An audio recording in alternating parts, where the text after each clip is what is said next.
Allah will make you win. Take the mic. Okay, well, here we go. I will give you a dot. Until you come to the mic. Coward. I have no time to waste with talking to myself. I want somebody to talk to me. Talk to me. You want to talk? Put your hand up. Who is a brave Muslim? Have the courage. Allah will give you 70 years orgasm for each time you have sex in the heaven. That is a very clear, convincing proof that Allah is God. If Allah is not God, how He can make you have orgasm for 70 years?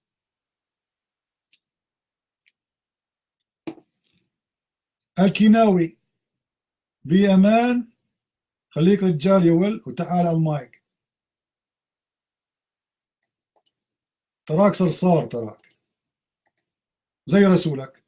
تزوج امرأة عجوز من أجل مالها، صرصور ابن صرصور.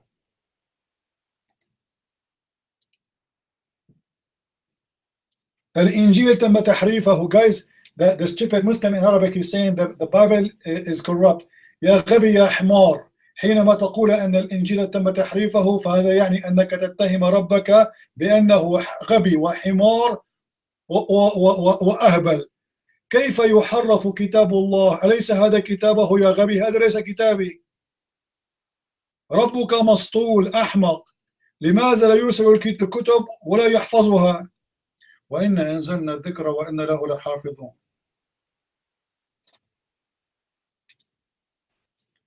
ملح. No camera in our room. This is not a dating room. Who is a Muslim when I come to the mic?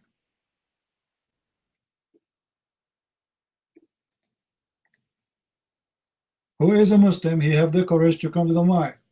We have to force them to come to the mic. Cowards.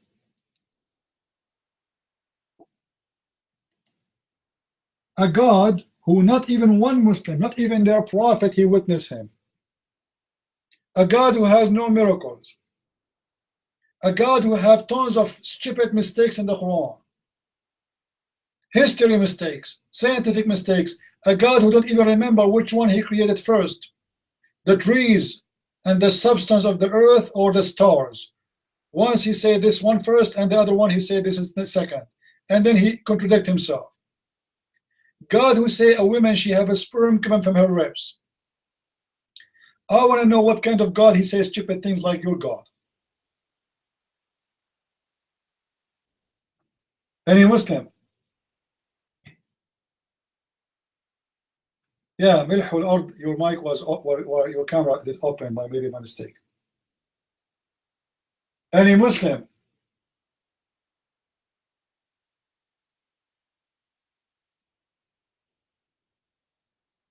The Muslims are worried about if Jesus is God or not, but they are not worried about all the stupid things in the Quran. About the sun setting in the murky water. How you believe in such a garbage?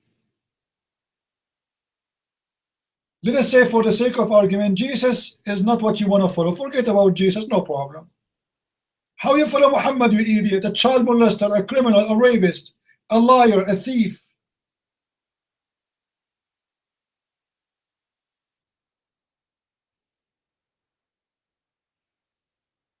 And Abdul, I want to convert to Islam. So I can have 70 years one-time orgasm. Every time you have sex, 70 years orgasm. I mean, this is something fun. 70 years?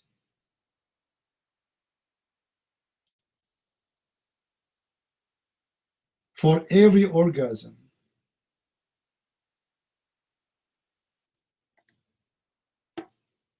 Don't you think this is short? Only 70 years. I'm really disappointed. I thought it was going to be longer.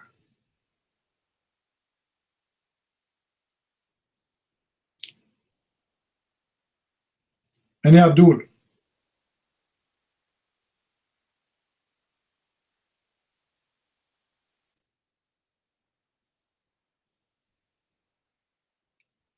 Anyone who use a bad language in YouTube, we will block you. Just be careful. When you use a bad language in YouTube, we will block you. As simple as that.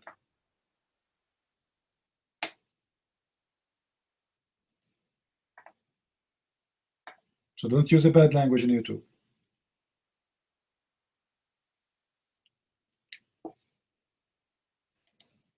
It's an advice, and it's up to you. You want to use a bad language, go ahead.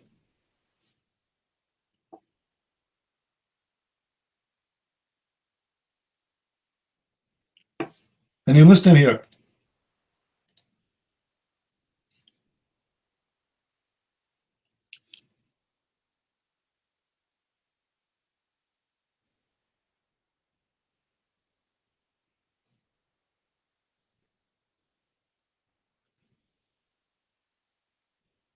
Not even one.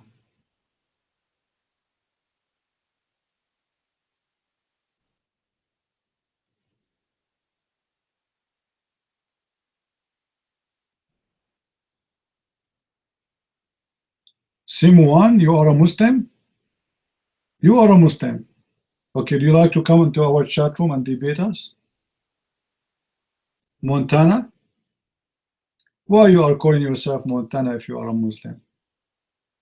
And you speak Arabic. Alhamdulillahi ala ni'matil Islam. That's wonderful. So why you don't come and debate me?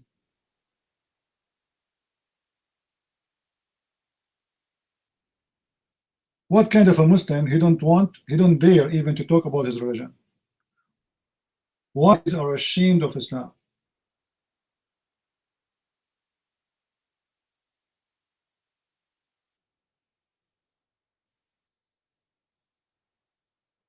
Anyone want to debate me?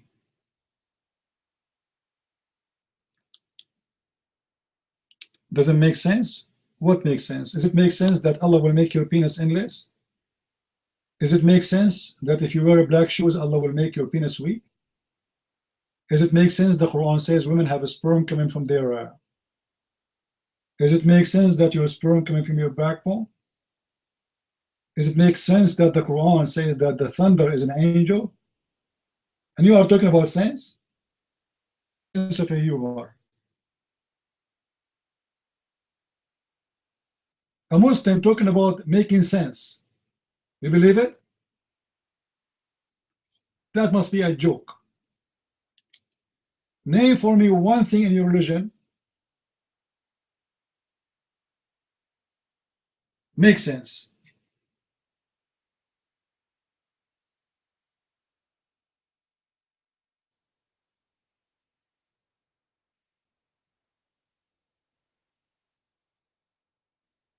And look, just to show you how filthy this God is. Do you know, guys, what Allah He promised the Muslim men in the heaven? Not only He will give them a lot of women, He will take off from women their jealousy.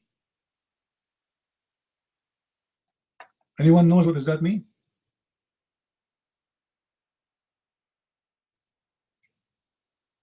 Anyone knows what does that mean? Allah will take their jealousy from them. Sex party, number one. Number two, there's no feeling. Correct? He will make the women nothing but a plastic sex toy. She have no feeling. What jealousy mean?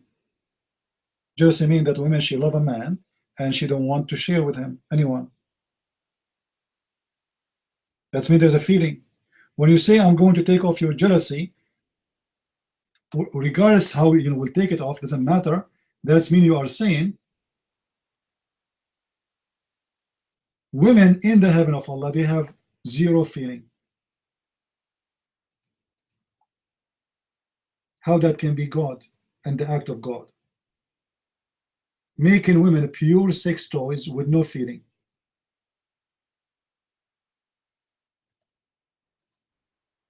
Any Muslim want to explain?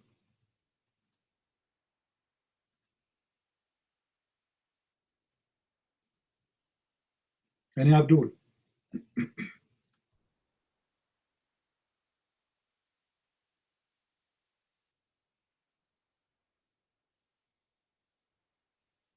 Any Muslim when I come to the mic?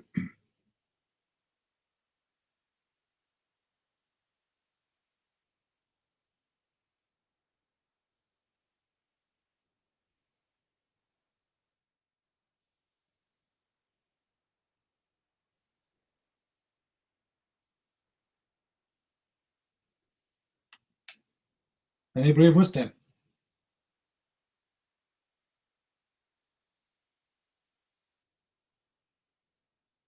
Any coward Muslim? He have no question. A person who have a question for me, he have to come to the mic, and then we will love together. Who is a Muslim when it comes to the mic?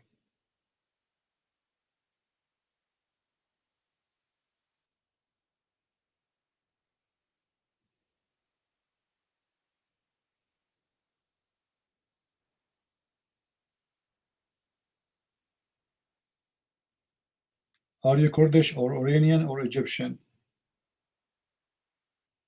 This is how stupid the Muslims. We talk about the religion, they ask you, where are you from?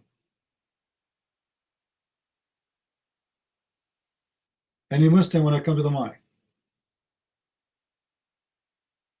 Zionist CB, your God is a Zionist. The Quran says in chapter 5, verse number 21, that Allah, He gave and assigned the earth for the Jews. And He called it specifically the Holy Land. Your God, Allah, is a Jew. In the Quran, Allah, He said in chapter 2, verse number 40, Ya Bani Israel, O people of Israel, remember my favor upon you. What is the favor? He made them the favorite people for mankind.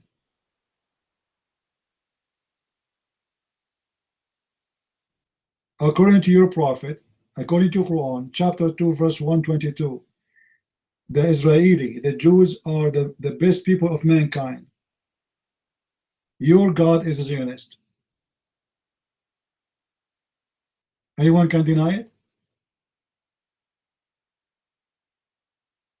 It's in front of you. So you are praising the Talmud. No, we don't. We are Christian. We don't care for Talmud. And by the way, Talmud is even for the Jews, is not a holy book. This is how stupid you Muslims are. Talmud is just a writing of rabbi. It's not holy for the Jews. The only book is holy for the Jews is the Torah. The Quran. Why Allah, He says that the favorite of mankind is the Jews. Is your God Allah is a Zionist?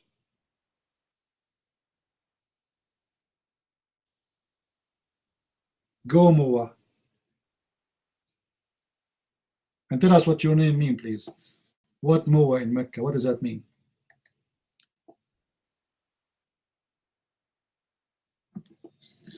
Yeah, it simply means Mao in Mecca. And could I have a mic check? Could you please type one? Yeah, and you know, CP, you actually said a very, very good. I mean, you said very Zionist statements. You know, don't you know that the Talmud curses Sayyidah Maryam? They actually call her blasphemous things, and I don't believe that you're a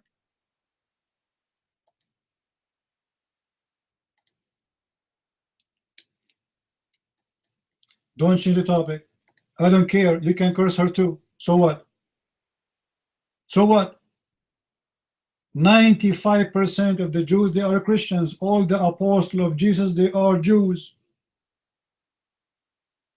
Most of the Jews became a Christian. So if some of the Jews, they don't want to believe in Mary, no problem. And you Muslim curse Mary every day. You're a prophet. He promised himself, according to him, that Allah will give him Mary to sleep with her. So which one is more cursing, you or the Jews? You're a prophet when asleep with Mary? Did he leave? Why did they change the topic? And why you are talking about the Jews? Somebody told you this is a Jewish room? You are a Muslim. I am a Christian. The name of the room, who is Allah? What is Islam? What the Talmud have to do with our room? Go and make falafel with it. Cowards.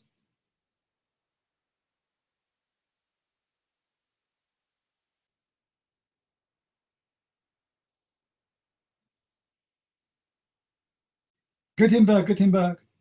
What a shame. Mo,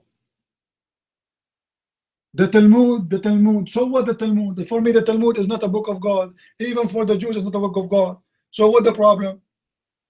And what do you want us to do, supposedly? Kill them? Go and curse Mary, who care? People in the movie, they curse Jesus, who care? God is God. I'm not going to kill people because they curse Jesus. Atheists, they curse Jesus. Muslims, they curse Jesus. If you Muslims, you love Jesus, you don't kill his followers.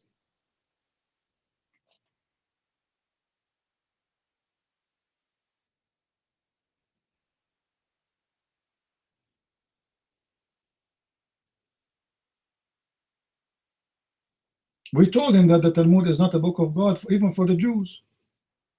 The Talmud is the same as Sahih al-Bukhari and those stupid things. But for the Jews, it's not even equal. We as a Christian, we don't have Sahih al-Bukhari. Do we?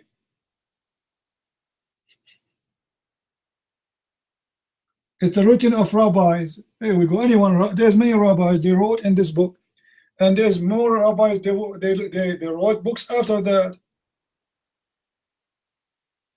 This is of the heritage of the Jews, but who care?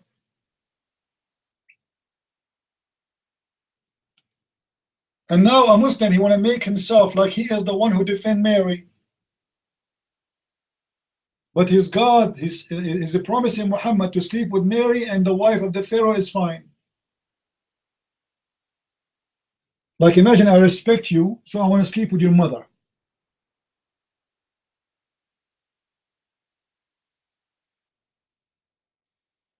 And look how they change the topic, by the way. Do you know the Jews, they curse Mary? So? And? What does this have to do with our topic? They want the Muslims, the only way to be united with them if you hate the Jews. When I was in the Middle East, the Muslim, they said to me, don't you hate the Jews? I said, no. They said, didn't they kill Jesus? I said, I thought they did not. You see how hypocrite they are? Suddenly, they want you to believe that Jesus was killed by the Jews. But they keep teaching us day and night, says Jesus was not killed by the Jews.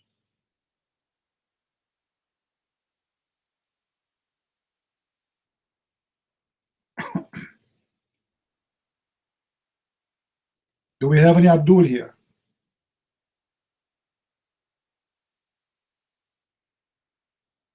Abdul is worried about the Talmud. Yeah, right.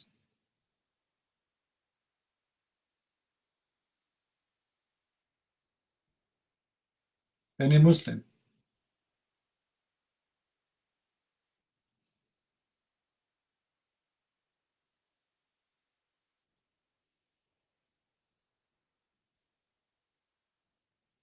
You see, the whole point, a Muslim, when he tries to speak about the Jews, he's trying to avoid speaking about his religion. So, and this is why, like, you ask yourself, why they are coming and talking about the Jews, the story of the Jews, and even the Old Testament. The whole idea is to make you stay away from exposing their prophet. That's all.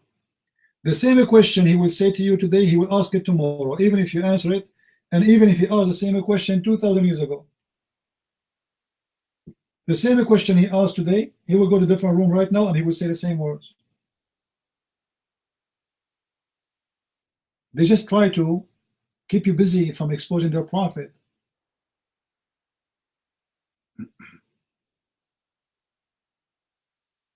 Not only this, they say to you, just to show you how stupid even the Muslims.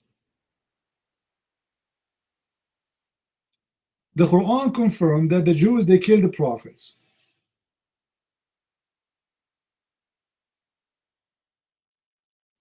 All right? If you ask the Muslims, who are the prophets who was killed by the Jews?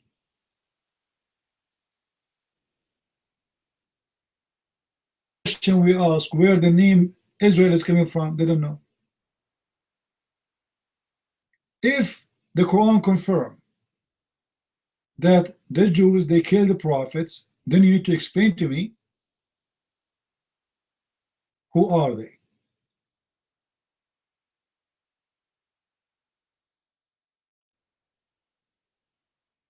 Any Muslim can tell us? In chapter 5, verse number 70, someone is asking. Chapter 5, verse number 70, it says that Allah, He's saying that the Jews, they accuse of some prophet of lying and they killed other prophets. Who are they? The prophets were killed by the Jews. Here we go. I'm going to take your side. You hate the Jews, don't you? All right. Tell us, prove to us that the Jews are bad. Who are they? The prophet were killed by the Jews.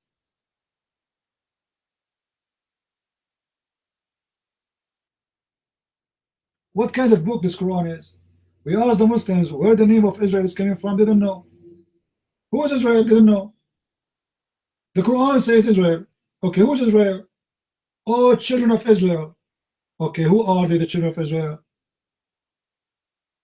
They don't know. Where do you get the name from? They don't know. Who is the prophet the Jews they killed? They don't know.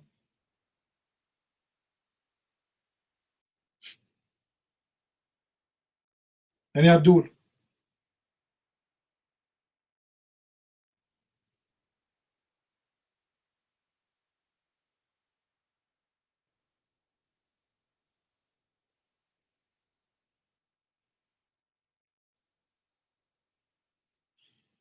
That's not a verse, that's a hadith.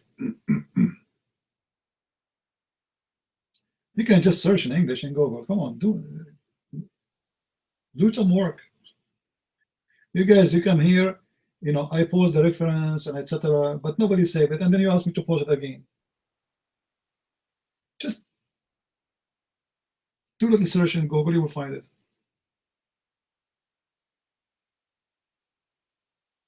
And Abdul.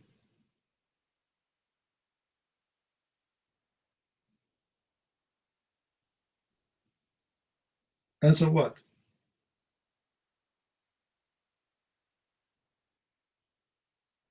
How can Moses say that Jews killed Jesus when the Quran is saying?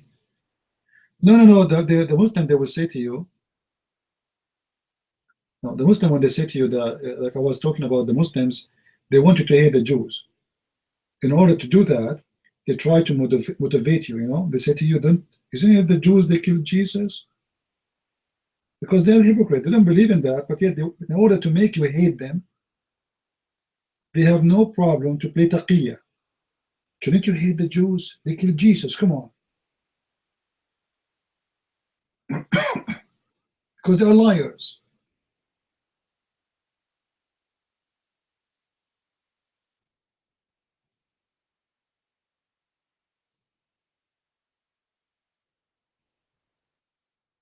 And Abdul, like somebody saying on YouTube, they don't know, even the Muslim, they do not know what Sallallahu Alaihi Wasallam mean. This is remind me of brother Osama Dakto. He was debating Anjam Shawadri. He asked him, what Sallallahu Alaihi Wasallam mean? Anjam Shawadri says, peace be upon him. Like what? Let me get some water, hold on.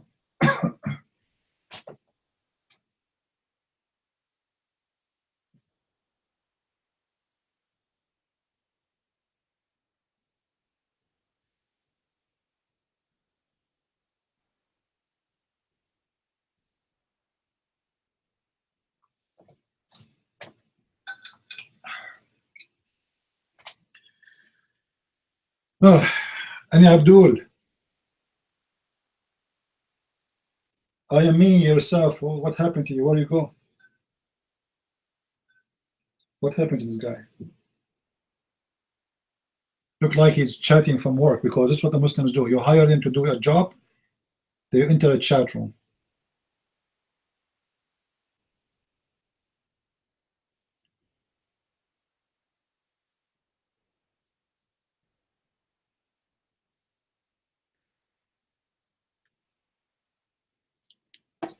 Any Muslim?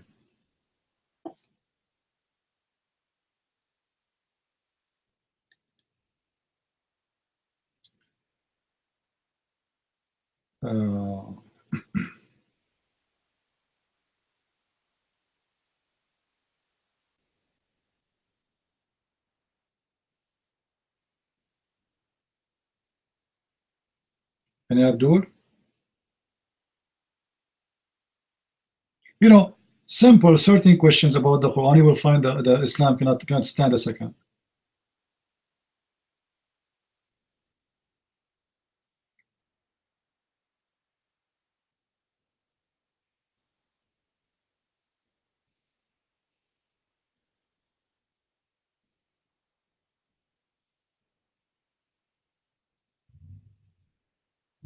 We wait for a Muslim for a few hours, and when we get someone, he want to talk about the Jews, and he want to talk about the Talmud. This is how lucky we are.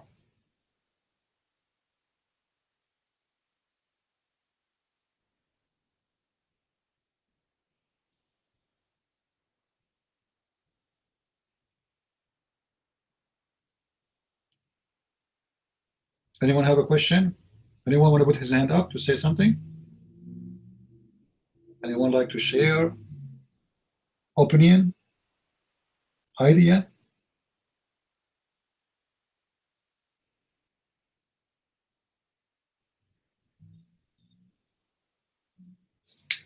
Actually, I wish I can find the hadith in English, the one where Muhammad he said that a Muslim man, he will have sex, he will have orgasm for 70 years. The only way I can do it, I can share it with you in Arabic. I could not find the hadith in English because some of you asking me. I tried, I look around. I don't think even the Muslims will ever translate such a thing.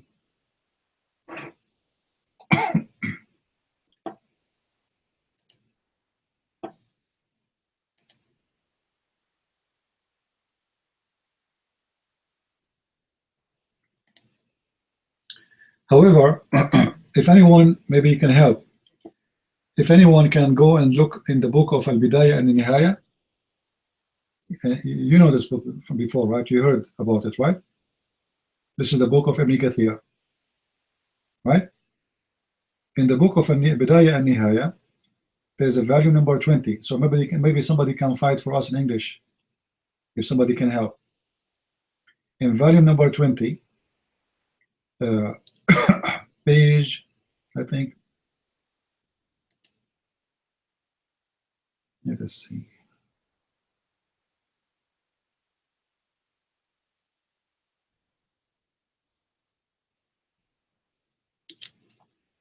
I'm trying to find.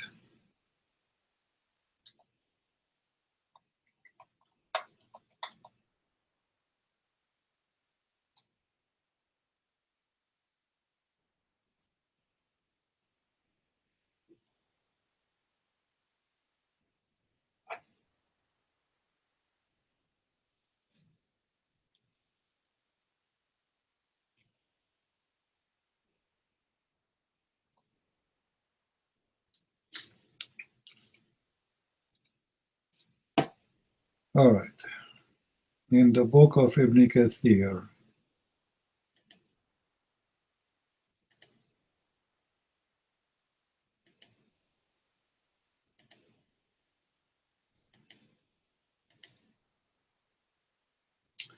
all right, guys, if somebody can help me in the book of Al-Bidayah and Al-Nihaya, if somebody have a link in English for the book, it's in volume number 20, page number 342. Page number 342. So the book of Al-Bidayah and Nihaya, volume number 20, sorry. Volume number 20. And the page is number 342. Now maybe in English it's going to be a different number, but it's the volume number 20. There it says, let me give you the link in Arabic. You can go there in this page. Go down where it says page. It says the number 342 in English.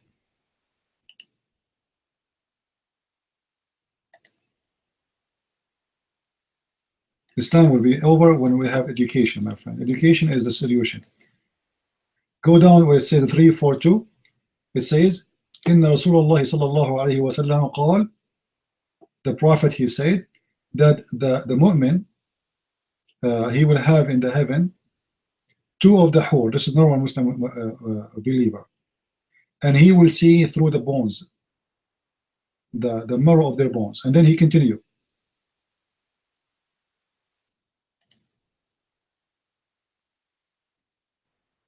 إن الرجل في الجنة ليتكئ 70 سنة قبل أن يتحول. The Prophet in the Jannah, he will be having orgasm for 70 years before he changed to a different woman.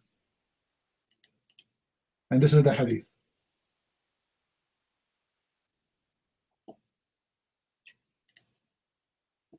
And for those who speak Arabic, if you are a Muslim, please feel free and come to the mic and read for us.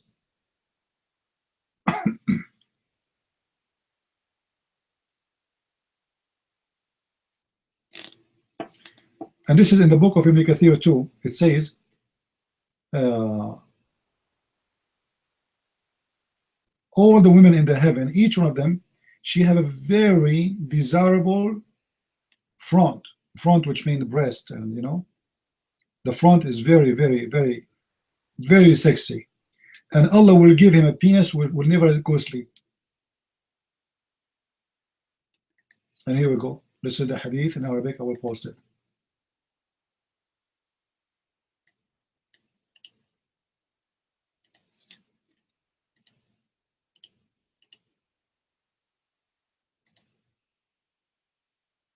So those who they are watching us on YouTube, they can see the reference. In the same book of Ibn Kathir, volume number 20, you can read it from page number 336 and after. And look what he says here.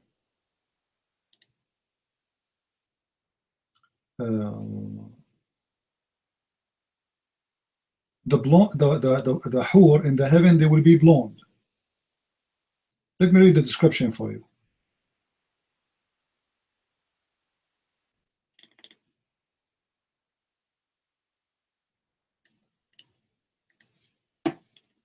Let us see if the text will go through all the way. You see the Arabic text, guys? Is it showing? Or no Arabic text? It's showing? All right, good. He said that when one of you he entered the heaven, you will see 72 wives of his wives.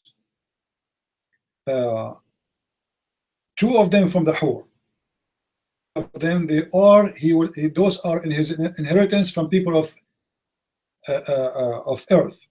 So the Muslim man will provide 70 women from the earth and 2 from the heaven. So this is a different story.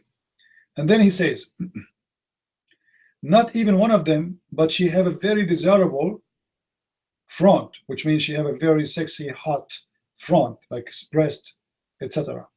And he will have a penis, will never go sleep. And then he continued. They say, and he have different hadith, which is opposing this one. He will have 2 from the women of the earth, and then 70 from the hur. And he described the hur. The hur, they are white eyes, big eyes, and they are blondie. And you know, their hair is like the wings of the eagle. This is how, like, very nice, beautiful hair. And then he says, and they are going to be like pearls, and they will be like pearl and diamonds. It's okay, and very beautiful faces, very white.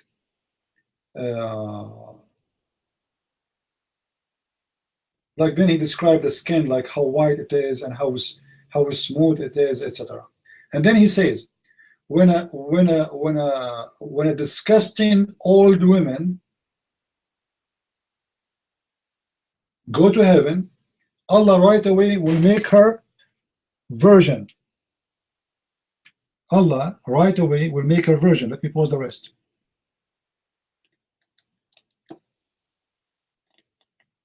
And then he will make them youth. Those women, they will make them youth, or they are old.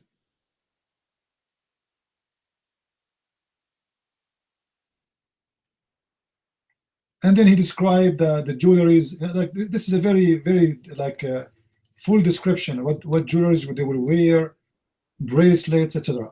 So the old women, the women who die in this earth and she is old, but she is a Muslim, when she go to heaven, Allah right away he make her virgin. This is number one. Number two, he will make her youth. He will make her blonde. He will make her so beautiful. He will make her skin so smooth. She will never be disappointed. And they will sing for their husbands.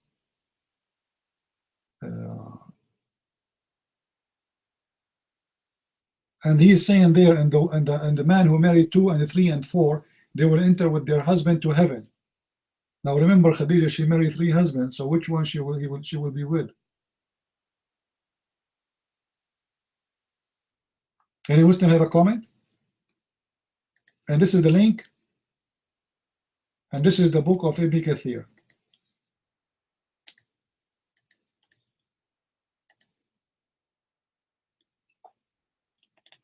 Very Islamic website. This is the book of Ibn Kathir. We give you the volume, we give you the page number.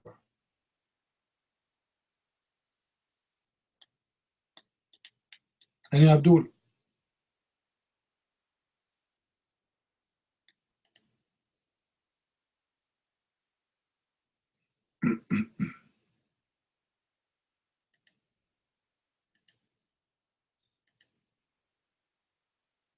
No? All right, go, Bibin, your mic.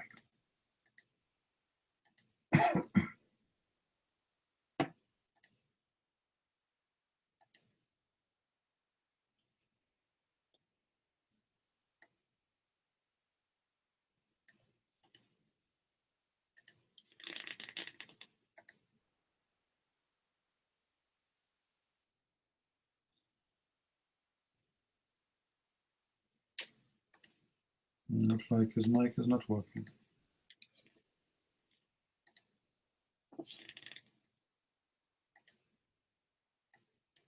All right, maybe he's not there. Bibin, are you there? I think his mic is up by mistake. See, if you are an old woman, when you go to heaven, Allah will make you a virgin again. Are you happy?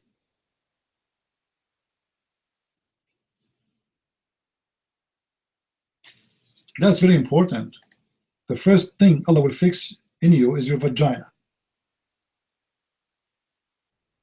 Do you see how important that issue is?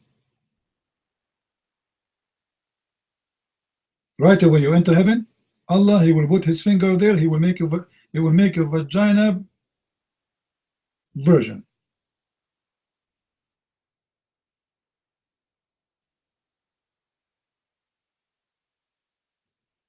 By the way, the women in the heaven, if she pass by people of earth, the whole earth will have musk. Do you see how strong her perfume is?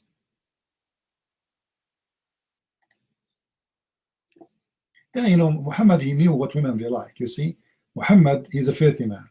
He knew that women, they like to be beautiful, and men, they like sex. So he promised each one of them what they like. You know what I mean? It's very simple. People like to get rich, so he promised you will be in the heaven 10 times richer than any king. People like gold, so he promised you gold. Like wine, I will give you wine. Milk, you know, grape, silk clothes. You will never have a hot weather there. Why? Because those are people of the desert, you know. So all the promises is the promises which is a Bedouin man he wished to have.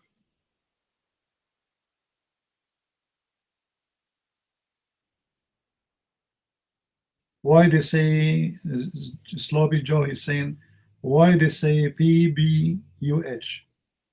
This is a lie, by the way. I mean, the Muslim, when they say that, when the Muslim they say BB, it's not exist in the Quran. There's no such a thing. In the Quran it says Sallallahu Alaihi Wasallam. Okay, we go back to you, Islam, myself. You are a Shia. I ask you a question. Why Ali, he said that if you wear a black shoe, your penis will be weak? Do you believe in that? Your mind.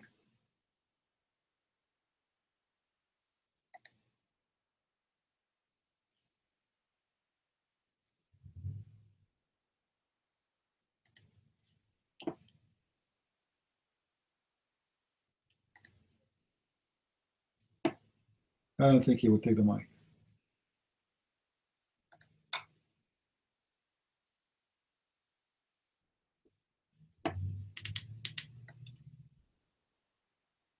It's my mistake. I should not ask him the question right away. The second you ask them the question, they.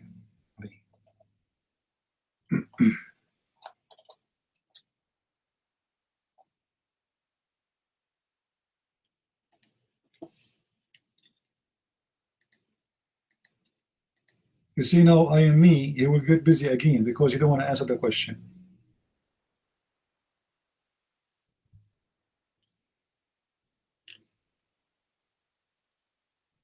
You don't hear me too. I'm telling you. They hear only what they like.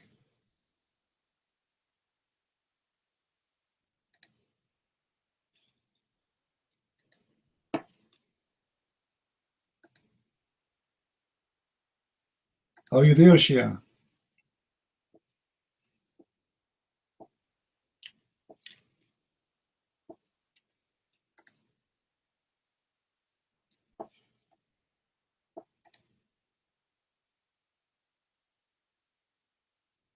Hey, Mo, why you run away? Why you run away? And why you are changing the topic? Why you are coming to tell me about the Jews, they curse Mary? So what? What does have to do with our topic? What does have to do with a room called Who is Allah? What is Islam? Yeah, there's people they curse Jesus every day. What does have to do with me? The majority of the Jews, they became Christians. So you forget the tons of millions of the Jews who became a Christian. You remember only 20 million Jews. This is what the problem.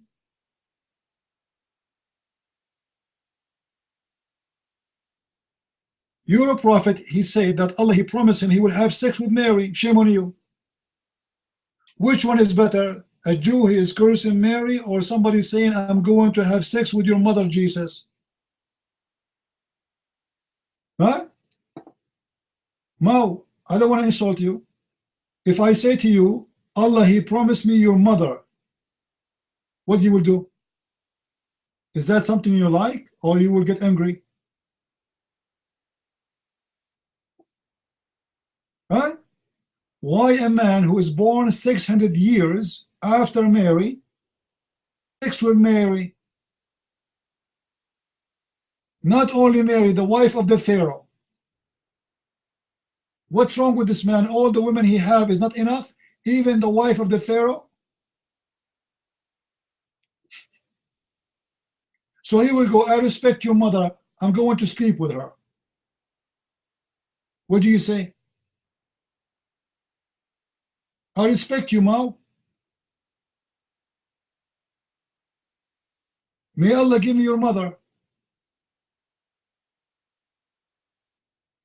يا 17 فصا كن رجل وتعالى إلى الله هيا تعال كن رجلا يا أتباع التوحيد وليس في دونكم توحيد نحن الموحدون ولست أنتم.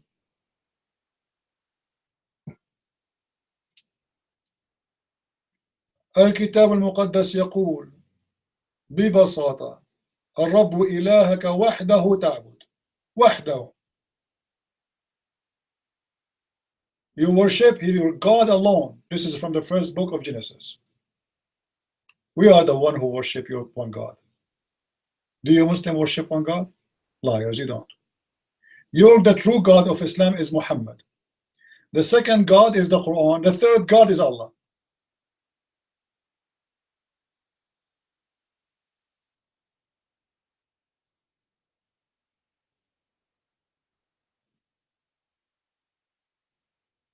يا من تعبدون محمد وتقبلون الحجارة وتركعون أمام حجارة وتدعون أن الحجر الأسود يمين الله. You kiss a black stone, you go around the stone and you claim that the black stone is the right hand of Allah. Allah's hand is a stone? وأنت صاحب عقيدة شيطانية تعتقدون بقتل الناس فتذهبون إلى الجنة ويجعل ربك ذكرك كالنخل السحوق. أنتم شعب أهبل ومسطول ومحشش.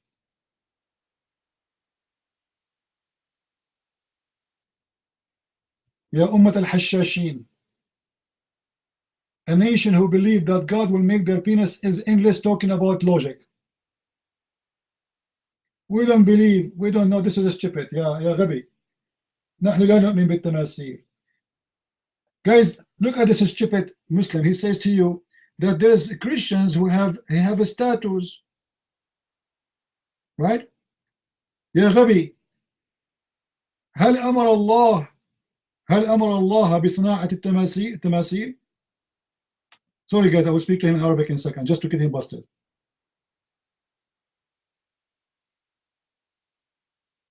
Huh? US, يا كافر. Guys, somebody post for us chapter 34, verse number 13. According to this verse, 34, verse number 13, Allah, he gave Sulaiman the ability to control the genie, and what the genie they do for him, they build for him statues. The Muslims are against statues, but the Quran says that the Prophet of God, Sulaiman, in chapter 34, verse number 13, he built statues. يا غبي في قرآنك يقول أن الله قد أمر سليمان وسليمان أمر الجن بأن يصنعوا له محاريب وتماثيل وجفان كالجواب. غبي كرسولك. Allah he ordered Sulaiman, and Sulaiman ordered the genie to make for him statues. And yet the Muslim, they say to us, why some Christian they have statues? Me as myself, we don't believe in statues. And any Christian who have a statues of Mary or Jesus, he is doing absolutely wrong. This has nothing to do with Christianity, but this has have to do with Islam.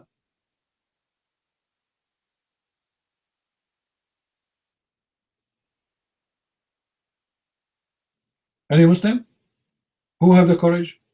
In your book, a prophet of God making statues. في كتابك يا خنزير. يا خنزير البادية. سليمان يصنع تماثيلا. كيف ترد؟ يا شارب بول البعير.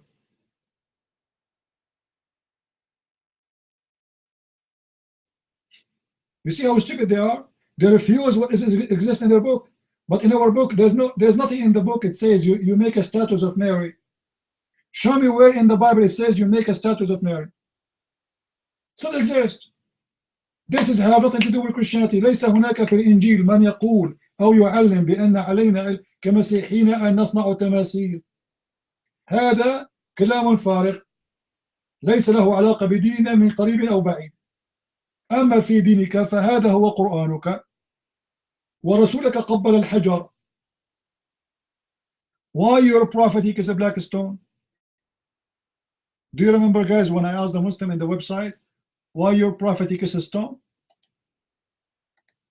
He said, because it's holy. I said, why it's holy? He said, because he kissed it. Stupid religion. We are not here to attack the Catholic. No, they don't worship idols. This is a lie. The Catholic don't worship idols. Don't say that. I will send you to Allah. Don't lie about others.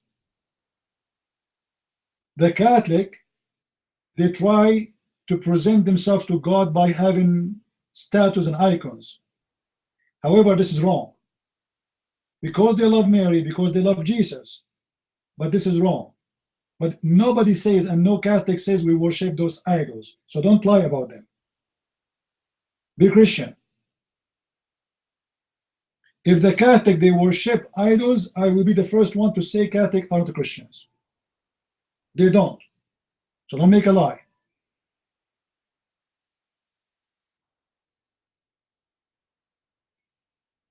But is it wrong to have statues and icons? Absolutely.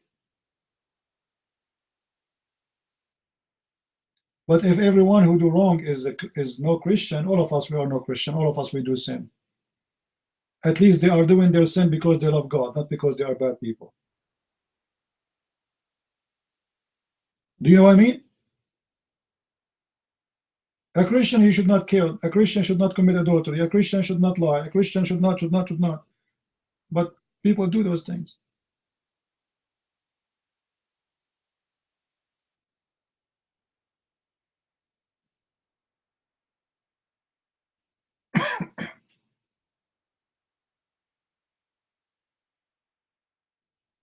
Always be truthful. Don't be driven by lies. Like some, they say to you, the Catholic is the one who made Islam. This is absolute lie. I saw a video made by someone. He's from the a cult church. It's called the Seventh Adventist.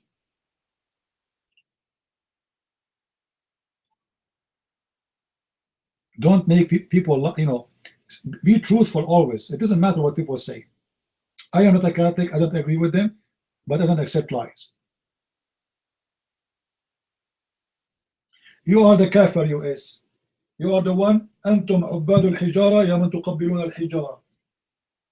أتحداك أن تشرحين لماذا قبل محمد الحجر الأسود يا عابد الأصنام.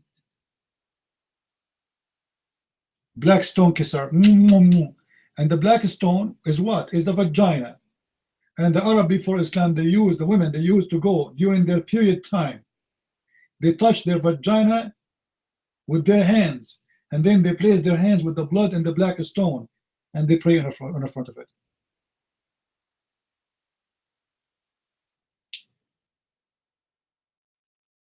شخاخ زي رسولك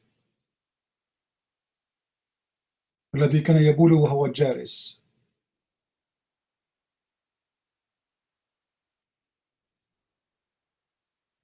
حط eyeliner. حط.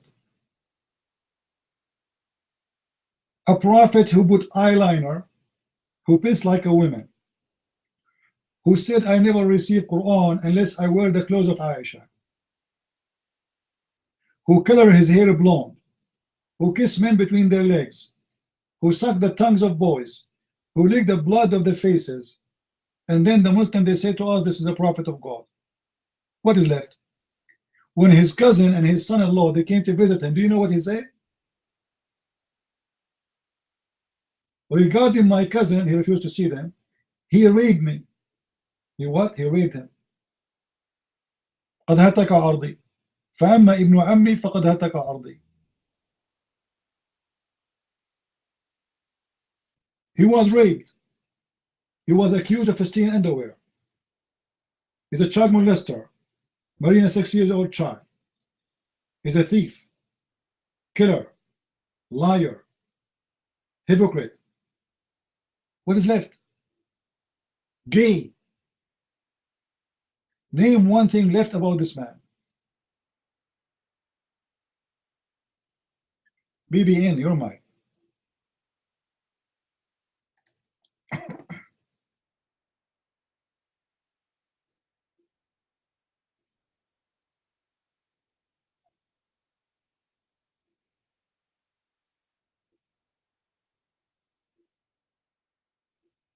Hello, hello, hello. Hello, 1 2 3. Hello, 1 2 3. Yeah, okay, guys. I was trying to say is that I have my own Catholic friends. They do pray to Mary and do pray to Jesus. Actually, I want to tell you guys that it is completely wrong. We should only worship Jesus as our Lord, God, and Savior. But these guys don't know this. They actually follow the tradition rather than following Jesus Christ. And few more things I have to say about my Muslim brothers and sisters, that the Jesus you are trying to follow is completely wrong. As far as I know, and according to the history, we all know that Jesus did die on the cross, and there was lots of witness for his resurrection. So even without Bible, if we only use history, even then we can completely prove that Islam is lie. Even with history, we can prove that Jesus did die and rose from the dead. We have witness for it. But with Islam, we don't have history. We only have proof from their Prophet Muhammad. So I can tell that Islam is a complete lie. The mic is yours. Thank you.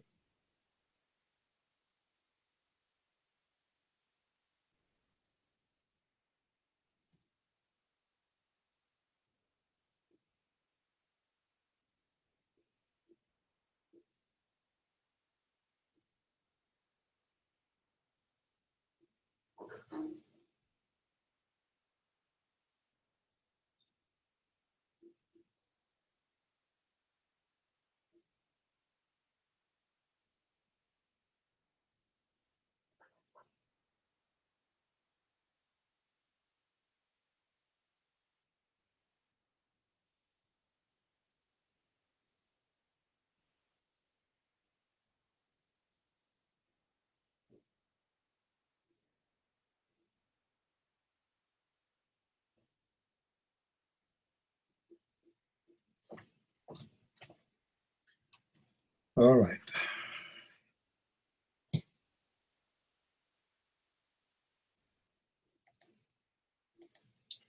All right. I'm not sure what Bibi was saying exactly. Do you guys understand what he was saying?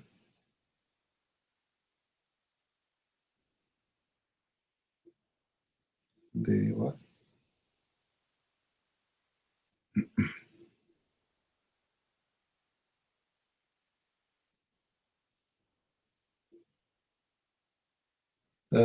يا مسلم يا واطي زي رسولك كلب بن كلب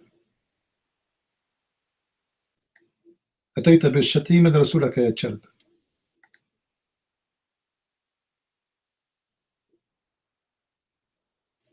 محمد ابن كلاب. فلا غريب عليكم يا أتباع محمد.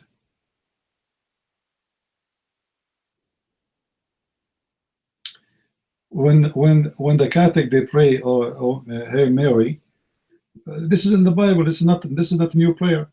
What the angel he says to Mary when he came to her? Anyone knows?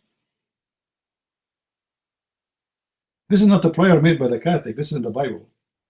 They are repeating what the angel says to Mary. Come on. Okay.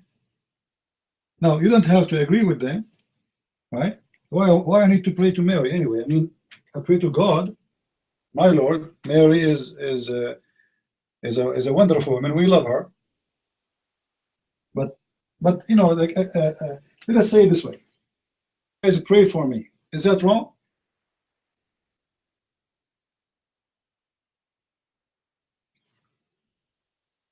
If I say to you, pray for me, is that wrong?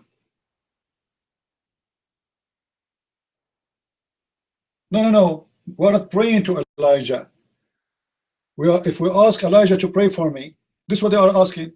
I ask you to pray for me. They say, Mary, pray for us. That's simple. They are not praying, not praying to Mary. They are asking Mary to pray for them. So don't make things upside down. Am I heard, guys?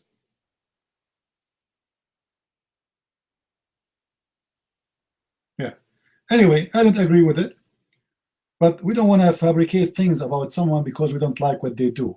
This is what usually what people do. They don't like the Catholic, they start fabricating. They worship Mary and they etc. This is a lie. Not a single Catholic worship Mary. It's an absolute lie. All right? No, you see, many of you do not know much about the Catholic and the Orthodox. Both they believe that Mary is alive.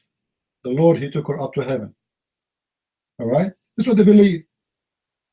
Now, when the Messiah he was resurrected from the ground, from the grave, sorry, from the tomb. Does it say that all the soul of the saint came up with him? So there's the saints, they come with him up. He's resurrected the saints with him.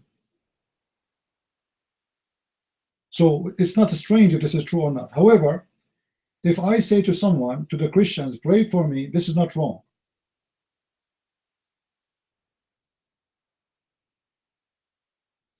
There's a huge difference between asking someone as if he's God and asking him to pray for you, which means pray. Why they say Mary is, her prayer is accepted? Because simply she is the mother of the Lord.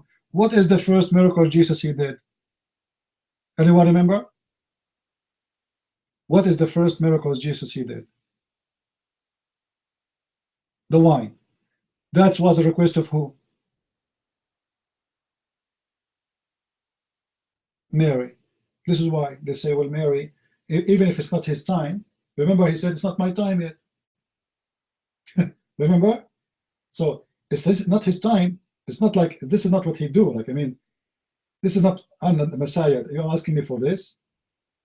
Even though it's not his time, but he did what she asked for. So this is what they they believe, that because she asked for something, not yet it's time for it, but yet he did it for her. So they say, let us ask Mary to pray for us. So let us understand what the Catholic and the Orthodox believe in based on love, not based on lies. The Catholic are Christians like us. The Orthodox, they are Christians like us. The Protestant, they are Christians. I don't agree with things they do, the Catholic or even the Orthodox, like icons and pictures and etc. But that will not make them Christians. As simple as that. I have a question. Is calling priest in our church as a father? No, it's not the same. Why? You see, you need to understand the tradition of the Middle East too. At the end of the day, the Israeli, the Jews, they are Middle Eastern. And what Middle Eastern tradition is? Anyone who's older than you is like your father. Anyone you want to show respect to him is like a father. All right? If I see a woman today, I told you when I opened the room. Anyone remember today what I said when I opened the room? Anyone remember? I told you I helped a Muslim. She was a Muslim woman. She's an old woman. Anyone remember? She was going from the grocery store. I called her mom. Honest to God. I called her mom. Even though she's a Muslim, but she's an old woman. Does that mean she's my mom?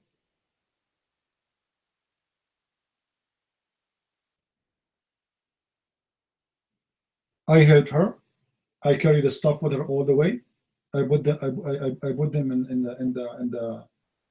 in the truck, and then in her car, and she can drive, but she's old. She can't carry the stuff she's holding. So she asked me. She said to me, "So where are you from?" She thought I am a Muslim because I speak Arabic. I call her mom in Arabic. So I said, "Well, I'm from the Middle East." She said, "May Allah, whatever, etc. You are helping me. It's Ramadan. May Allah bless you." I said, "I'm not a Muslim. I'm Christian, and we don't help people on Ramadan only. We help the people all year long." So it was like she was surprised. So you need to understand the culture and what people, how they speak, and then you understand what they are talking about. In the Middle East, when I see my mother and my father, I kiss their hands. I kiss their hands. Does that mean I'm worshiping them?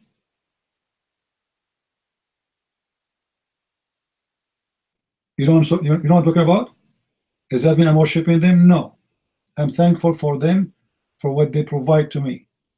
Show respect, appreciation. All right? So, you know, I am me. You Muslims, you are a copy of the Arab. You have nothing of yourself. Everything you Muslims have is a copy of somebody. And most of what you have is a copy from others. Now, I am me. Would you end up look like you're trying to avoid my questions? Okay, I will not ask you questions.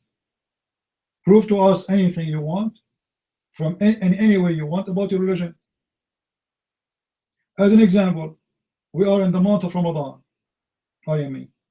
The Quran says that in Ramadan there's a night. It's called the night of power. Laylatul Qadr. It is better than 1,000 months. Can you explain to us how this happened?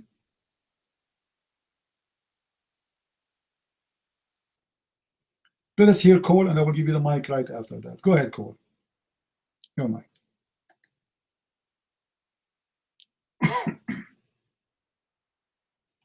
Okay, everybody. I had to step away for a bit. Made it back. While I was gone, did anybody tell us who was Allah? While I was gone, did I miss it? What about what is Islam? Anybody tell us that while I was gone? Not that either. What about who was in the fire? Anybody told us that? Ali and his family made a light. They didn't answer that either. Okay, so I didn't miss much then. CP, actually I have a question here I've been holding on to for a couple of days. I was looking at one of your old videos. I think it was September 2015, but you got a lot of videos, so I may be off on the date. In any event, it was about Quran 355. There was a Muslim preaching. I guess he was an imam or sheikh. I don't exactly know the difference. Some Muslim cleric. Here, let me post the verse here. It's 355. Yeah.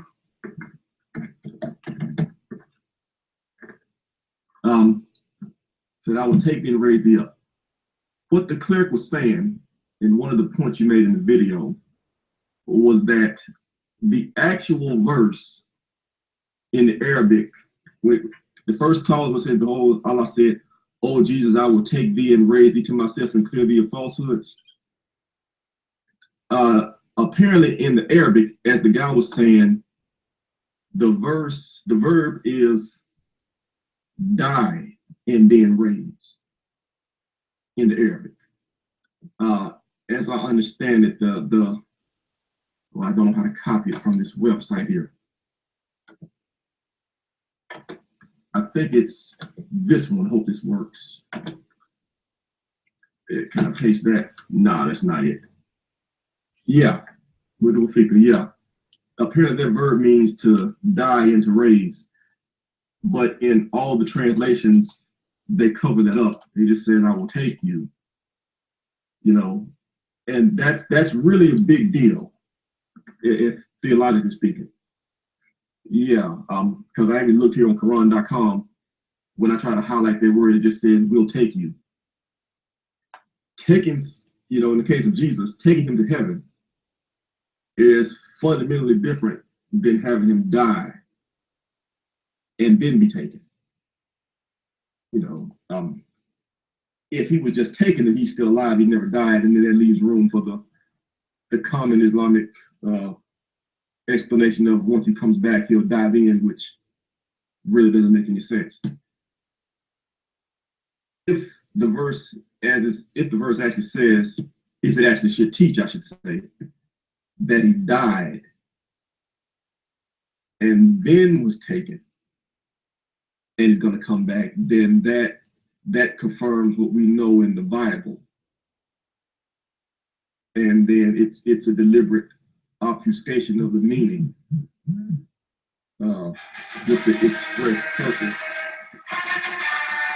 with the express purpose of misleading.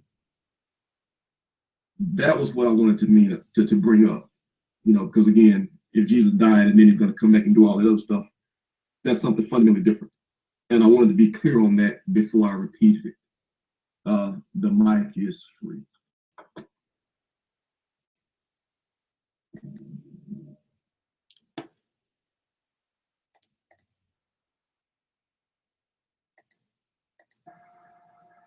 Okay, I guess the question, Prince, wants to answer the black shoe issue first, or would you like me to talk about my understanding of why the Laylatul Qadr is equal to 1,000 nights or 83 years? I can start with the black shoes. Again, this is my understanding. My understanding is the reason why we do not wear black shoes in the Shia usually is out of respect for the Prophet, who used to always wear a black turban. And the Sayyids also, if you look at the Sayyids, they wear a black turban as a sign of being in the lineage of the Prophet. So we avoid wearing something black because shoes get in dirt and filth. That is my understanding. There's a reason in Islam. Sometimes there is Christ to salvation. You may not always know all the reasons. As the Qadr is concerned, and I've heard different interpretations of it. I really do not have specific knowledge myself. One of the interpretations I heard was in one night the Quran was given, and Allah gave 1,000 months to the arch enemy of the Prophet and his family to rule at a very formative stage of Islam, and they will not be able to destroy Quran or to destroy Islam. So the Bani Umayyah, the children of Umayyah, Abu Sufyan's clan was given 1,000 months, which is about 83 years of rule immediately after the Prophet. They were given the time. Abu Sufyan was the arch enemy of the Prophet, PX2, and his son, Muawiyah bin Abu Sufyan, became a ruler, and Allah gave him power himself for 40 years almost. He ruled for 40 years. But the actual rule for the Umayyads began after Muawiyah, and they ruled for 83 years in addition to his 40 years, because the initial 40 years started in the time of Umar bin Khattab to Umar bin Khattab's 10 year. I think Umar appointed Muawiyah in the second year, the third year of his regime. This is about the 5th year after the Prophet. So about 100 years were given to the enemy of the Prophet, the highest power in Islam, and his father had fought against the Prophet and was defeated, and he felt that if he had the power, then he would defeat Islam. So there is a connection between the 1,000 months and the one night in which the Quran came. Again, this is my understanding, my explanation. Bibin, the mic is yours. Thank you so much for giving me the time.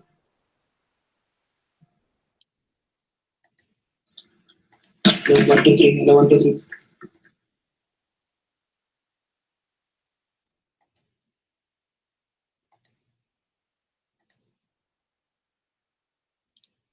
Okay.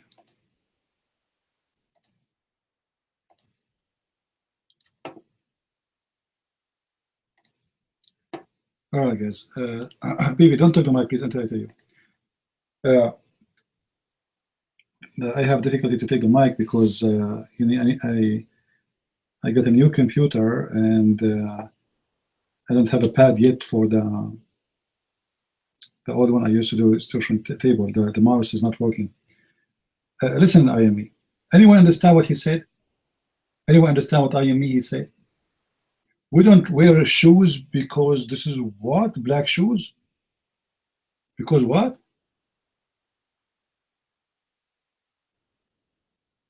I am me. You don't wear black shoes because of what? Showing respect to the Prophet? The turban of the Prophet was black? I mean, this is funny. Well, the underwear of the Prophet was white. And the Prophet, he used to wear red shirt. So you should not wear anything he wear? And if the turban of the Prophet was black, why you Shia, don't dress like him? I mean, that's weird. Not on the feet. And what is the relationship between what the turban is a turban, a shoe is a shoe. I mean, where do you want to put a shoe? In your head?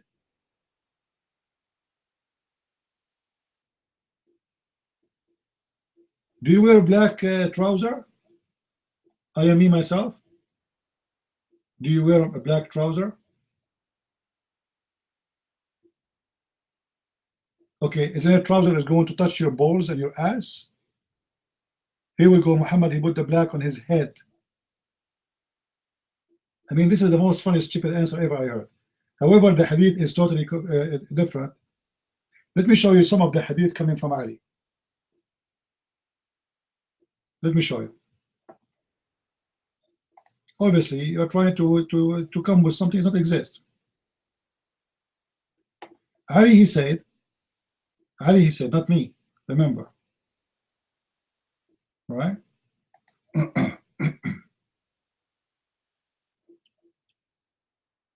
If one of you had sex with his wife and she is pregnant with the 4th month, he should make her face the Kaaba when he's having sex, and he should read the chapter of the chair, and he should spank her in her ass.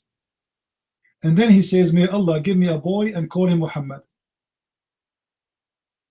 And this is the hadith.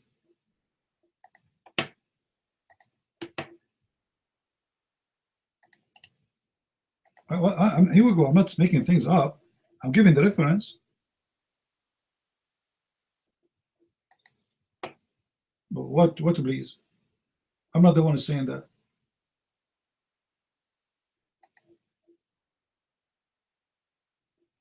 And this is your Shia book, okay?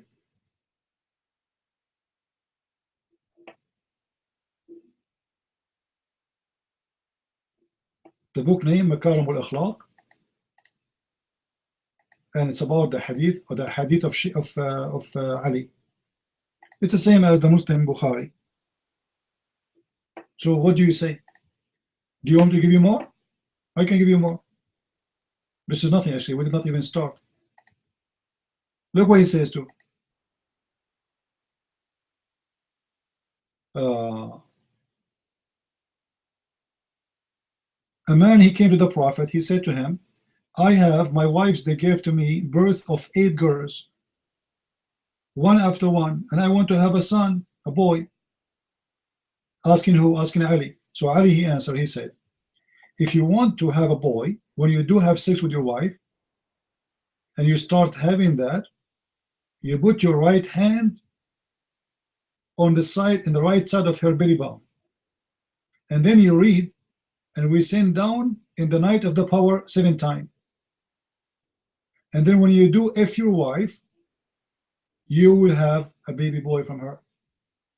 And then after the man, he did that, it says, the hadith says, the man, after he start doing that, he have 7 boys after that, one after one. So remember, I am me myself, what do you need to do? When you have sex with your wife, obviously you hold her from behind. I'm not speaking bad language now, but describing the hadith. And then you put your hand, right hand, in front of her, and you touch her belly button. And then you start saying 7 times, oh Allah, you send it down in the night of the power. 7 times. And then the guy, he gets 7 boys after that. I mean, this is a miracle. Ali, he can make miracles. From. So when the Shia, they make fun of the Sunni, they say the Sunnis, they have stupid things, crazy things. You Shia have more stupid. Let me show you more. Ali, he said, don't talk when you have sex. Because if you do, your son will be mute.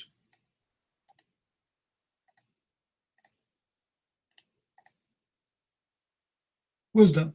Let's continue. Everything I'm showing you, I'm going to give you a reference for it. Not even a single thing without reference. When you have sex, Ali, he said, when you have sex with your wife, don't look at her vagina. For if you do so, the son will be blind. Okay, no comment. And then he said, when you do have sex with your wife, don't have sex with your wife thinking of a different woman. Because if you do that, your son will be a gay and a stupid. Now we know how the gays happen to be. The gay, because a man was having sex with his wife, but he's thinking of different women. So the son is a boy, but he's a gay. Here we go. And this is the hadith.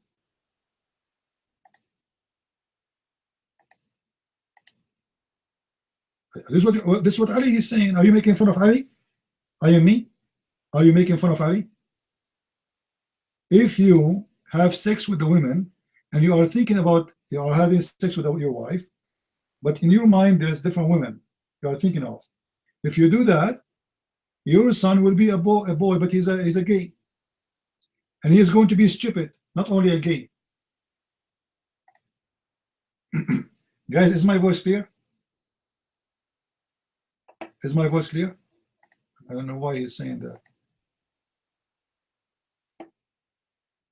By the way, I am me. I am blind, but I did not look at any woman vagina. I mean, maybe my dad,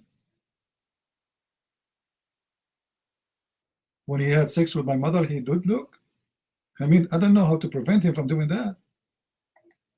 So, you know, like I remember this guy, he come and he say that the Sunni, they have a funny, stupid stories in their hadith, but usually I have a lot of more stupid stories too. Look what Ali said. لا تجامع امرأتك, don't have sex with your wife unless you have a towel in your hand and a towel in the hand of your wife. So when you finish, each one of you wipe himself with it. For if you use one for both of you, you get divorced. I mean, this is wisdom. Why people get divorced? Because after they have sex, they use one towel.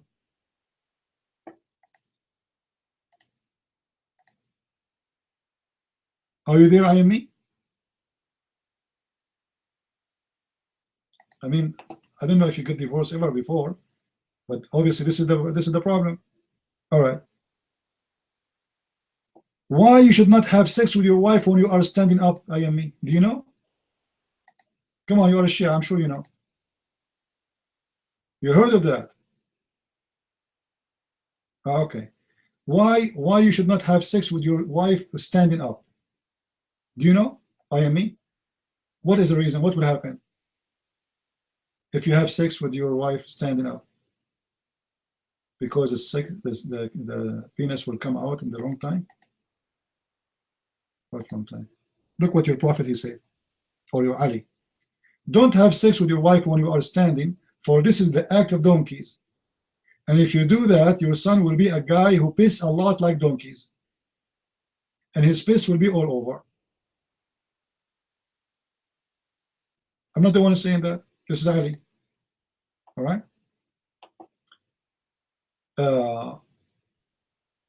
Ali, he said, don't have sex with your wife in the night of Al-Adha, the Eid of Adha, you know, the holiday of Al-Adha, the day of sacrifice. For if you do that, your son will have either 6 fingers or 4 fingers. How many fingers you have, Yami?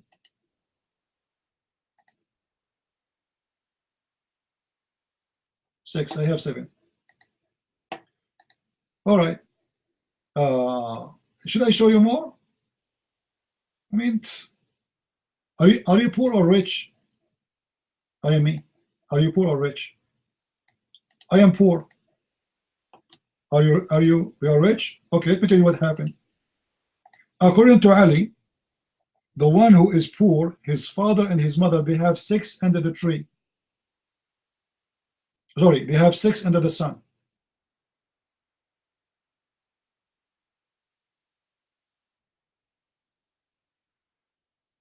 Look like my father, he have sex with my mom in the beach.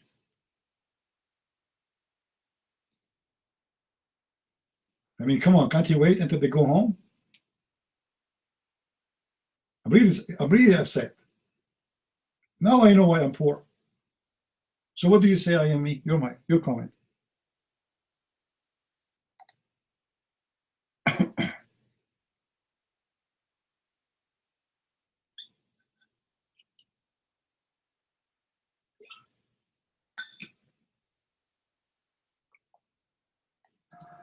Bibin, did you want to take the mic? Brother, your hand was up before me. Can you give me one second? Can you hear me? See, Christian friends, many of these things are based on having good sex. And you shouldn't have sex under the sun. In other words, people will see you. So there are all these things that teach you to do these things, and there are some excuses or whatever stories connected with them. We don't know for sure these are from Ali or not. These are just things that people sometimes have written based on their knowledge, and they would associate that with Ali or someone else or that. Lots of stories like that. The key to Islam is not these stories. The key to Islam is the belief in one God, Christian friends. So you want to divert off into this and that detail and stuff. But the reality is, one God is the key. Because All right, hold on. So what we will do now with those hadith, we dump them in the garbage. You see, that's your books. So now the key of Islam is believing in one God. So what? The Egyptian before you believe in one God. The Jews before you believe in one God. The Christian believe in one God. That there's many religions, including cults, they believe in one God. People, is that true? There's a church, it's called the Church of Satan in San Francisco. Is that true? There's a church, it's called the Church of Satan. They worship one God, his name is Satan. So what? The key is worshiping one God. What a big deal. So, who is your God? Your mind. Who is your God? I challenge you to give me a definition for your God. You don't know. Your mind.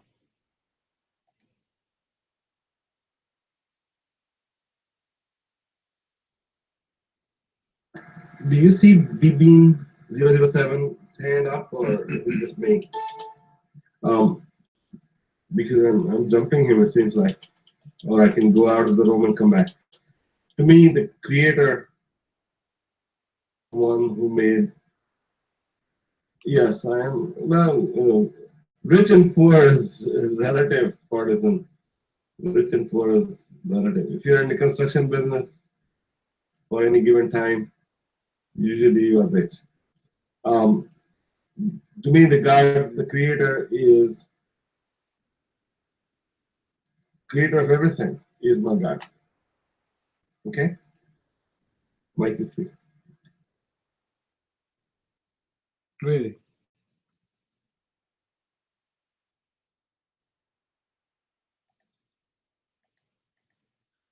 All right. How Allah is the creator if Allah, he says he is the best of the creator? This can be true if the Quran confirmed that there is only one person who is the creator.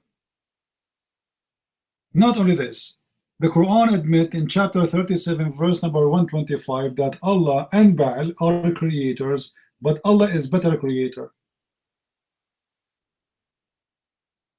Who is better than Baal? Allah. But Baal is a creator, and Allah is a creator, but Baal is better. How that can be?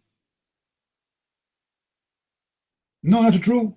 My grandfather is not a creator, my friend. This is a lie. That's a lie. A creator is someone can give life, and the life is not coming from you. God who created you, he gave you ability, male and female, you can reproduce. But this is not you giving life. Still, God is the one who gives life. However, the Quran says Allah is the best of the creators. So take the mic and tell me who are the creators. And if you want to say to me that your grandfather gave you life, are you saying that Allah comparing himself to a human being he created himself? We know what a creator means. Creator means somebody can create from the dust a human being. Creator. What is the definition of a creator in the Quran, IME? What is the definition of a creator according to Islam? Your mind. خالقين. أحسن الخالقين. Allah is the best of the creators. خالقين. So what is the definition of a creator according to Islam? Who is the creator in Islam? Your mind. Someone he make a bicycle? Someone he have sex with his wife? Is that the creator? Or someone else who create a living creature by his own? Your mind. Well, the Khaliq, Al-Khaliq, is the ultimate creator. If not, there are many Khaliq, many people create many things, but none of them can create anything without Al-Khaliq allowing them to create. So many people can create many things. You can create a painting, right? I am the Khaliq of that. But in the end, the ultimate Khaliq is the creator, the creator. Then you've got other creators that he has allowed people to have the power to create, is what my understanding is. Mike is free for. Let me go out of the room for just a minute and I'll come back right in. Because I keep seeing Bibin's hand up. Hold on. Don't worry about him. Bibin, put your hand down for now. IME, listen. This is false because the Quran in chapter 22, verse number 73, say clearly who is the creator, the one who can create a fly and a moth.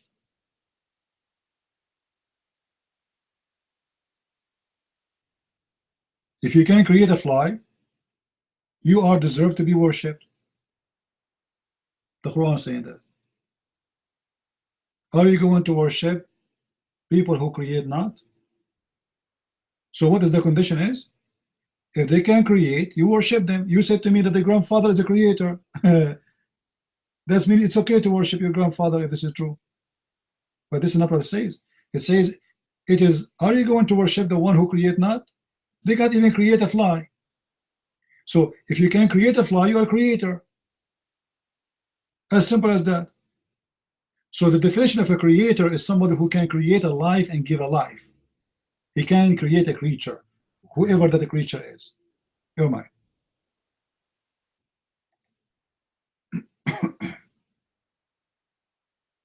So, brother, the Khaliq, Al-Khaliq, is the creator of every creator also.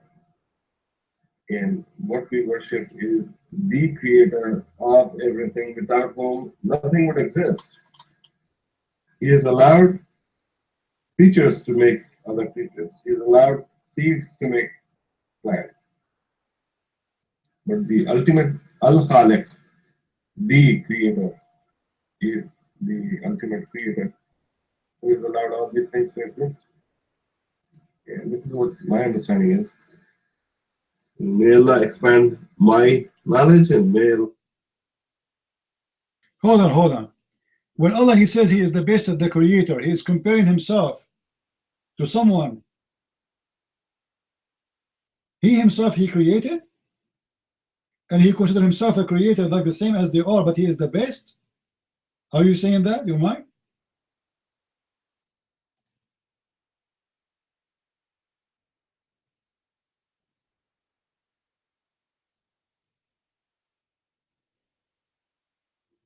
Sorry. Well, yeah, he's the best of creators. He's the the ultimate creator. He is created all the creators, and he Guys, he created all the creators and he is the best creator. What a joke. How you can say he is the creator of all the creators?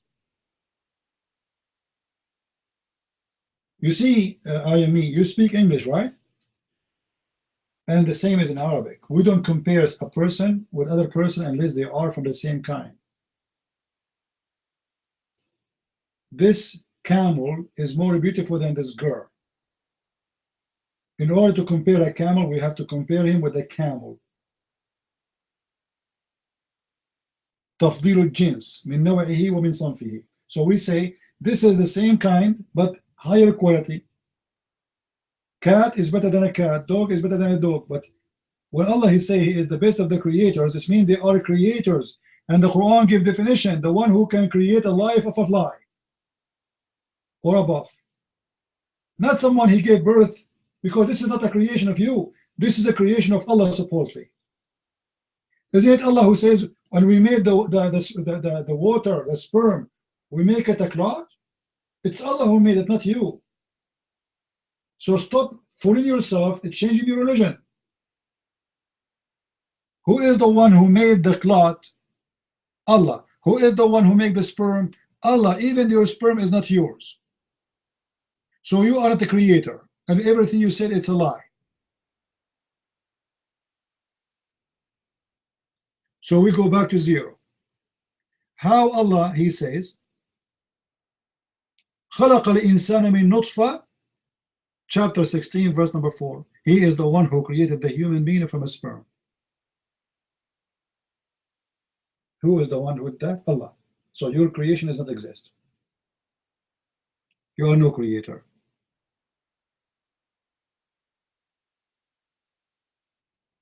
Chapter 18, verse number 37. He is the one who created you from dust and then from a sperm, and he made you a man. Who is that? Allah.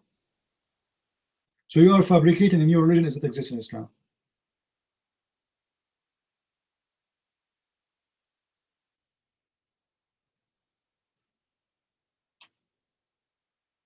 A Muslim, because he is so confused about those verses, how Allah he says he is the best of the creators, so he have to come to you with all kind of funny definition. Oh, you know what? The one who created the computer, the one who created the spaceship. This is false. Creator is somebody give a life, and the Quran confirmed that the creation of the man is the creation of Allah alone.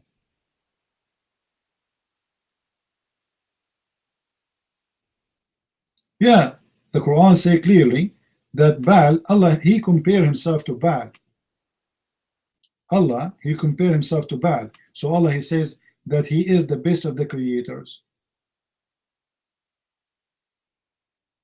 He says, are you going to worship Baal in chapter 37, verse number 125, and you leave the best of the creators? So here we have who? We have two gods, and we have to compare between them. What is the compare between them? Is about who is the best creator, which means Allah admitted, if this is Allah talking, that Baal is a creator, but Allah is better. The verse in front of you.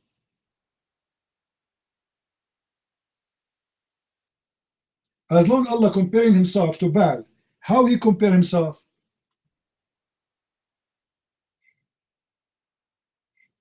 What he compare himself to? To Baal. In what? He says he's the best of the creator. He didn't say Baal did not create. He says he is the best of the creators. Comparing himself to Baal, that's mean Baal is a creator.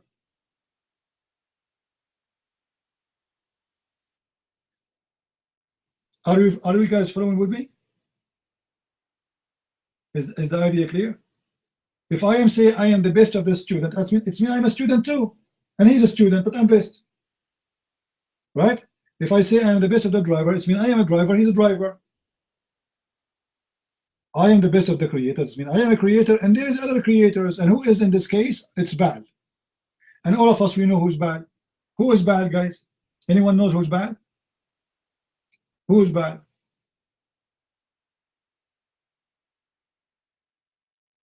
The moon god, the god of fertility. He's the creator. The Arab, they believe that he is the one who gives them babies. This is why women, they used to go and touch the black stone with their hands full of blood from their vagina when they have period, praying to the black stone, kissing the black stone, that the black stone will give them babies. So Allah, he compared himself to Baal, specifically Baal, to prove that Muhammad, he is an ignorant. Why? Because Baal is just another name of Allah. La is the moon god, Baal is the moon god, Yasin is the moon god. Chapter 36, verse number 1.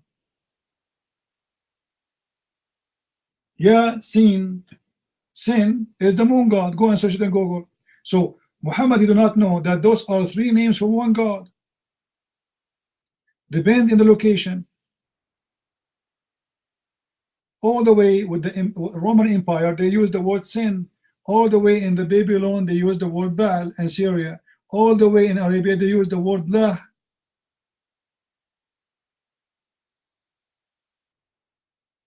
Don't change the topic. Arab Christian under occupation for 1400 years. They've been forced to use it. Imagine if you go right now and live under ISIS and you are a Shia. They will make you say whatever they want you to say. Be honest. The Arab Christian, they are living under ISIS for 1400 years. Now don't change the topic. Why Allah who compared himself to Baal, and he is saying he is the best of the creators? Now we go back to the question. In the beginning we asked you about the night of Al-Qadr. You said it's better than 1,000 months. Which night is the night of Al-Qadr? I am me myself. Which night is that night? Do you know? Do you have a proof? Do you have a proof? I have many proof. It's the opposite. And let me show you how stupid to say it is in the 27. Because your prophet himself, you do not know. Let me show you. I know you will say to me, it's based on Abjad. What Abjad? Come on. First of all, guys, let me show you how stupid Islam is. You see, the Christians, they celebrate Christmas, and all of us, we know that the birth of Jesus is not in December 25th. That is not the birth of Jesus. As simple as that. It is just a symbolic. People who used to be pagan, worshiping the sun God, the sun as God, they became Christians. So the day they used to designate to the pagan God, they give it to Jesus. As simple as that. When the Muslim, they say that there is a date, it is the date where the night of Muhammad received the Quran is, and this is the Quran saying that it is a certain date and it is equal to 1,000 months. People, let me explain to you how stupid that is. How many of you celebrate his birthday? Any? Who here celebrate his birthday?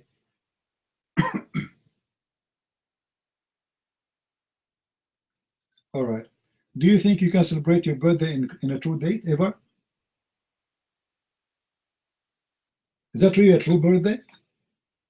It's fake. Even the date is wrong. Even the timing is wrong. Let us say you are born in January 1st. Next year, January 1st will not be the same as January 1st last year. It's not. Every 4 years, we have to add 1 day. So we have February 29. Why? Because simply the date is not correct. This is number one. Number two, all of us, we know that Ramadan is a moving month. Sometimes it's in July, sometimes it's in December, sometimes it's in August, sometimes it is in September, sometimes every year it's moving. So how you say that the Quran came in the 27th of Ramadan? Which Ramadan? Ramadan is not even a fixed month. Guys, How you say the 27th of Ramadan, but Ramadan can come in July, and then Ramadan can come in August, and then Ramadan can come in December. So what's 27? 27 what? It's a madness, a stupidity.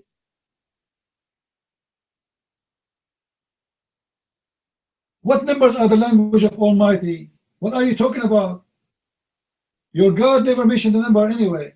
Now, let us talk about numbers. Your God, he says that this night is better than 1,000 nights. How that can be? One night is better than 63 years of a prayer?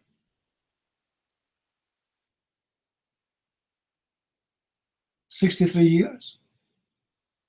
So I pray only, sorry, 83 years, 83 years. 83 years just for praying one night? And no Muslim is sure which night is. I am me myself. Is that true that your prophet, he forget which night it was? Because his wife, she woke him up? No? Are you sure? All right.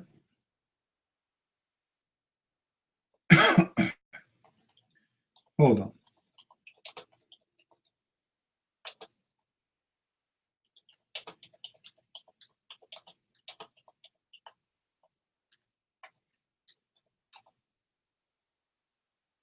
Aisha, she woke up your prophet and he forgot the night of Al-Qadr.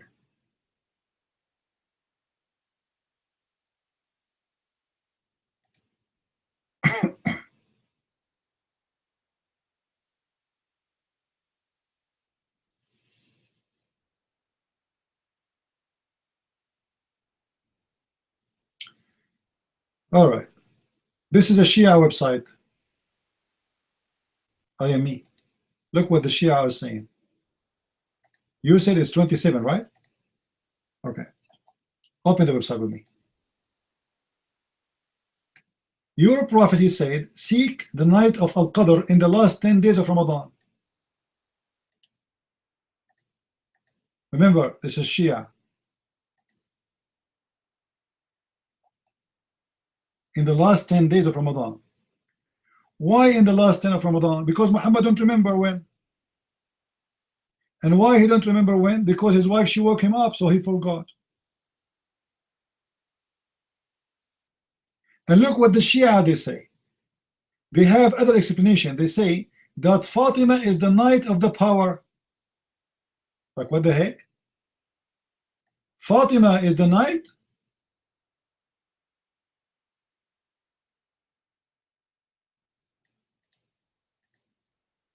So Fatima is the last 10 days of Ramadan. How Fatima can be the last days of 10 days of Ramadan?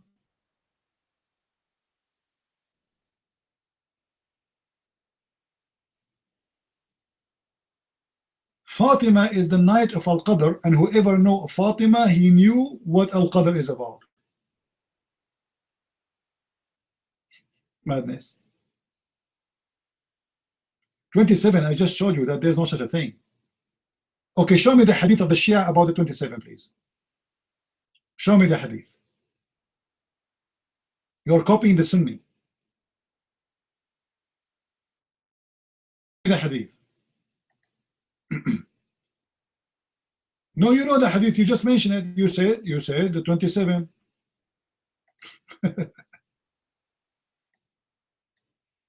You just mentioned it. What do you mean you don't know the hadith? Where do you get the number 27 from? This is a Sunni. This is a Sunni hadith.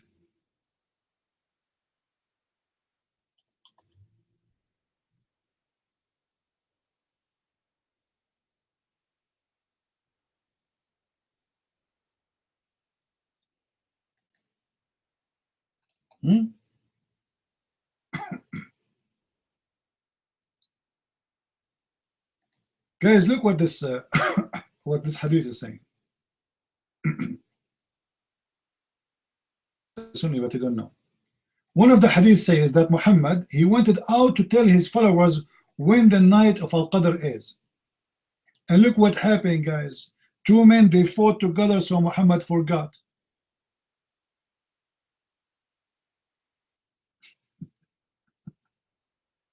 Like, what the heck? Two men, they fought together, so Muhammad forget when the night of Al-Qadr. Have you ever heard of a prophet like this? One night is equal to 83 years, but yet because two men, they fought, the guy, he went out to tell us when the prophet is coming to tell us, but he saw two men fighting, so he forgot when the night of Al-Qadr is. That's funny. This is nothing. In different hadith,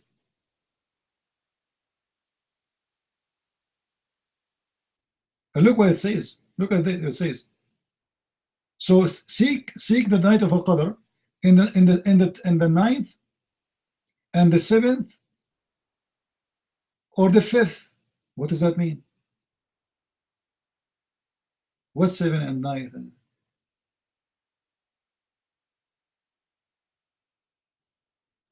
The 7th and the 9th.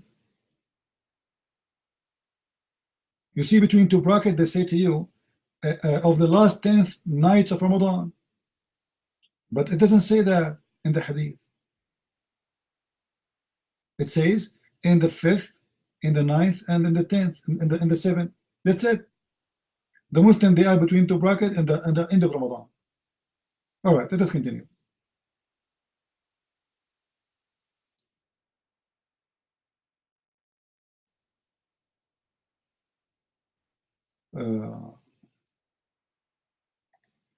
Guys, look at this hadith. Just to show you how funny. Muhammad, he recited the Quran word by word. Muhammad, he never forgot anything. And look what happened. No, the text is not coming. Hold on.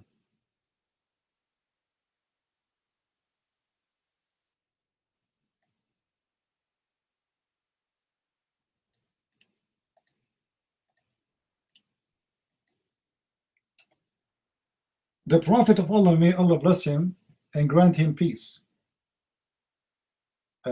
Doesn't say that actually. It says, may Allah pray on him and salute him. Come forward swiftly, while we were sitting. He approached in such a manner that we were alarmed by the speed. Muhammad is coming like so fast. Muhammad is coming. People, they are alarmed. The Prophet is coming so fast. Something wrong. Let's see what's happening. With which he came toward us. When he reached us, he greeted us and said, I came swiftly to you to tell you about the night of power. I forgot it in the time it took me to get to you. So look for it in the last 10 nights of Ramadan. What the heck?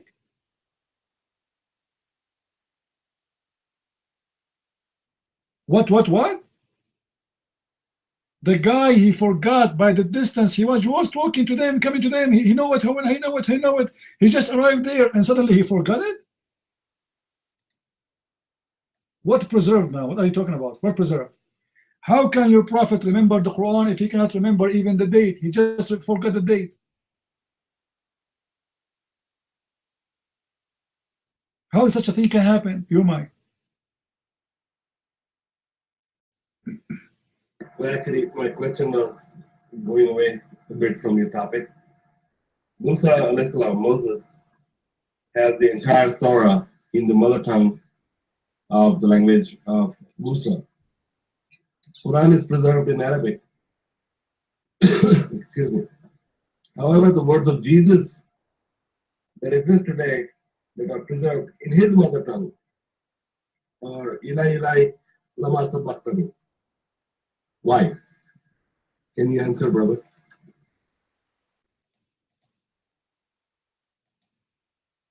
I mean, can you find me a smart Abdul? Look what we're talking about. Look what he jumped for. You want to get away from it.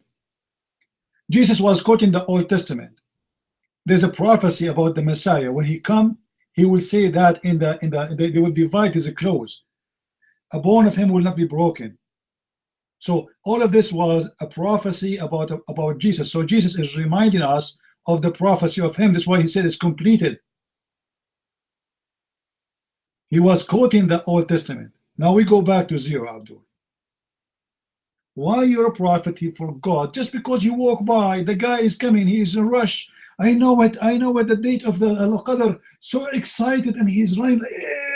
He's happy. He's coming, and the Muslims, they are alarmed. Like the prophet is running. The prophet is almost there. The prophet is coming. The prophet is coming. The prophet is here. Muhammad, he came to them. Okay, I came to tell you, when the night of Al-Qadr, shit, I forgot. What the heck?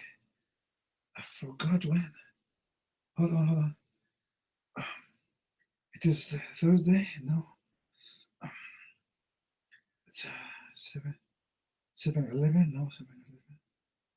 That's Obama. No, what Obama? Okay, well, you know what? Look for it in the last 10 days of Ramadan. What the heck? Allah told him the night of Al-Qadr when it's going to be. And when, we received the Quran in that night. How we can forget that? Hold on. I am me. Let me ask you. Did you say Allah, he preserved the word of Moses? He preserved it where? He preserved it where? In the tablet, right?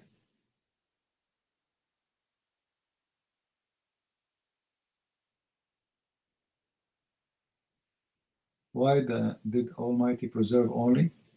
Who will preserve? What is that? Where is that preserved? Is that in your Quran? We can find this verse there in your Quran? Because you are saying this is preserved. Is that in the Quran?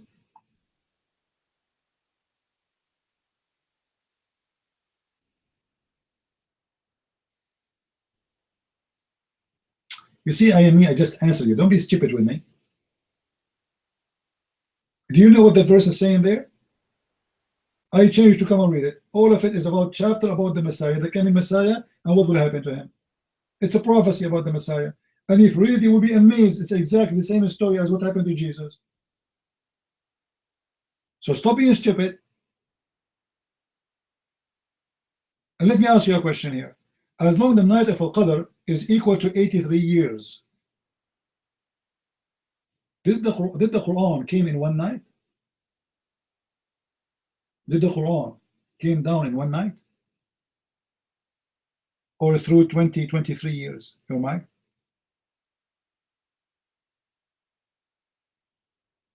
No, Jesus is not begging for a sake. No, he's not. Jesus, he said, let your will be done. Let your will be done. And he said, nobody can take myself from myself, but I lay down myself by myself. Don't lie, don't fabricate things, and don't change the topic. You see, this is what the Muslims do. They try to divert, exposing the religion, and they start talking about something else. The entire Quran came in one night. Guys, did you see that? The entire Quran came down in one night. So Muhammad, he have a verse about any Muslim woman, she can give herself to himself before he mentioned it. Long before he mentioned it, 20 years before he mentioned it, you might.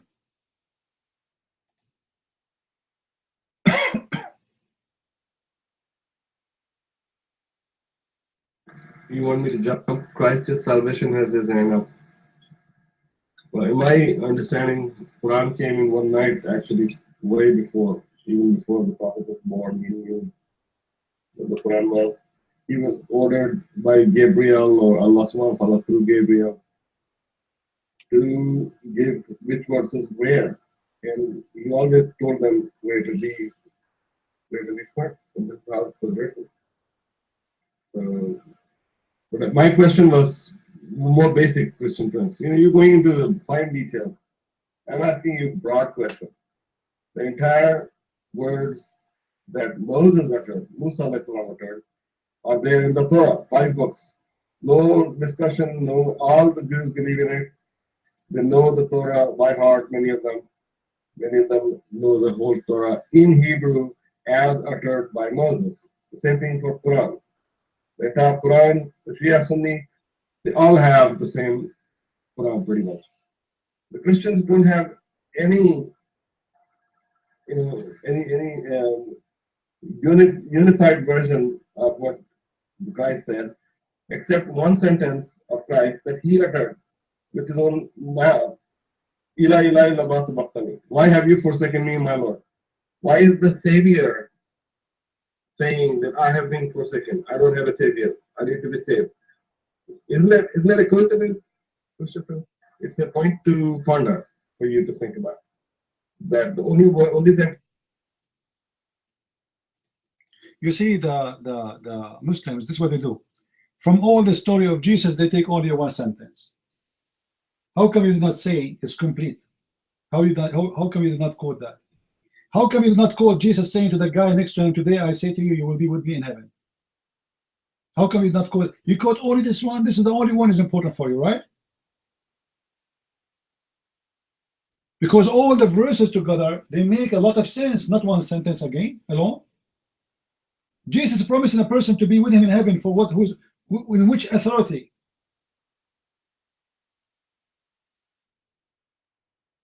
When Jesus is quoting that verse, he is quoting the prophecy. It's not about the Father forsaking him. The prophet who wrote this prophecy is speaking about what in the world happened that the Messiah is being forsaken. What in the world happened that the Messiah is being crucified? How you Jews do that? So the Messiah is quoting what the prophet he quote about him, prophesying about him. Otherwise the Messiah is not forsaken. And to prove the Messiah, he resurrected himself in the third day.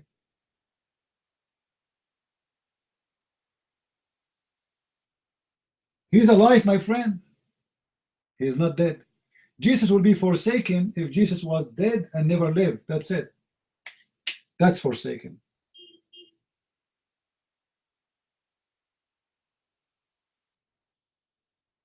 Who said one sentence of Jesus was uttered and preserved? What do you mean? What do you mean? Anyone understand, guys, what he's saying? We keep repeating the same thing. He is quoting from the Old Testament because this is a prophecy about him.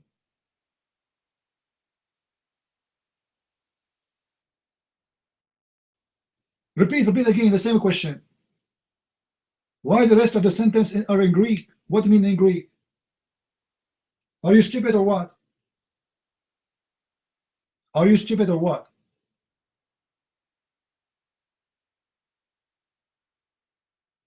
Jesus spoke in Greek? Well, Jesus speaks languages. So what if he spoke in Greek? But this is not a Greek, my friend.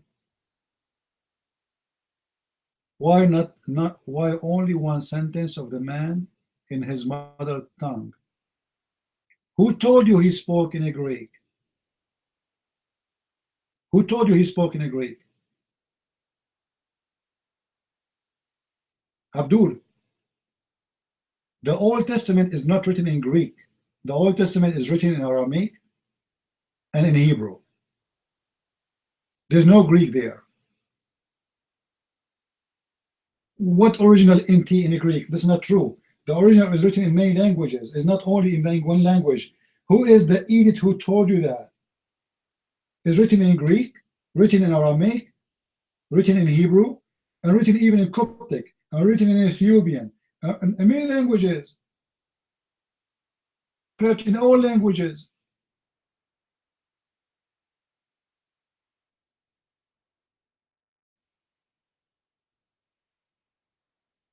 And the statement you are quoting is in Hebrew, which is born from the Aramaic. There's nothing called original New Testament is in Greek. That's not true. All of them, they are original. All the books are original and written in many languages. You are talking about manuscript. Manuscript we have. The manuscript is written in many languages, but the majority we have of it, we have in Hebrew, we have in Greek, and we have in Aramaic. Now, Abdul, you are just trying to divert our topic from the conversation. When you say that Allah, He gave Jibreel the whole Quran, and he gave it, and he told him to give Muhammad the Quran like verse by verse. That's wonderful.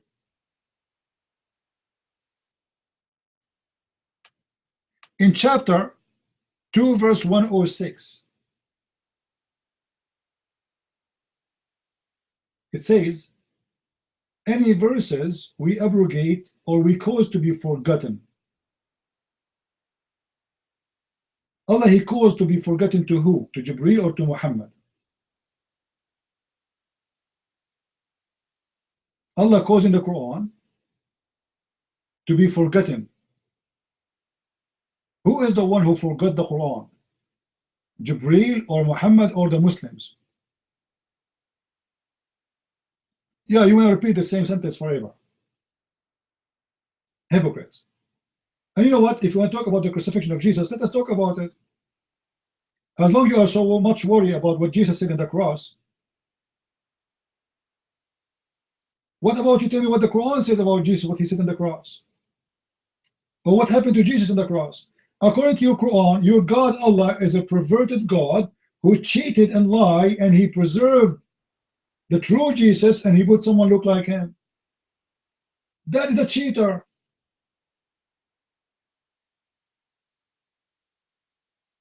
That is a cheater. Your God, he put someone look like Jesus in the cross. To fool who?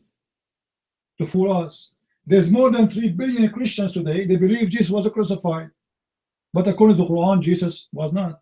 Allah did lie to us. Allah made us see someone in the cross, but he was not there. Who is the stupid in this story? So a Muslim is worried about what Jesus said in the cross, which is nothing but a quotation of Old Testament, but he's not worried about his God faking Jesus, cloning Jesus. And you know, when we ask a Muslim any question, he try always to change the topic. When we say to them is that the Jews, they killed prophets, and who are they? If Jesus was saved, who are they, the prophets, the Jews they killed? Any Muslim can tell us? No answer. But they will go back and they will say to you, why Jesus he said that statement in the cross?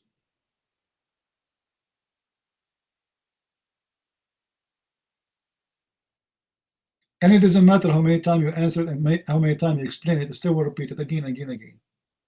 Because you don't want to talk about the Quran.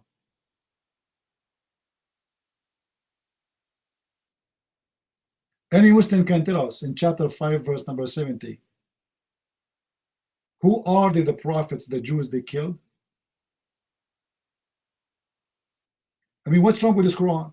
The Quran mentions things, but there's no explanation, and there's no proof of it. And we do not know who. And those are prophets.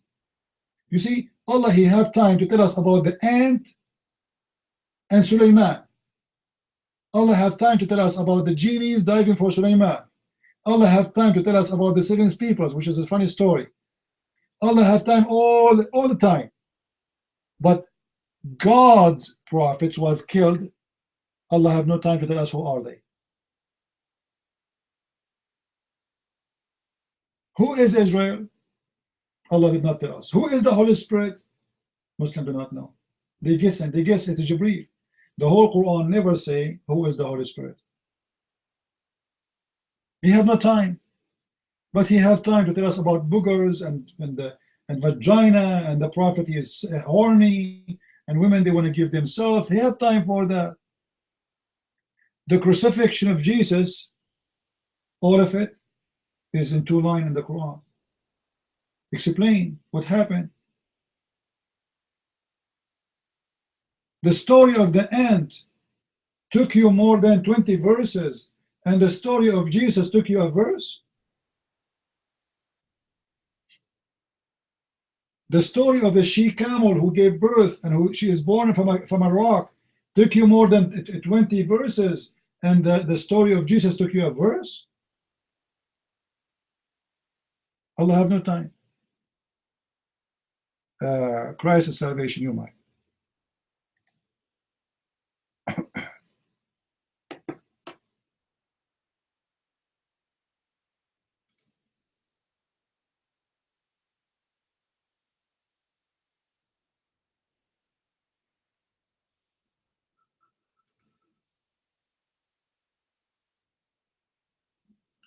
Who is this guy?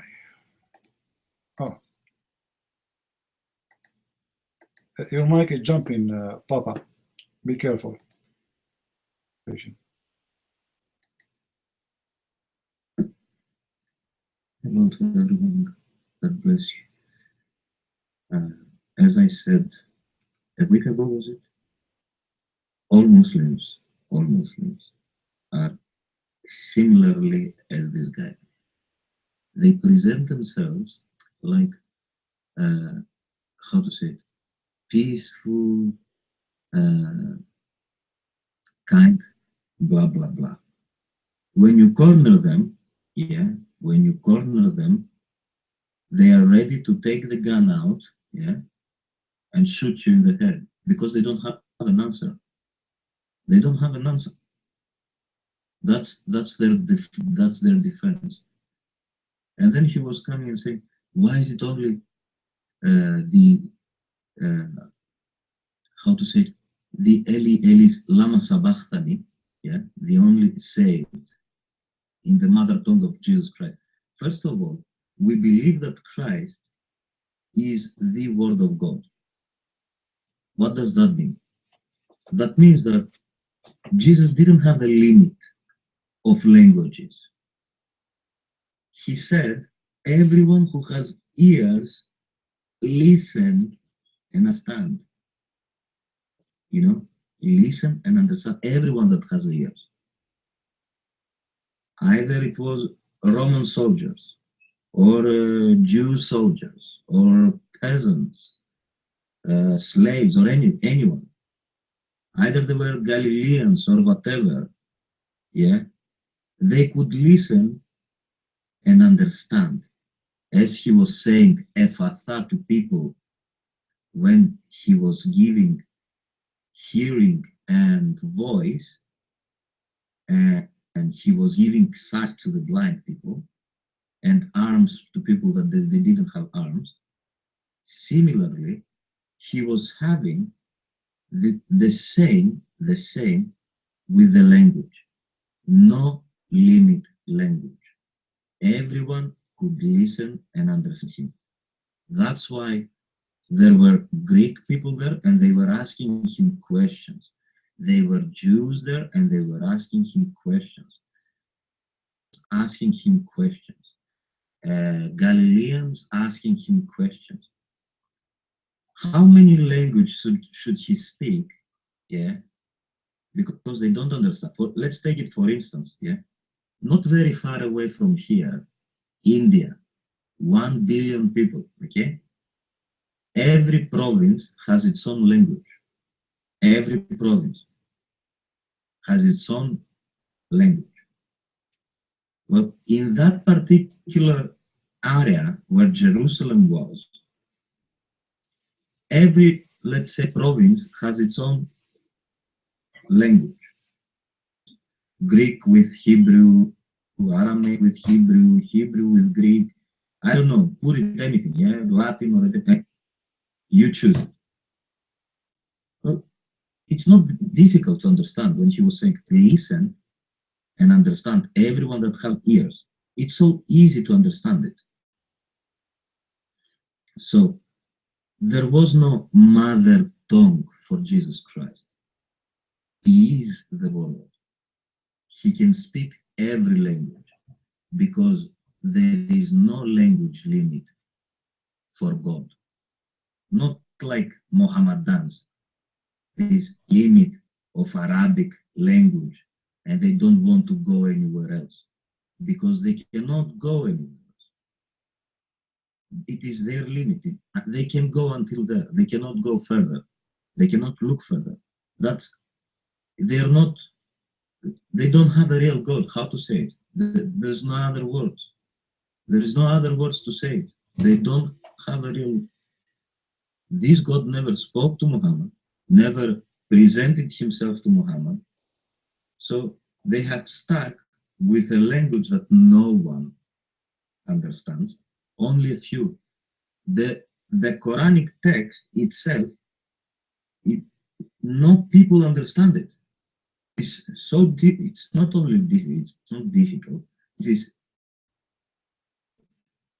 not a language to understand by human nature or by any nature, because it's not written correctly.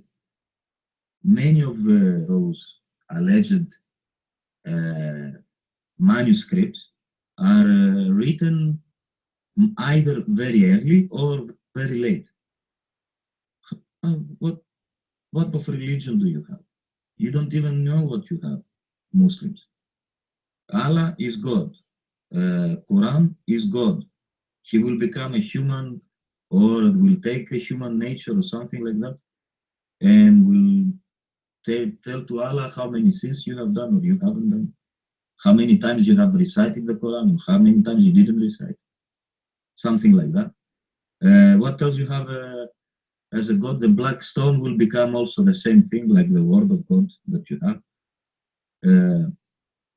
What else they have? So they have Aluza, Manat, and then they say they are not polytheists. They are the true polytheists. They are doing the same thing that the polytheists are doing. Circling the Kaaba, kissing the black stone, going up and down the two mountains. Pagan practices, justified with a closed monotheistic religion. Come on. And you talk about Christ. You don't even know Christ. Can you talk about Christ? That is what I wanted to say. Thank you very much. Maybe thank you a lot.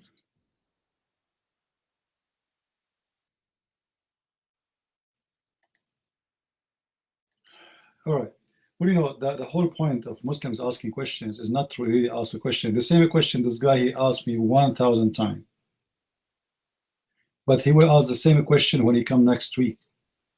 The whole point is he don't want you to talk about his prophet and to question how stupid he is. As simple as that. So the purpose of those questions the Muslims they ask, not because they are looking for answers, because they heard the answer to the questions over and over and over, but they are trying to make you stay away from Islam.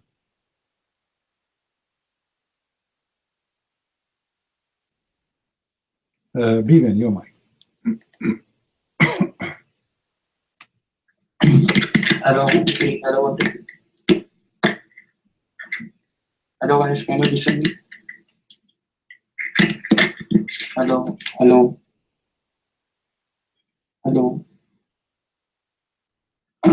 Okay, guys. First of all, I would like to tell you that Abdul was saying something out of I mean in English, Father by our political way. It is written somewhere in Isaiah about the prophecy of coming Messiah who will cry, Lord, Lord, why have you forsaken me? So first of all, hello. Hear me now?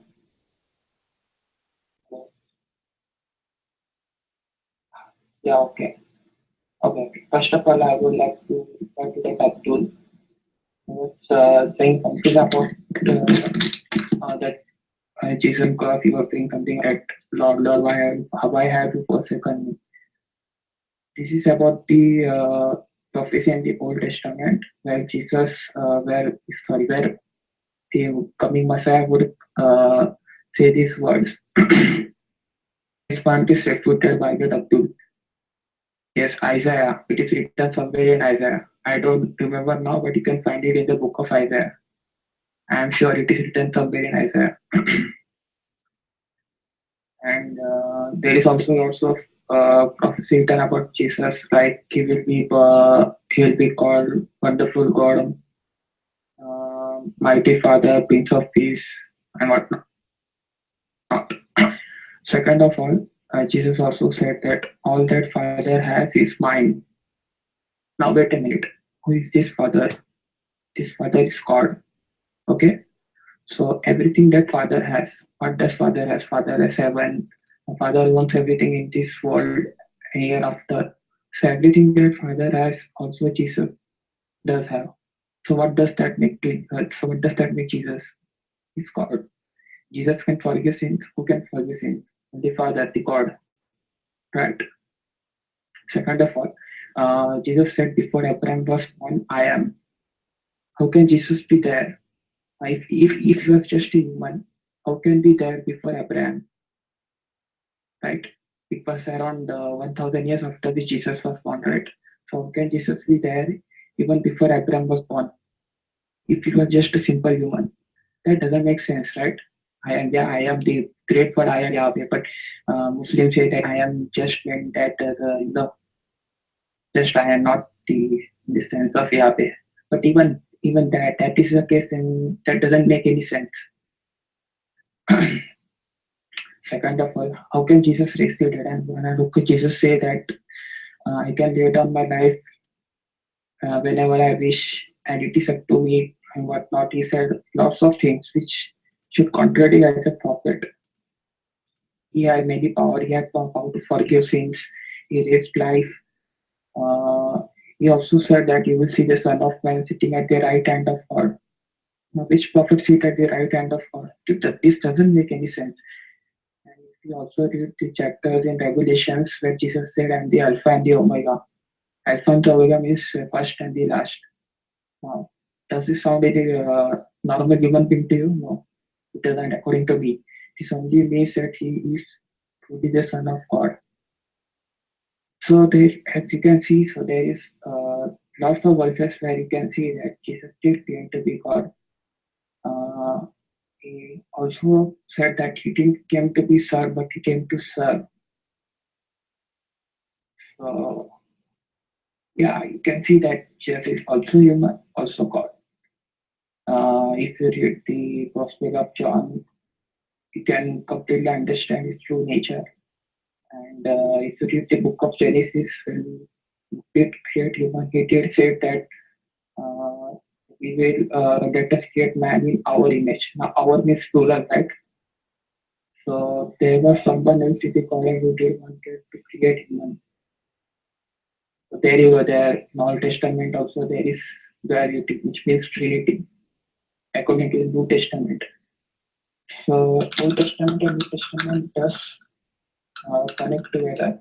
So according to me, yes, Jesus is God, the Son of God, and Holy Spirit is also God. So there is time between God and it is only one God, not three gods. So yeah, it all makes sense if you do the thousand following. The mic is yours, CP. Thank you.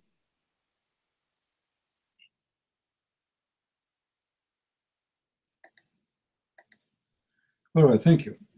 Well, you know, the Bible is not a phrase you take and you place wherever you want. It's a book.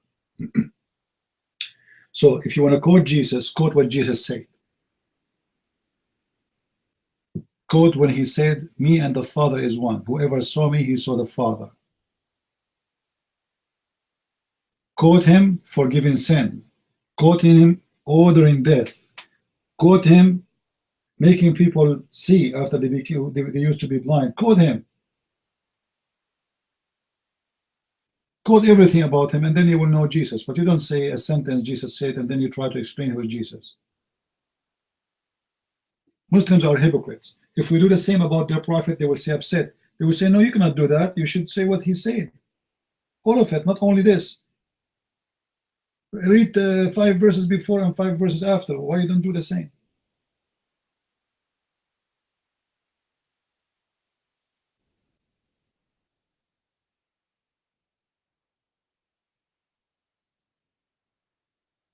In which authority, Jesus even, he says to them, "It's been said to you, but I say to you." That is not an authority of a prophet.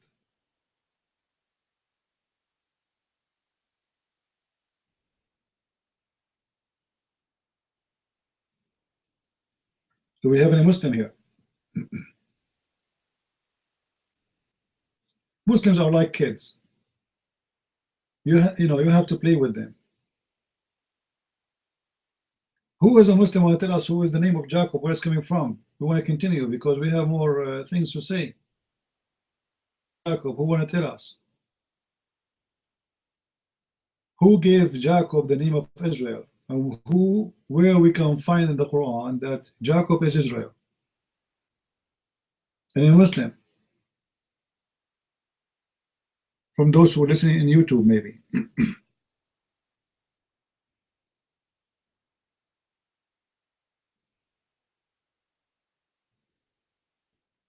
My friend, listen carefully.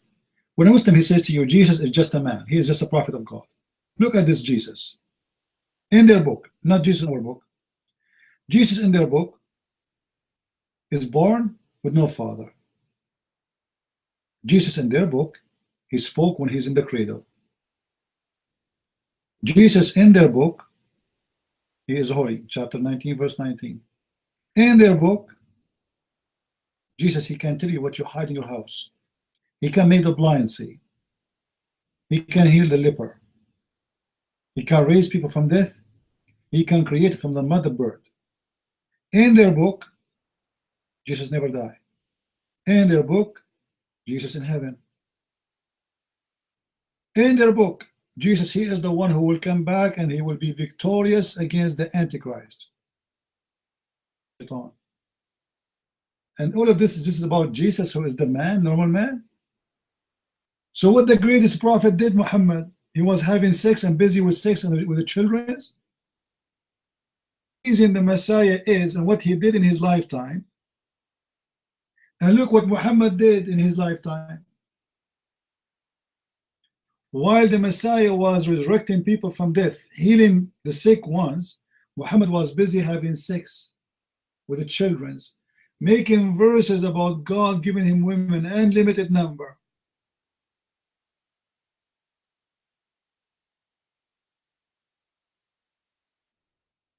While Jesus, he was feeding thousands from nothing, Muhammad was asking people to feed him,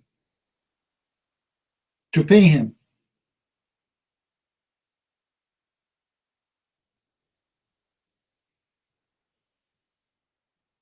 How in the world, like a Muslim, he forgot all those things about Jesus, and he remembered that Jesus said, Ili ili lama shabaktani.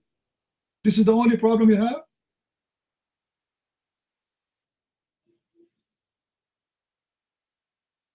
And you know what? When the Muslim admit that the Messiah will come and he will be victorious against the Antichrist. Question: Christ is an Antichrist, not anti-Allah. Any Muslim can tell us? Christ is just a prophet, supposedly, right? So why the Shaitan, he will be Antichrist? He is just a prophet. Allah, he sent 124,000 prophets. Shaitan want to be only Antichrist?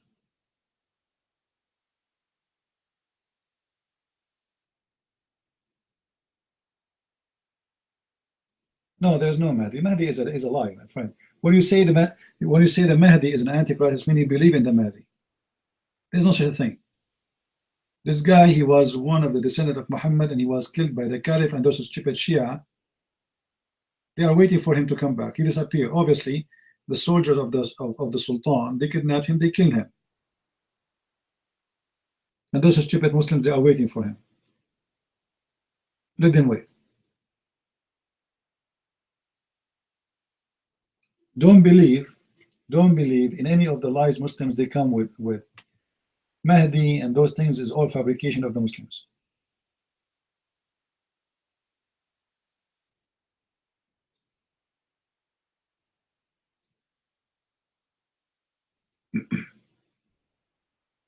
And Abdul, and do you know what the Muslim they fabricate about Al-Mahdi? Al-Mahdi, they claim that his mother, her name is Maryam. And he is born from the side of her leg. Like what? From the side of her leg. I'm so glad she did not give birth to him from her nose. Why? Because he is Al-Mahdi, and there's no way Allah will allow him to get his mother to give birth to him from her vagina. She gave birth to him from the side of her leg. You know, all of Islamic stories is nothing but fictions, and amazingly, you know, why the Muslim don't make fun of you when you believe that Mary, she was a virgin? Have you ever heard of a Muslim question Mary to be virgin? Never. Why? Is that because it's logical? Is that because it's convincing? No. There's no logic. Based on the story of Islam, there's no logic. Why Mary, she will give birth as a virgin? Doesn't make sense. All the prophets before Muhammad, including Muhammad, they are born from a woman and a man. Why Jesus? Any Muslim can tell us why Jesus? What's the problem here? If you want to say to me it's a miracle, okay, I understand it's a miracle, but what's the point of this miracle? Nobody can prove this miracle. I can say, my mother, she can say, she gave birth to me when she was a virgin. Who can prove it or disapprove it? So what's the point of this miracle? Unless there is something behind the story that this person is not from this earth. He is not like us.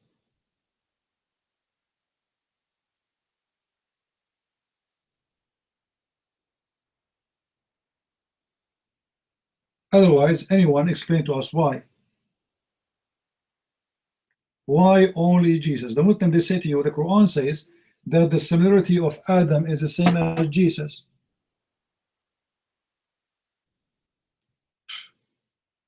But that's stupid, because the Quran confirmed that Adam was created from mud. And then Allah, He breathed into the mud.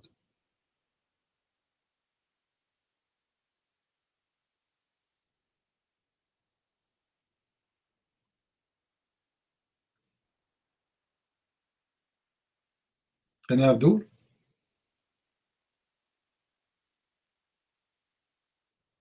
And you notice this guy, you know, the Shia, by the way, they practice taqiyya a lot more than the Muslim Sunni. All the hadith I showed him about Ali saying this and that, do you see the answer? He never answered. He jumped right away. He don't want to talk about it. All the stupid things that Ali he said, he have no comment about it. He is only worried about Jesus said, Ili, Ili.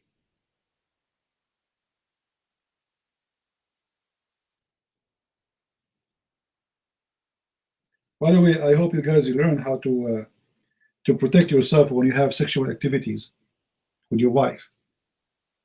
Because, you know, remember, Ali is the teacher here. All right? Like, if you don't want you have to have a son, he is poor, don't ever make you and your wife exposed to the sun when you have sex. Because if you do so, you will become poor, and then they will make you like me. Imagine. God forbid, you don't want to be like me. However, if you want to have a baby, you want to have boys. Anyone remember what you do if to have boys? If you don't want to have girls? Anyone remember how to do it? How? You have to place your hand, the right hand, in the front of her when you are behind her, when you are having sex, and you put your hands, your fingers in her belly button. And then you say, may Allah make him call him Muhammad. And then he will be a boy. And then the guy, he have 7 boys. 7.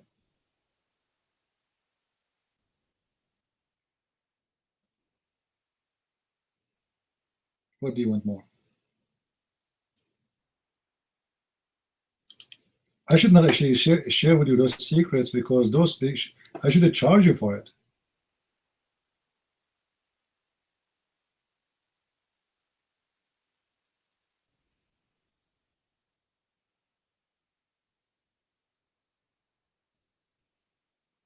And Abdul.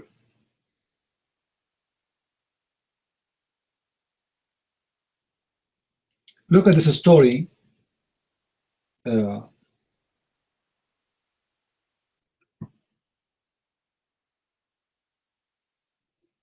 This is a story reported from Al-Hassan. Once Al-Hassan, he was eating. This is the family of Muhammad. He was eating, and then a lotus fell down in the food. So he grabbed that insect and he opened the wings. Now, do you know anyone knows what it says in the wing? Guess.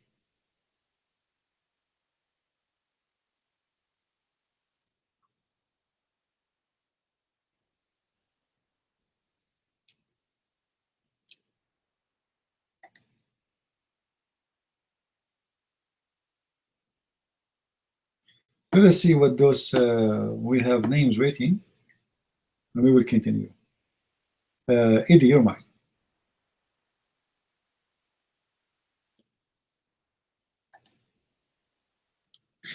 Okay, thank you, CP. Yeah, now, if I remember right, or is this a different sect of Islam, but doesn't the man, the first one, whoever discharges first, determine the sex of the baby? Like free.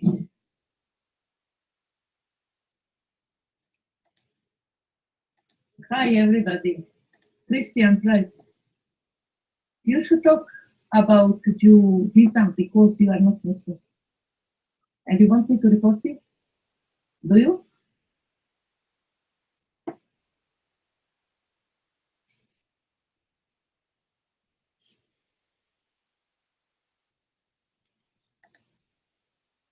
She want to report me? I should not talk about Islam. She want to report me? Oh, please don't. Please. Come on. Don't do that. I will pay you. Don't hold on. Why you want to report me? You report me to who? Huh? Draga, you want to report me to who? Take the mic. Tell me. You want to report me to who? What's your problem? Go ahead. What's your problem? You should see a psychiatrist. Do not talk about somebody else's religion because you don't have one. And I think you are just, I don't want to be rude. No, it's a, you guys can say whatever you want, but it's not nice. I make point. Is it nice when your prophet, he says the Christian and the Jews are dirty and filthy and pigs and monkeys? Your mic? Do you think it's nice? Go ahead. I am not presenting myself as you are presenting yourself to be Muslim. Who told you I'm a Muslim? Are you stupid? Who told you I'm presenting myself as a Muslim? I'm not a Muslim. My name is a Christian prince. Do you know how to read, how to write? My name is a Christian prince. Do you know what does that mean? It means I'm a Christian. You're mine. Are you representing yourself to be Muslim? Why? Lady, who told you I'm presenting myself to be a Muslim? God forbid, I'm not. Do I sound stupid for you? Muslim is someone believe that Allah will make his penis endless. A Muslim, he believe that women have half a brain. I don't believe in that. I'm not a Muslim. You're mine. How can you talk about something that you don't know about? Answer me. Okay, I will turn now my engine, and that will make me knowledgeable, and that will make you believe that I know. Brother sister, our sister there is coming. We come to take him from Bangladesh. She's asking a question. How we can make teeth? It's very easy to make a teeth. You bring milk and you read the Quran. Chapter 13, verse 13 says, how you know I know or I do not know? Do you know me? Did you speak to me? Did you ask me questions?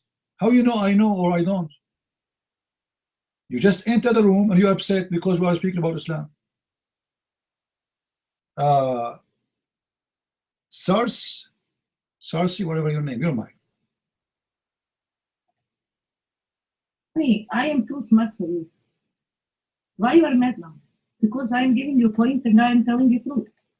What do you know about Islam? Did you read Quran? Is it Quran same as Bible? Answer me those questions. For sure, the Quran is not the same as the Bible. The Quran is very, very a fantastic book. As an example, the Quran speaks about the flying carpet. Do you believe in flying carpet? Do you have a flying carpet at home? Your mind?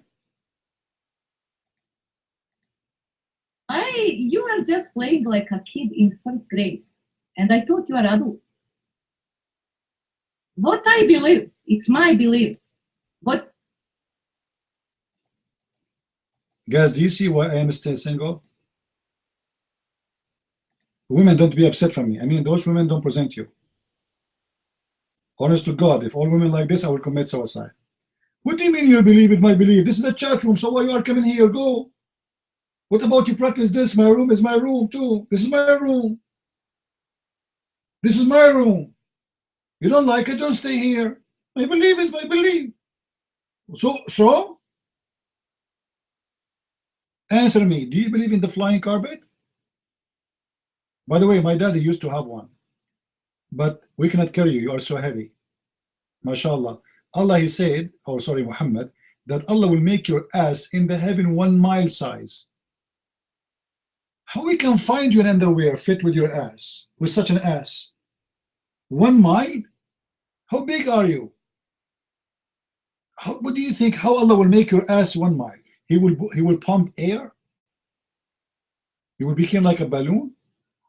Go ahead. listen to me, honey. You need psychiatrists. You need to fix your life.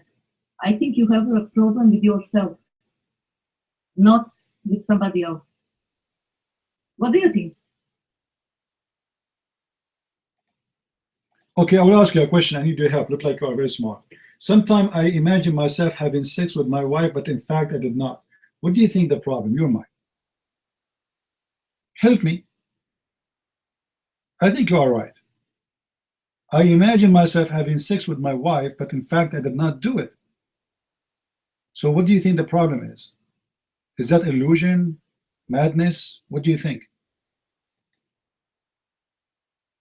Honey, I don't care about your private life. That's your life.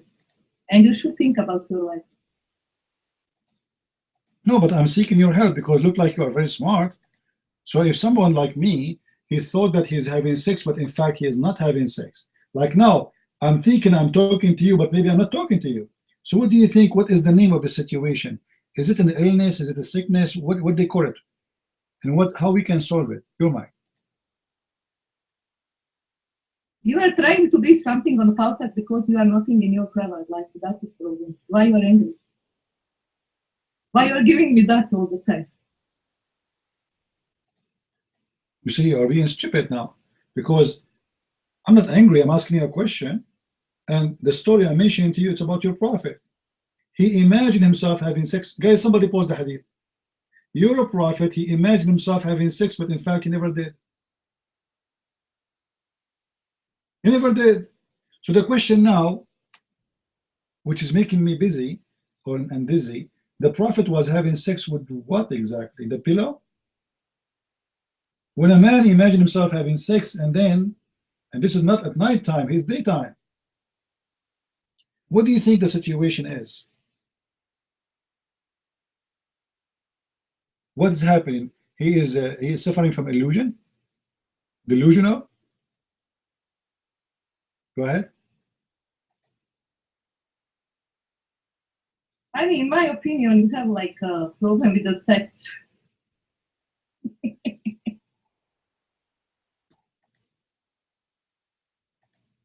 I do. You see, I'm really worried that Allah will take me to heaven and it will make my penis English. Imagine how many cars, the ants in the jungle, they will be eating the penis. They will climbing over it. The dogs will be pissing on it. I mean, come on, is that a reward or a punishment? So who is the one who has a problem with sex? Me or your prophet? He is the one who keep mentioning sex. What kind of a prophet? You are the one who said. The one who keep talking about sex, he must have a problem. I'm just quoting what your prophet said. Why your prophet, he promised the Muslim man that his penis will be endless and will never go sleep. Do you have an explanation? Go ahead. you know? Have you been there in those times? What? How do you know something that you haven't seen with your own eye?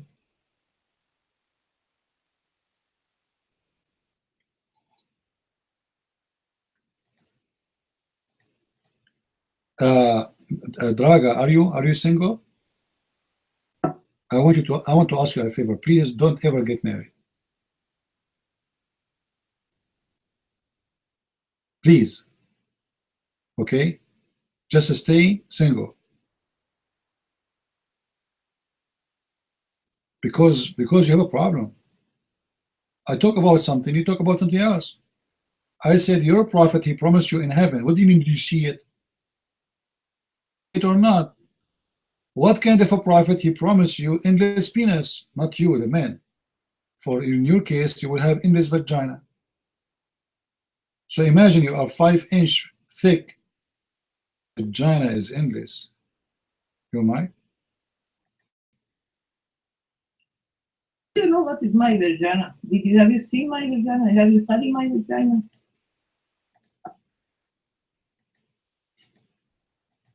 Oh boy. I don't want to see a vagina, lady.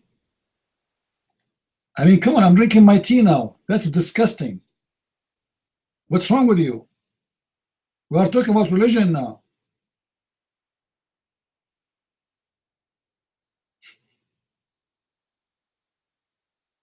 Let me see. Did you want to study my vagina? Did she say study my vagina? Okay, open page number 2. Do you know that your prophet, he said that the name of the men who will F a woman is written in her vagina? Open page number 3 and tell me the names you see there. You're mine.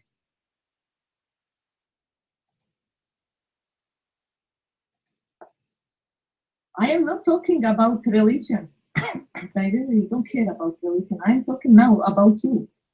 I'm trying to help you. Just sit down, mad woman. We have enough of stupidity. Do we have any Muslim here?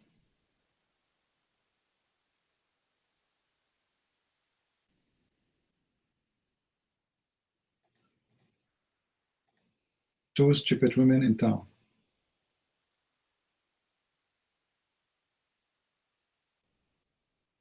Imagine, guys, imagine those 2 women, they work with you, or 1 woman, she work with you in the same office, and she have a table next to you.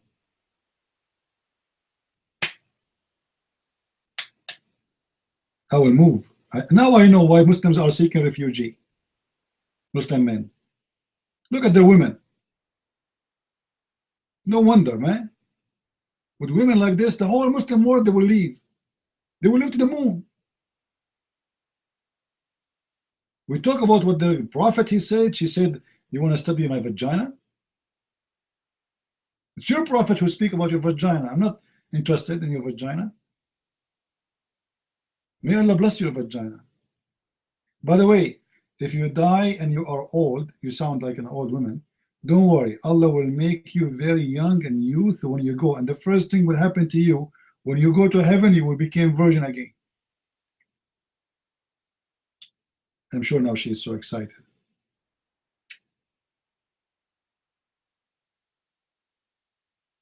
Any Abdul here?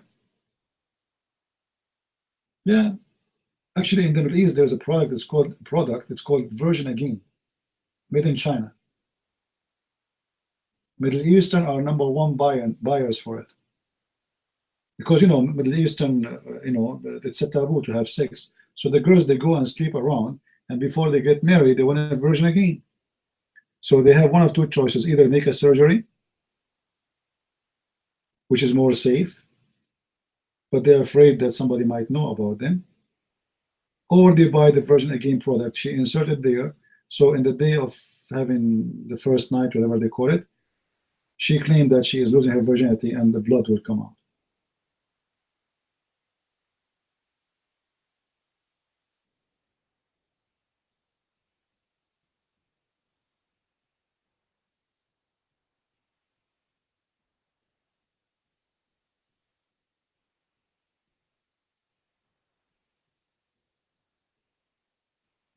Do we have any Muslim here?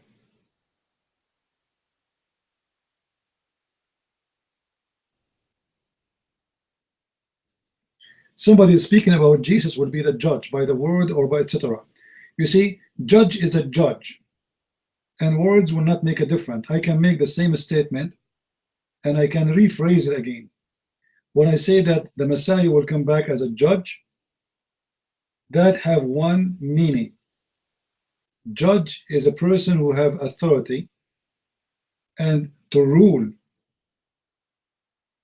You know, when we say we have an executive officer and we have an officer.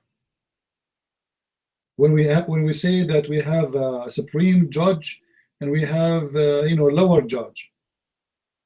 At the end of the day, is that judge able to perform his judgment, or just a judgment of words to condemn? Jesus is the judge who can perform, and he judged by the word, and he is the word, and he is the authority.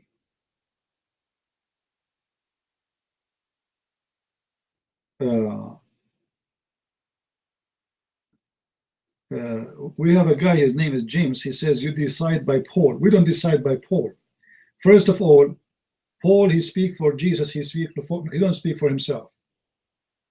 Secondly, you yourself, you do not know what you are talking about. Paul and the Messiah, both of them, they say the same, that the Messiah is the judge. When the Messiah, he will come in the cloud with the glory of his angels. He will say, bring them in front of me and slay them.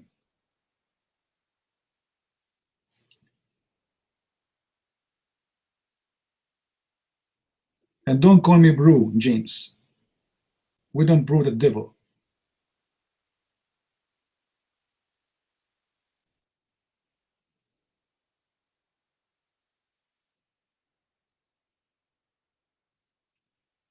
Do we have any Muslim here?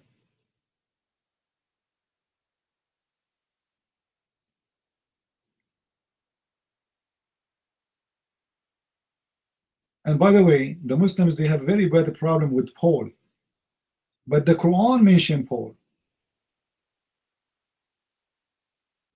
We are dumb? Okay, put your hand up, Missin. Let us see how smart you are. Your mic, New Testament.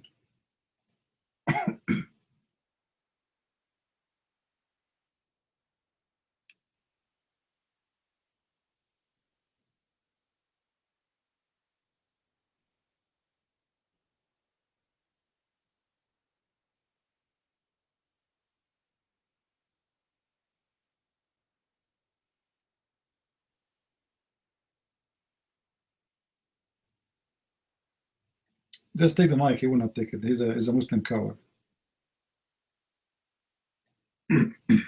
Okay. I actually have a question for you. I kind of need a little bit of help on something. I don't know if you have the time. It's kind of a big question. It has to deal with the David Wood and Sam Shimon's a Muslim. What do they call it? The Muslim dilemma argument. Is it okay if we speak on that? Your mic. Give me the question. Don't mention names for me, please. I don't care for the names. And for the guy who is speaking in YouTube, he says, how come Jesus appeared to Paul and nobody saw that? James Lacoon, are you a Muslim? Are you a Muslim? Because you are saying stupid things. Paul, after Jesus appeared to him, he's still killing Christians. Are you stupid? Don't like your prophet? Paul was killing Christians after he became a Christian.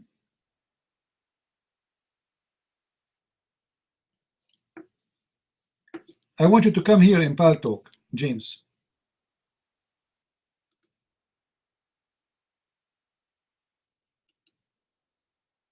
Your text will not appear in the chat no more. If you want to talk, come to me. Come to me. Let us laugh at you. Come to Paltalk. I want to talk to you by voice. Be a man, James. First of all, Muslims, they use Christian names to lie. Secondly, I challenge you to show me what you are saying and what you are talking about. And why if Paul and he have no witnesses is a problem for you, but your prophet, he never have a witness for anything. Your prophet, he went to the seventh heaven and he came back, he have no witnesses. Your prophet, he see the angel, he have no witnesses. Your prophet, he do everything he do, even his sex was false. If you are a man, come to the chat room, James, we are waiting for you. The Muslim undercover of the name James.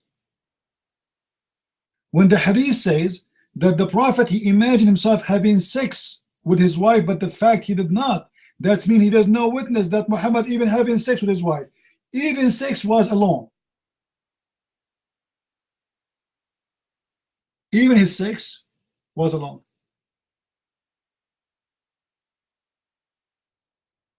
We go back to you, New Testament authority, but please without names. I don't know, I hear about David Wood or anyone. Just give me the question. What is the question? You're mine. Oh, I apologize. That's actually a Windows-based thing. It's New Technology Authority. It has nothing to do with the Bible. I'm sorry for that mistake. A lot of people make that mistake. No, what I was referring to was the argument with chapter 5, verse 5, correlating with chapter 6, 115. You know that argument? That's what I was referring to.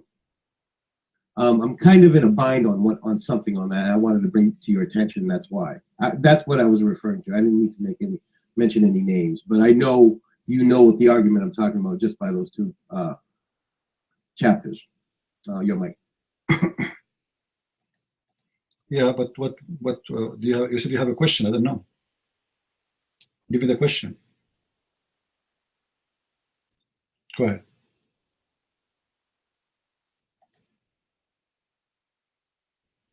Okay. Well, when I first discovered that argument from those two people, I thought it was quite amazing. So I said to myself, okay, I'm going to try it on for size. And I actually used that argument with a Muslim online, and it seems like every single Muslim crumbles on that argument every time. And I was actually shocked because I didn't think it could be that easy. Chapter 18, verse 25. I mean, I went through all of them, and I can see the correlation that any question that they would come up for that was already covered, which I thought was amazing. But here's where I'm having a problem. The people who are not Muslim but are angry at the Muslims at this time. When I bring up that particular subject, they're actually getting angry at me. I'm actually getting friendly fire, and I'm going to tell you why. I understand that Isa is not Jesus in the Quran. I totally understand that, and I read into that, and I exactly, we understand that. But at the same time, I'm using Jesus as an argument, if you know what I mean. Now, I'm getting flack from the non-Christians in Paltalk for even using that.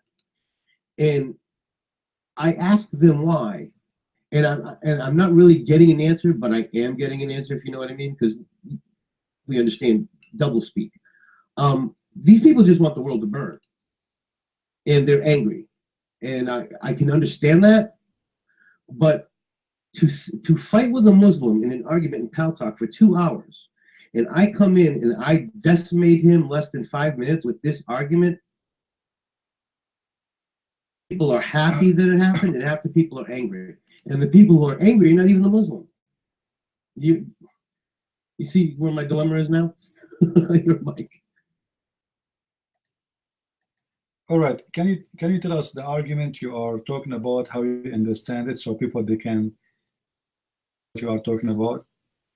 Can you, like the same thing you say to the Muslims? Let's see what those Christians will say to you. As you said, the Christians, they are causing your problem.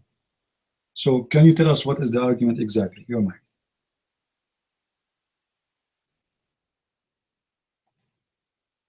Oh, without a doubt. To me, this is a sure, an absolute sure winner of an argument. Because I understand one of the fallacies they have to abide by. They have to believe in Jesus Christ. See, an atheist, I understand the argument. You can't go that route with an atheist because an atheist will take it in a different direction. But if you're a Muslim, you have to. It's a give me right off the bat. So half of it's decimated. So what were you asked? I'm sorry, I misquote. I was talking about chapter 3, verse 3. Chapter 6, verse 115.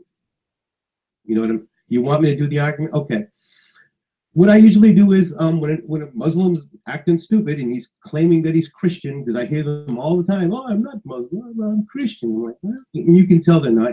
I always bring up chapter 3, verse 3 in the Quran. Now, the thing is, a lot of these rooms I noticed, you cannot bring up any biblical scriptures or Jewish scripture. You can't even do that, but because it's dealing with Islam. So they, I'm not breaking any rules when I'm bringing this argument up.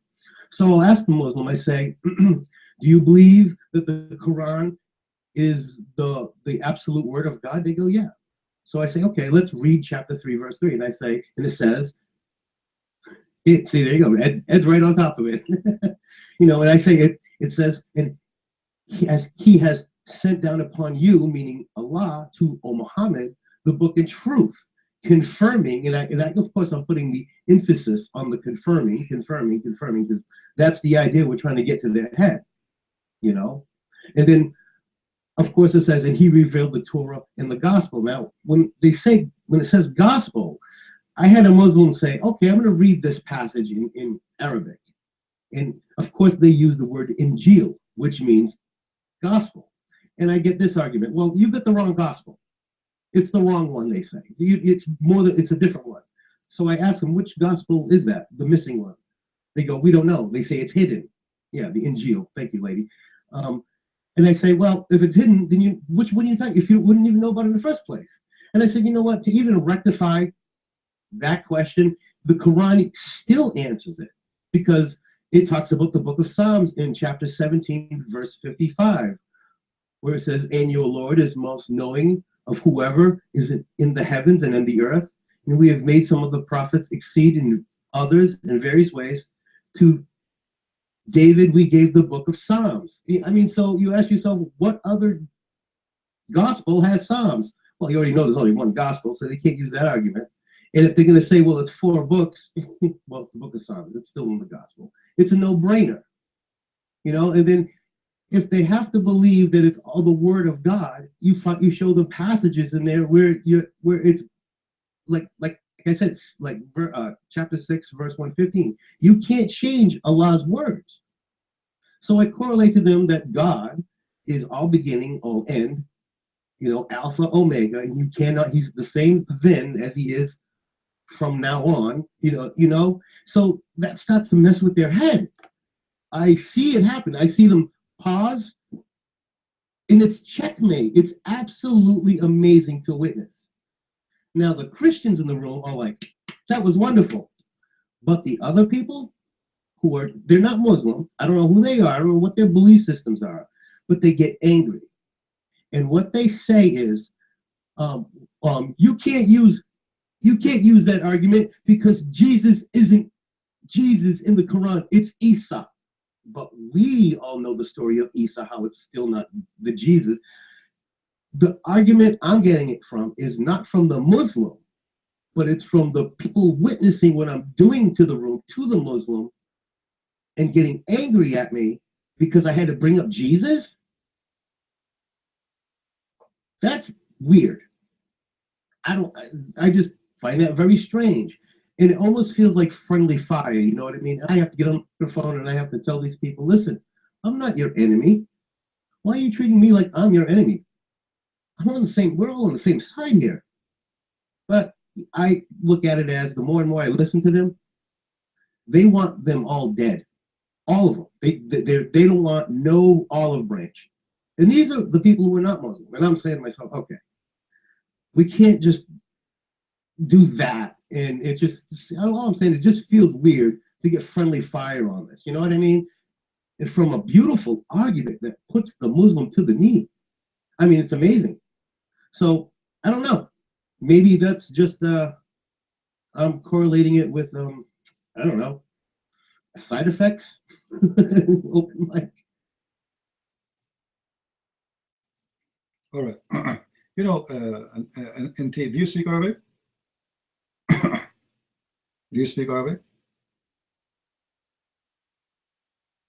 All right. You said David Wood and Sam Shamoun, you learned it from them. But do David Wood and Sam Shamoun speak Arabic? They don't. None of the Islamic translation, it says that he approved what is between their hands. Not even one. Do we agree? Is that correct? Not even one Islamic translation says that he approved what is between his hands.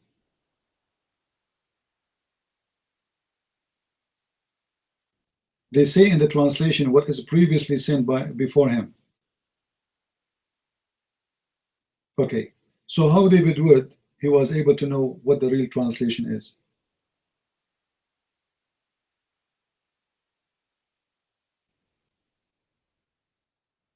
See, all those arguments, my friend, with my respect to everybody, when we were making videos exposing Islam, those names, they aren't even Christian at that time, and they know nothing about Islam. And there's no way that you can know what the Quran is saying. I'm not talking about you. I'm talking about, you know, if you learn it from somebody, it doesn't mean that they are the one who taught really about it.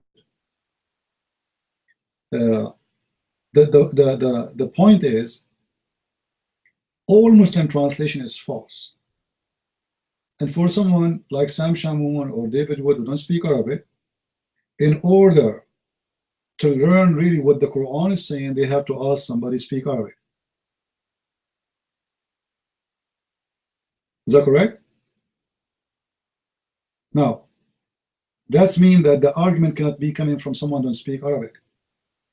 Somebody who speak Arabic first, he noticed this and he mentioned it, and they share it, which is good. So always I advise you,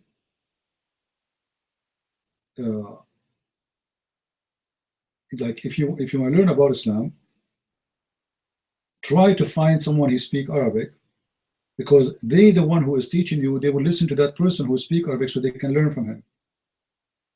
It's the same as, you know, like saying, I'm a doctor, I'm going to give you a prescription, but I do not know how to write Latin or English. And I do not know how to read, how to write. This religion, all the secret is in Arabic. All the Quran translation is false. All the Hadith translation is false.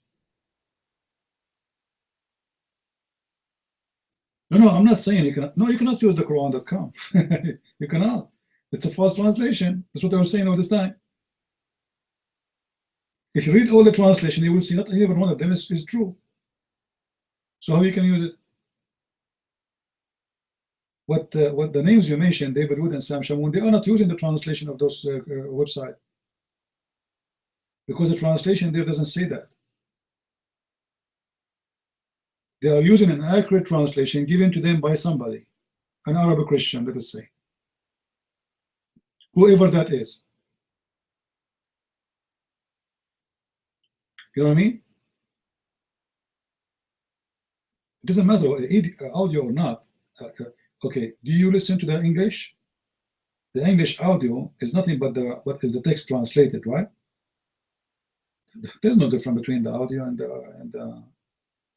the text. Yeah, I will give you the mic.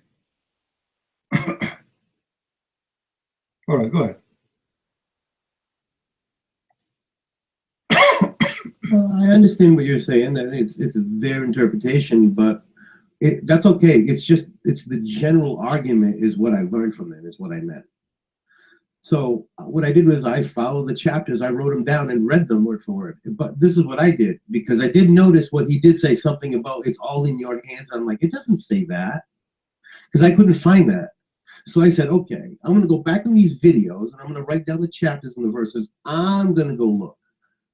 But when I did, I only went to one place. I said, I'm going to keep it consistent. So I'm going to use Quran.com.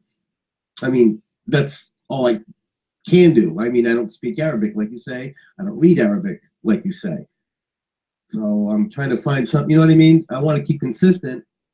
because generally that argument is compelling. And that's what I meant. It doesn't mean David had to interpret it or Sam interpreted it. No, I went and I wrote the numbers and I looked them up and then I reread them for myself. And the argument the argument still stands. So I thought it was foolproof. But if you're saying that I shouldn't be using the Quran.com because it's not reliable, because it's not the original Arabic of what, then I'm at a standstill. What are your suggestions? Open mic. Okay, let me explain to you. If you make your argument based on a false translation, don't you think that our argument can be weakened? Because one word can change everything. And all Muslim translation is false. So the argument can be solid if you have a real, honest translation. And until now, I could not find one Muslim having good translation.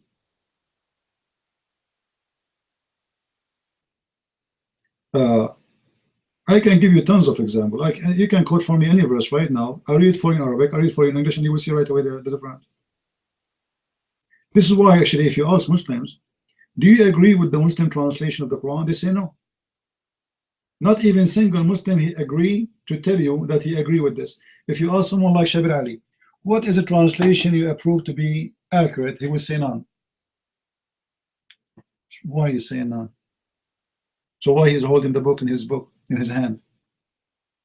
Buyers, those translations are made to deceive you.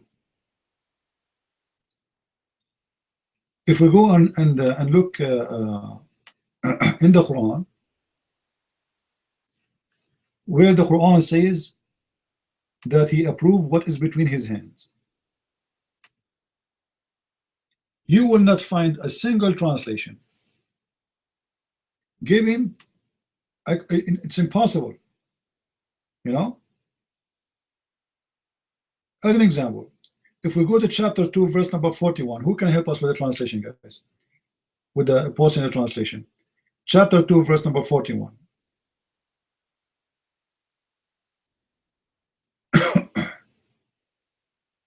Can somebody post? Sorry, read with me. Okay, confirming that which you possess already of the scriptures. Okay, what do you mean possess of the scriptures? Look at the second translation, Sahih International. And believe that I have sent down confirming that which is already with you.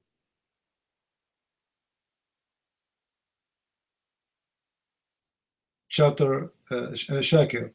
And believe in what I have revealed, verifying that which is with you.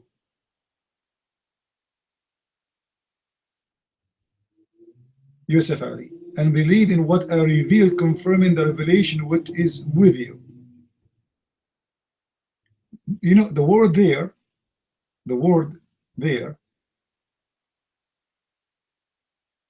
مصدقا لما معكم, I agree about what is revealed to you. Look here, the Muslims, they have no problem to say that what is between your hands as it is. You see that translation is accurate somehow. Why? Because the one who's saying that is Musa's.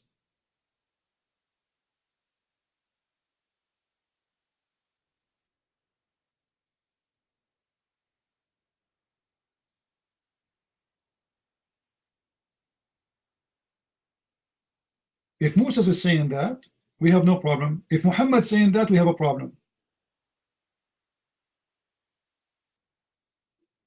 O children of Israel, believe in what I sent to you. Who is the one supposedly talking? If you think about it, it's going to be Muhammad. So if it's Muhammad saying I believe in what is between your hand, or the Jews, then we have a problem. If it is Musa's, we have no problem. If it is Jesus, we have no problem. So the Muslim, in order to play with these verses, they have to find a solution for it.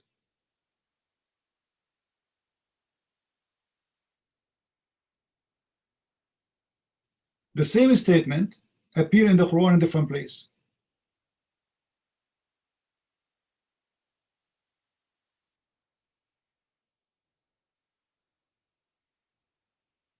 In chapter 2, verse number 91, it's the same story.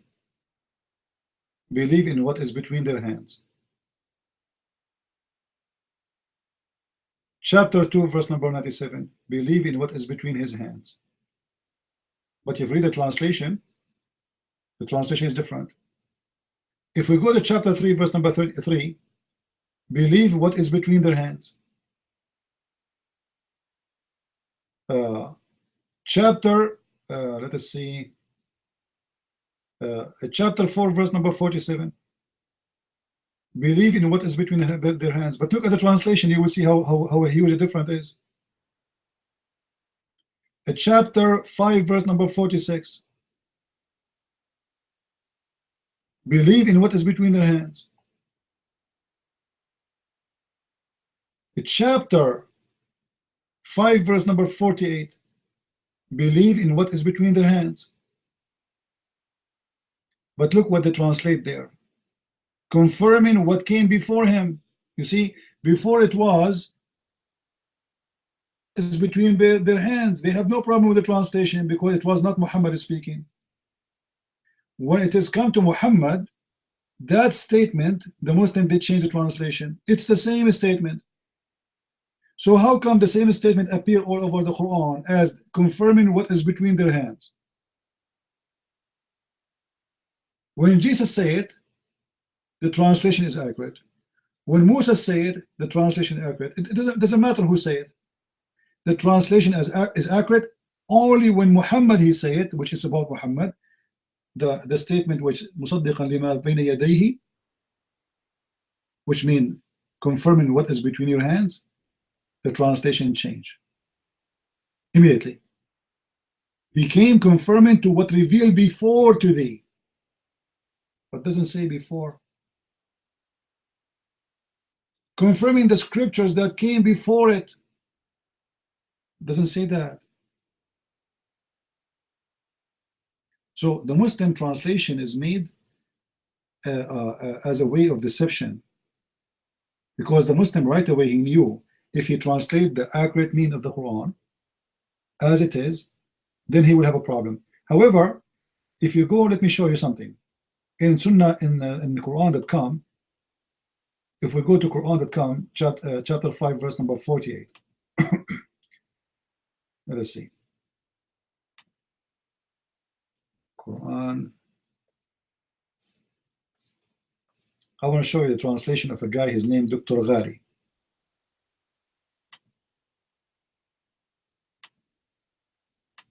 Dr. Ghari.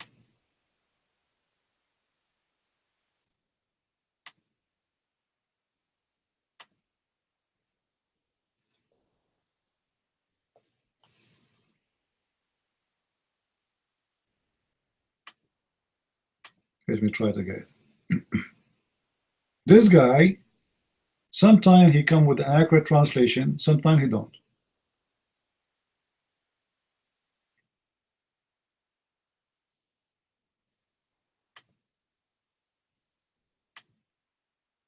Okay. Even this time he is a liar.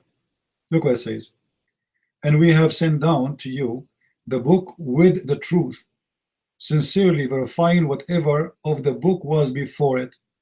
It doesn't say it was before it. It says what is between your hands.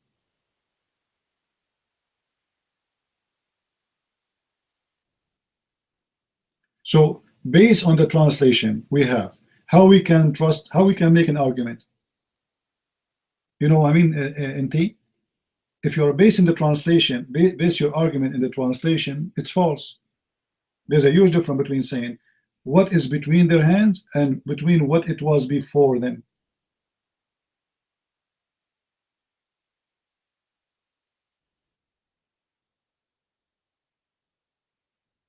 So a person who don't speak Arabic, he want to make an argument with the Muslims, he read the website, he bases his argument in a false translation, then he might end with a false argument too. because it doesn't say what it says or what they claim it says. You might.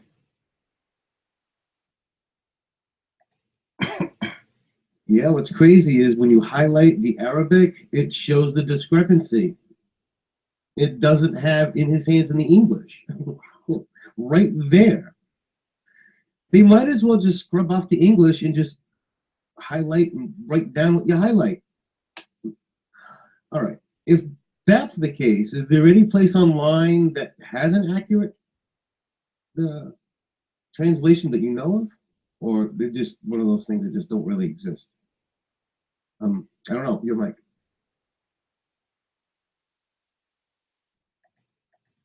You can get maybe the book of Osama Daktok. He translated the Quran. Otherwise, there's no Islamic translation is correct. Zero.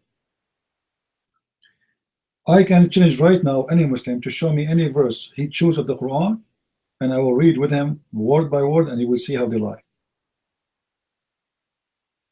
Not even a single verse in the Quran translated inaccurately. In purpose. The Quran, it's called the Generous Quran. Read, search for it, the Generous Quran, translated by Osama Daktok.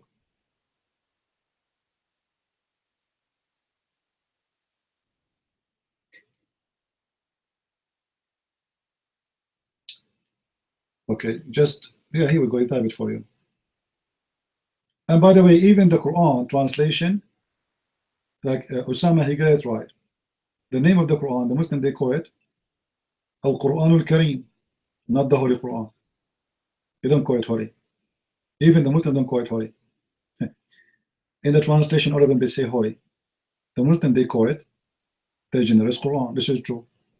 However, I believe in more accurate is not to call it Quran, because it is not Quran, it is Mus'haf. It is not Quran.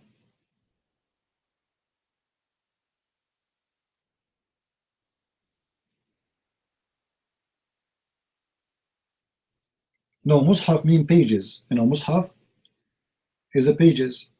Don't you hear Muslims, they say this is Mus'haf wa Uthman?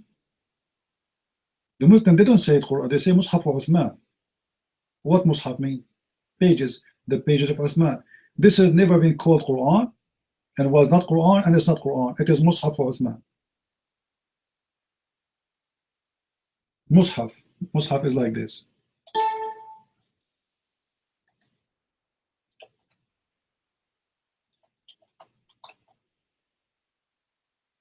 Mus'haf. You know, I'm trying to make it sound like Arabic. Yeah. Did you see the video I made about the Hafs? Any of you watch it? The video about Hafs? Go and watch it. And let us see who is the Muslim he dare to refute it. The Quran the Muslims they have today is reported by the recitation of Hafs, not even Uthman. But Hafs in their books is called a liar. They reject his hadith. Any hadith is mentioned by Hafs is rejected. Not only da'if, is thrown in the garbage. They accuse him to be kadhab, which means a liar, and he's a thief, and he's a fraud. So how the Muslim accept Hafs Quran, but they reject Hafs hadith? How he is a liar in the hadith, but he is honest in the Quran? You know what I mean? You see, if somebody is a liar, if somebody is a liar, he's a liar. And which one is more important for the Muslims? The Quran or the Hadith? They say the Quran. So he is rejected in less important matter and accused to be a liar, and he is accepted in more higher matter. It's like, guys, you know, if you want to join the army, they do security clearance for you. I don't know if any of you have been in the army before. So imagine, or let us say you want to join the government, an office in the government. So you are a person who will make coffee. Coffee. You want to work for the FBI, you are the janitor who make coffee, who clean the floor for them, and then your security refused. You did not pass security just to make coffee, but then they accept you to be the head of the FBI. You know what I'm talking about? You know what I mean? How he is not allowed to take a less job because he is a liar, but he is allowed to take a higher job, a lot more higher, and he is not a liar no more.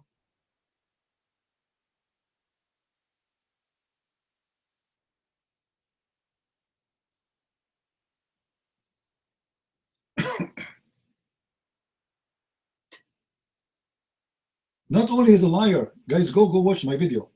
Go to Christian Prince account in YouTube and see the video I made just last week. It's called the Hadith of Hafs. See with your own eyes how they accuse him that he's a fraud. They say that Hafs, he borrow books. He borrow books.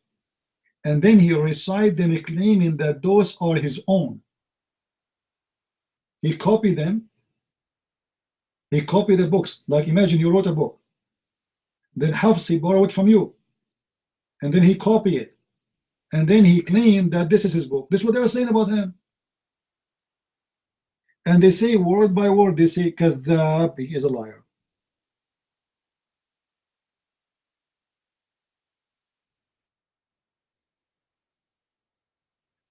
So the one who reported the Quran for them today is coming from a liar.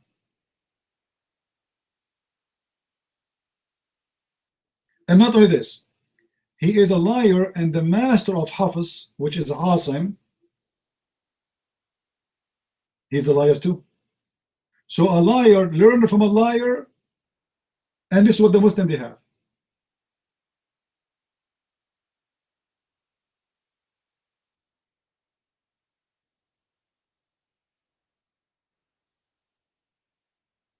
So now we have two liars.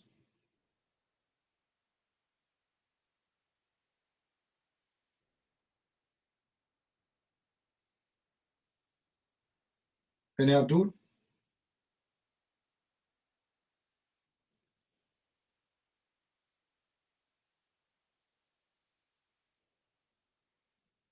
The funny in YouTube, there's a guy, his name is Isa, he's calling the Christian brainwashed. It's not them who believe in an endless penis are brainwashed. It's us. It's not them who believe that God will provide them with women you can see through their bones. It is us. Yeah.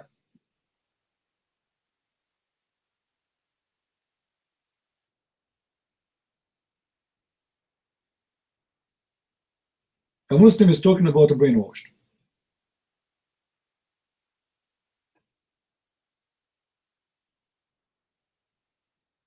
You know, Isa, do you know that in heaven Allah will block your anus before you enter heaven? Isa in YouTube, Allah will put something in your anus so you don't do poo-poo. Is that true?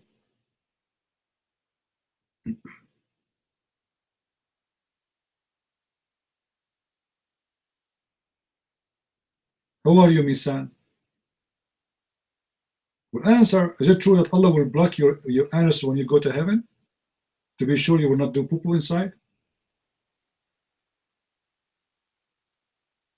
Bakara 2171, and the example of the disbelievers, the similar as the call himself. Yeah, this is exactly of the Muslims.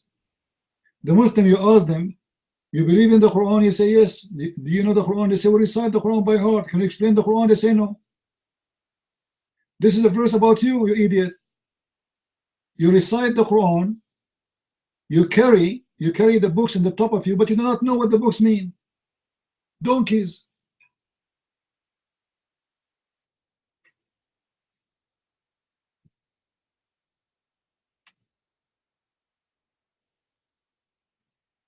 I can choose any verse from the Quran, or you can choose it yourself.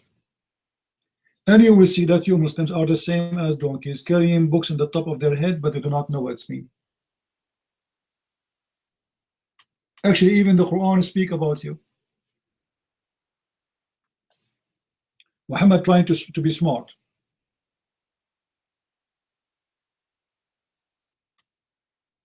Because he cannot explain the Quran.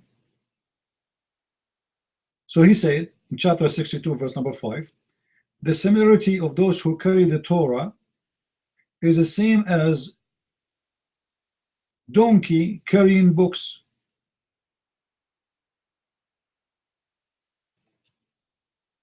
That is you Muslims. Your prophet himself did not know the meaning of the Quran. Your prophet himself did not know how to read the book. Who is the donkey in this case? A person who is carrying a book but he do not know how to read it? What I did gain in 15 years? What's your business? I gain a lot of Muslims leave Islam. Is that hurting your feeling? Guys, do you see the verse? Do you see the verse? Muhammad is speaking about those who carry books and they are donkeys. But Muhammad himself did not know how to write, how to read. So who is the donkey? Anti, prove me I'm lying. Here we go. Put your hand up and let us see. A prophet talking about donkeys carrying books, but he himself cannot read it? Who is the donkey in this case?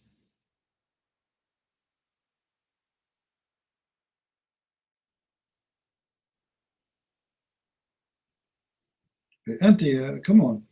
Be real. Okay, prove it. Here we go. We are here. Do you want to come to the mic and prove me wrong?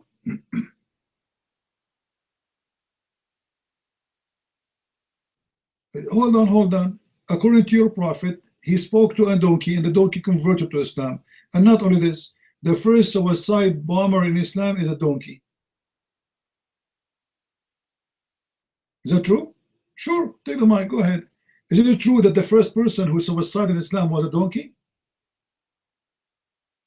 And your prophet, I asked him if he liked females. Go ahead.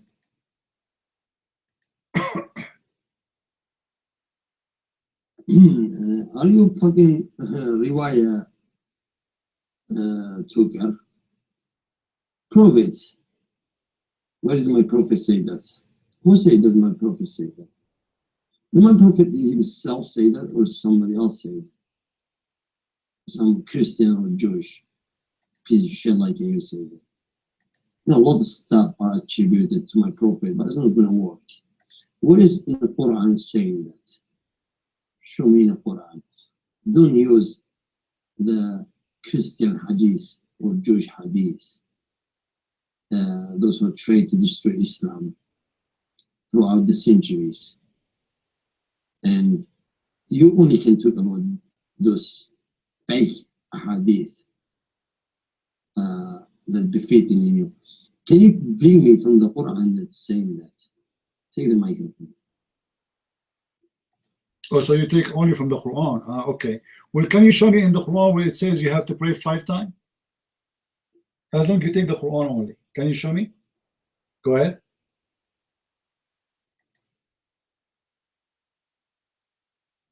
What is saying that do not pray 5 times in the Quran?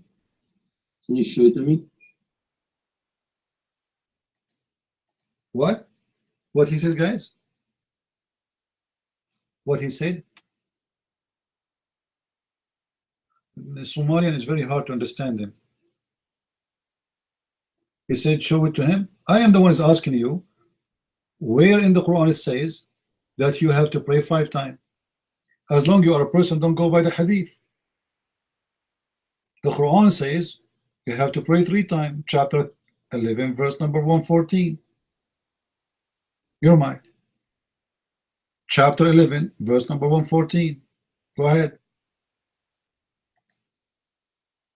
No. Listen, Quran doesn't say pray 3 times.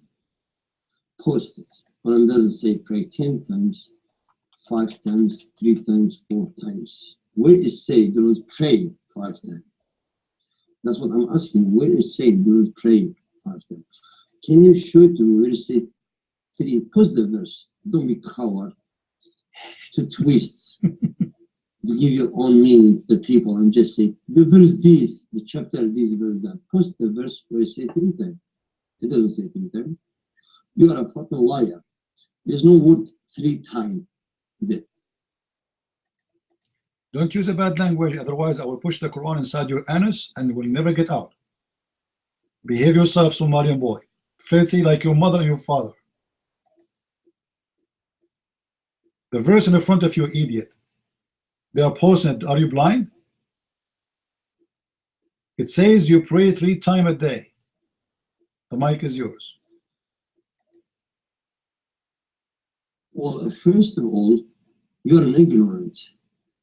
The Quran is not in English. And you're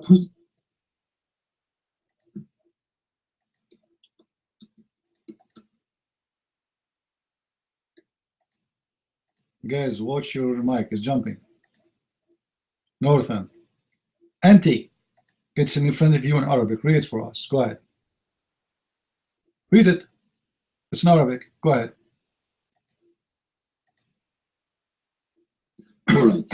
So the word Arabic for the 3 is ثلاثة. Where is the word ثلاثة in there? Word ثالث. Abdul, read it. Read it. Let us see how good your Arabic. Go ahead. It's in front of you. Read and translate. We are listening.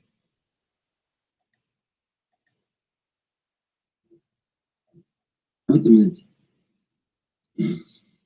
Wait a second. You say Quran said 3. Where is the word 3? Do you know what is the word 3? Can you?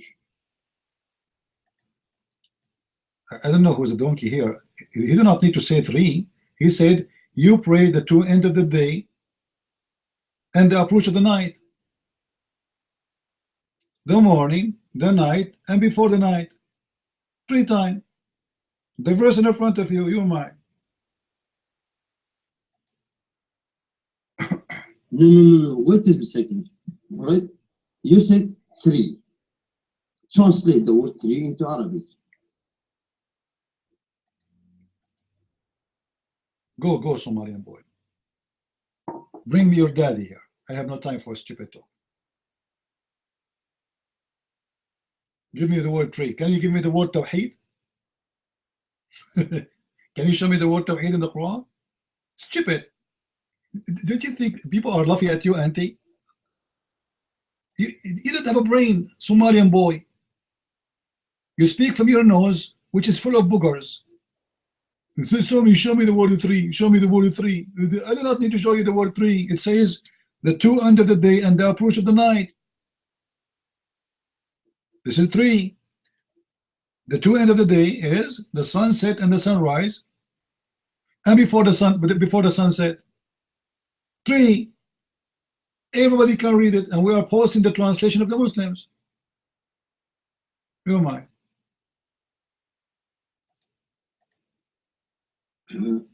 Listen, are you changing the subject into the word Tawheed? Did I even say that there is a word Tawheed?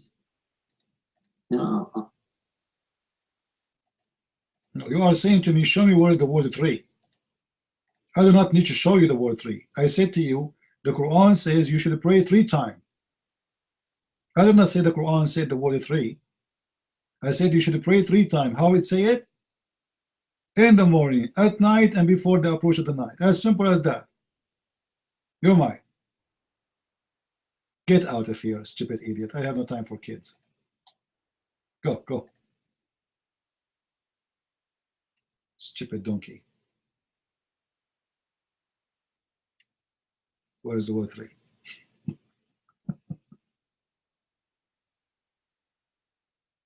Show me the word 3. I want to see the word 3. Where is the word 3?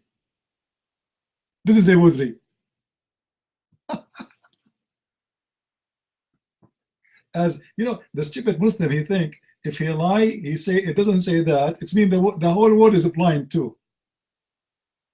A Muslim is as stupid the same as his prophet. You remember the hadith where Muhammad, he said when a blind man came to his wife, to his house, Muhammad, he said to his wife, cover yourself, cover yourself. The wives, they said, why? He said, what do you mean why? They said, he is blind. The prophet, he said, yeah, well, he is blind, are you? Look how stupid he is. The guy is blind. So what the benefit of covering himself? Do you see how stupid he is? Because he got busted. You know, he looks stupid. So, Prophet, why you want to cover ourselves? He is blind. But he's blind. Are you? Like what? Covering themselves from who? So what if he's blind? He cannot see them. And so what if they are not blind? Who is the one? You know, Muhammad, he should say we should cover the man. What covering their hair have to do with this? The guy still, he cannot see them. So what the point?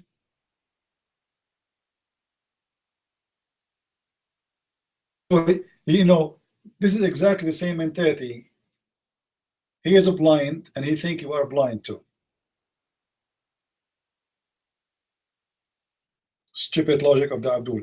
I want to ask people in YouTube, is the new the Paltalk version we are using there in the broadcast is better than the other one? I think it's better because the text is more clear. I think you guys, you can read it better, right?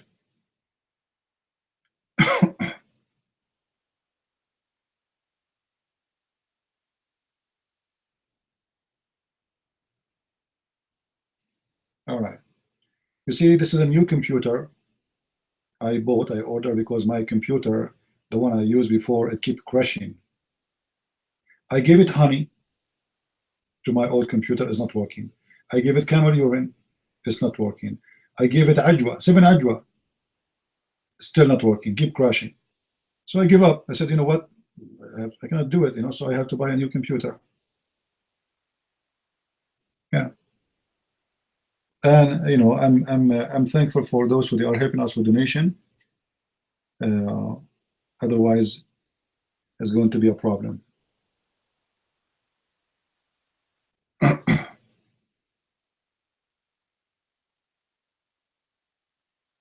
You remember how many times I was doing video and we crash? You remember? But in the last few days, this guy, he crashed every 5 minutes. I don't know what I'm doing, and it's I can't do anything. You know, heart attack, heart attack.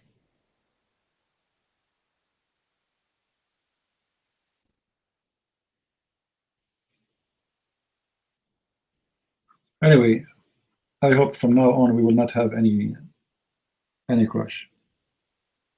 And I hope the sound is very good from your side, guys, who they are listening on YouTube. But right now I have 2 screens in front of me, making me blind.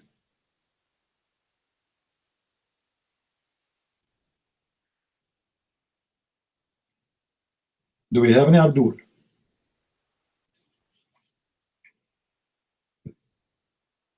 Any Abdul? Half Abdul. Show me where it says 3. Show me where it says 2. See, if we post it for him in English or post it for us in Arabic,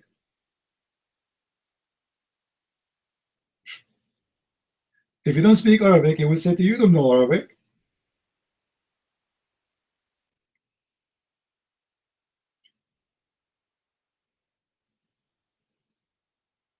This is what they do.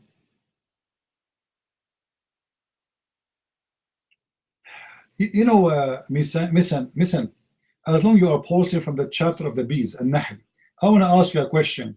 Is it true that your God in that chapter says that bees, their honey comes from their belly and they eat fruits? Is that true?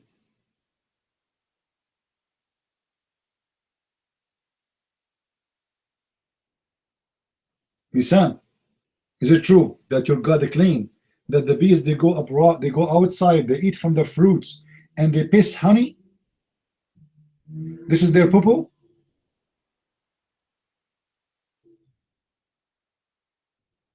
Don't play dead on me. You are the one who mentioned that chapter. Is that true? That according to the Quran, the honey is the poo-poo of the bees? He won't answer, guys. You see, he won't answer. Let me show you how stupid the author of the Quran, chapter 16, verse number 69. Pause it, please. Let us laugh. According to the stupid Allah, the bees, they go and eat from the fruit. Yummy. They eat from where? From the fruit. And then from their belly, sweet drink will come. That is the honey. So the stupid God of Islam teaching the Muslims that bees eat fruit, shit honey. I mean, this is super intelligence. The stupid God of Islam do not know that the honey is their food, not their shit.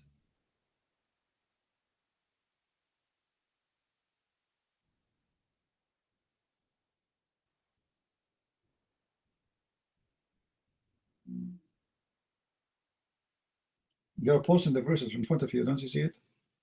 1669. What kind of a smart God he teaches the teaching? They eat a fruit, they shit honey?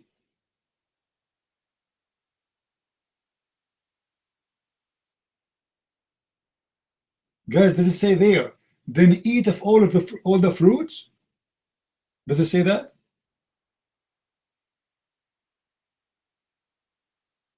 So what they do? They eat from the fruits. And then what will happen after they eat from the fruits? They shit honey. Excuse my language.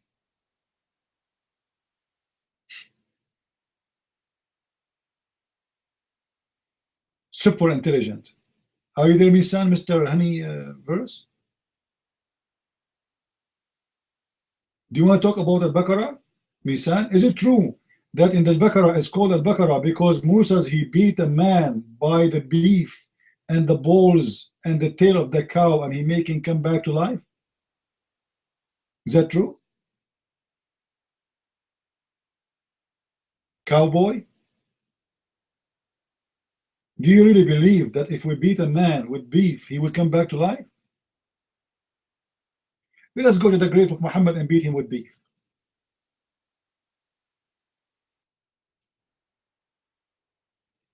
You notice that those guys, the Muslim, they don't answer anything I say.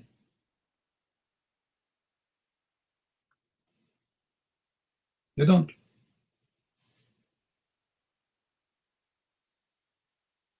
If you go to chapter 2, verse number 73,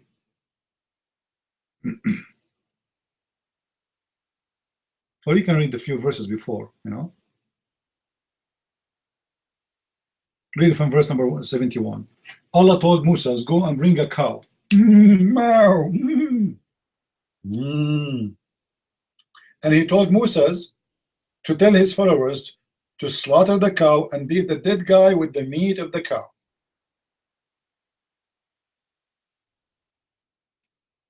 And then the guy, he woke up. They asked him, who is the one who killed you? He said, Obama. And he died again. I mean, this is super. This is why if you go to the FBI building, you will find in the first floor, they have a refrigerator full of beef. Full of beef. Each time somebody get killed, they take him to that room, they beat him with beef. He woke up, the FBI asked him, who is the one who killed you? He said, Christian Prince, and he died again.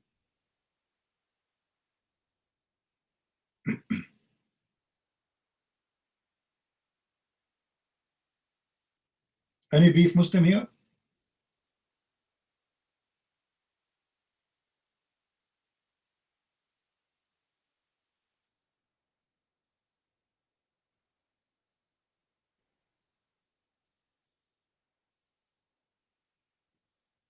Look what is, just to show you. Let me stop him here. This guy here is just flooding the text with nothing. You know, guys, if you investigate every verse a Muslim he posts, you will see that he is an official donkey. Chapter 2, verse number 2 to 4. Should we read it? I would love to. One is a living proof of a stupid donkey. His name is Muhammad. Chapter 2 says that this book have no doubt about it. So why Muhammad he have a doubt about it? Potato Abdul, if Allah told Muhammad in the Quran, this book have no doubt about it, so how Muhammad himself he have a doubt about it? And he asked him to go and ask the Christians, فإن كنت في شك مما أنزلنا إليك فاسأل الذين يقرؤون الكتاب, chapter 10 verse number 94. How chapter 2 verse number 4 verse number 2 says that this is a book have no doubt about it, and Muhammad don't believe in it and he have a doubt about it?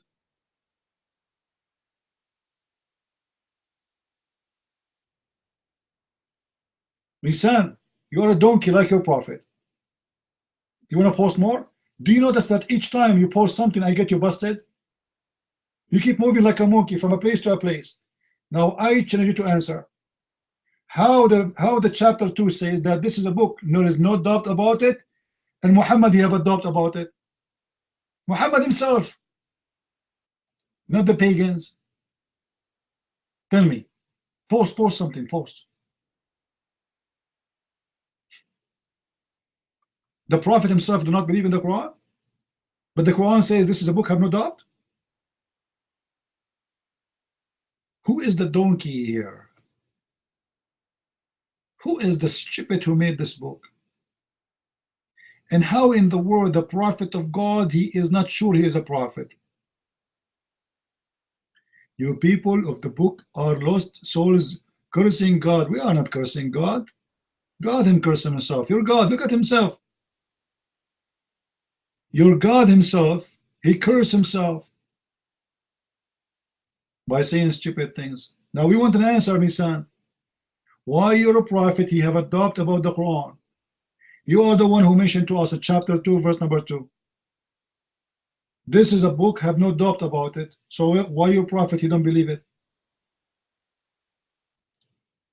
Yeah, just sit down, puppy. Puppy like your prophet.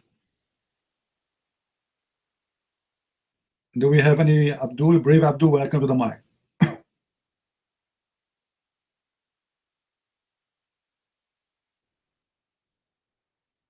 And by the way, the Muslims in YouTube, they are insulting the Arab. They forgot that their prophet is an Arab. The Arab are stupid. Okay, I agree. No problem. And the proof that the Arab is stupid is your prophet. The man who say,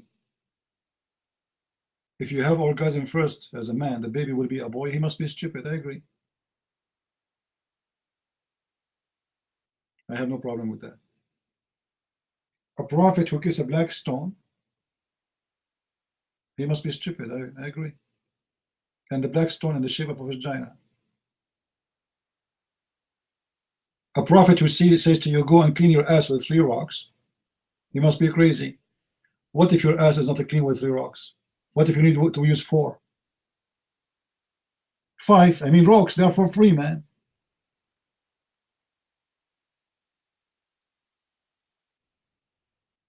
Do we have any Abdul?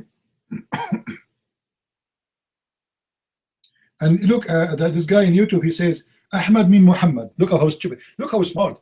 Ahmad mean Muhammad, guys. Ahmad mean Muhammad. If Ahmad mean Muhammad, so why you call him 2 names? And what Muhammad mean? The praised one. You Muslims are kuffar. The praised one must be God. No man should be praised one. Look, guys. What Muhammad mean? The praised one. One. Who is going to be praised? One. Who is that? Muhammad. Do you see the proof that Muhammad is a guy making the Muslim worship him? He changed his name from Qatham to Muhammad. And what Muhammad mean? The praised one. So we don't praise Allah. If we praise Allah and praise Muhammad, then the name is wrong.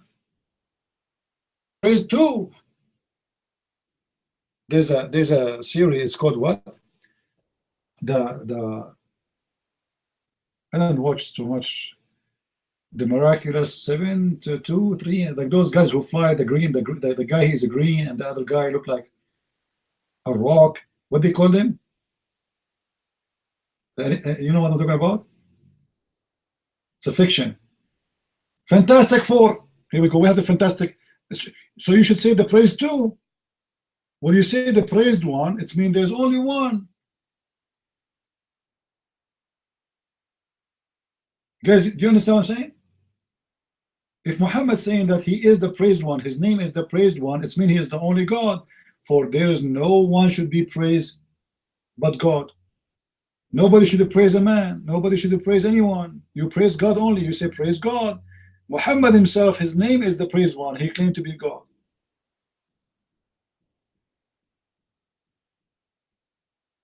And actually, this is the truth about Islam. Islam, the version we have today of Islam is not the true version of it. I believe strongly in that.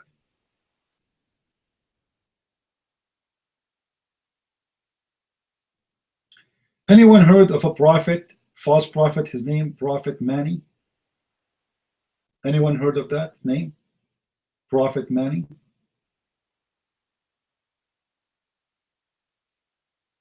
Mani. Everything you hear about Muhammad is exactly about Mani. Mani, he went to the seventh heaven, the same trip, the journey, the night of power, Jibreel, all those stories.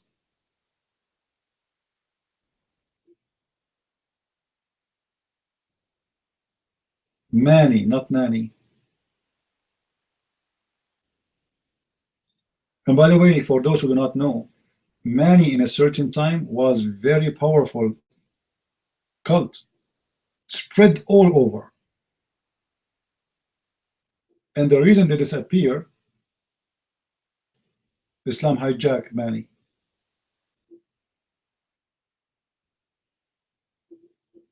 No, Mani is not Muhammad the twin. Mani is long before Muhammad. But Muhammad, obviously, he is copying him. He copied his ideas. No?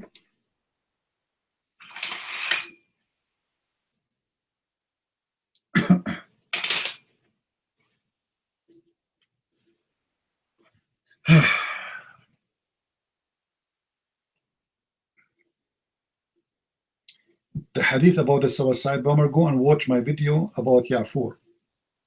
Go to Christian Prince channel, look for the video of about Yafur, and you will find the video. You find the reference. I have a cartoon about it. How the donkey committed suicide, and you know.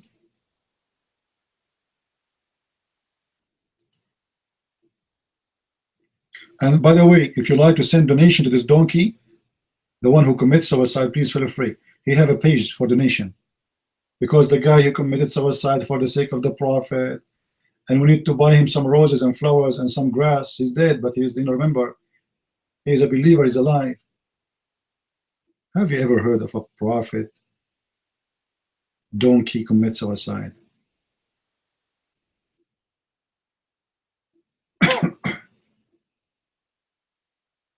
That is something. And the prophet asked his donkey, do you like females?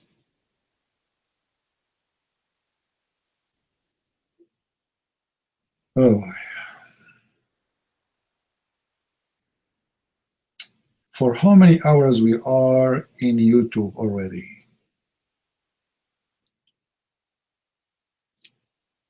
I'm afraid that soon YouTube season will be over. Right? Oh, okay, still we have time, maybe. Do we have any Muslim?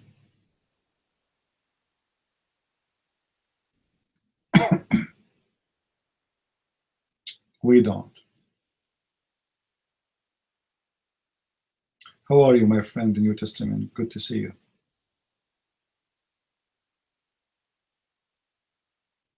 We go back to the story of coal. Who is in the fire? Who is in the fire? Who is in the fire and who is around the fire? Only Allah knows.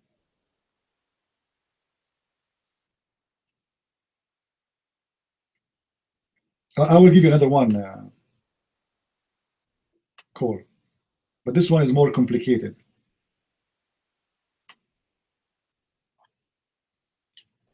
in the Quran,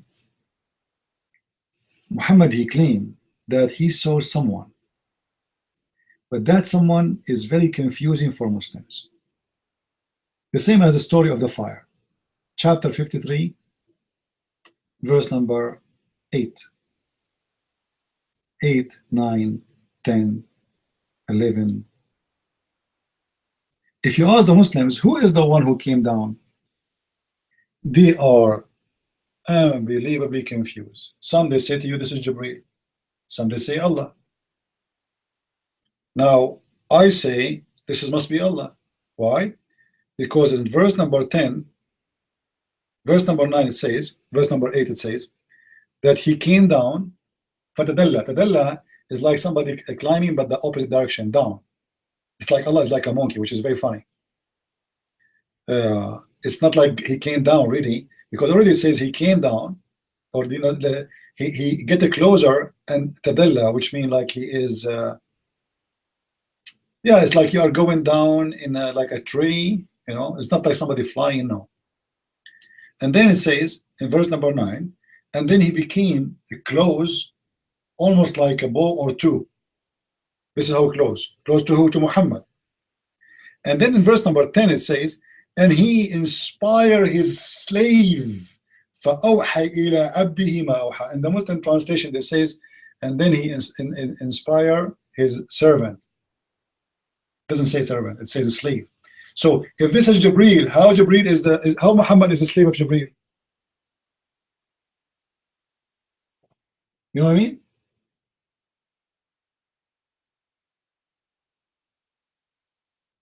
Who is the one, the slave of who? This person, he came down and became so close to Muhammad, and then he revealed to his slave. Who is the slave and who is the one, who is the master? Jibreel?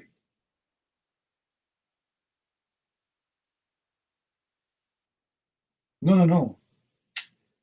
The slave here is Muhammad. The slave here is Muhammad. The Muslims are confused. Who is the one who come down? Is that Allah or this is Jibreel?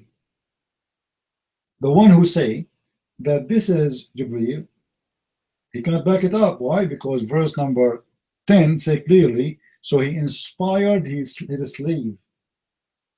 And Muhammad is not the slave of Jibreel, unless Jibreel is the God. Adam Salah? No, I do not know who's Adam Salah.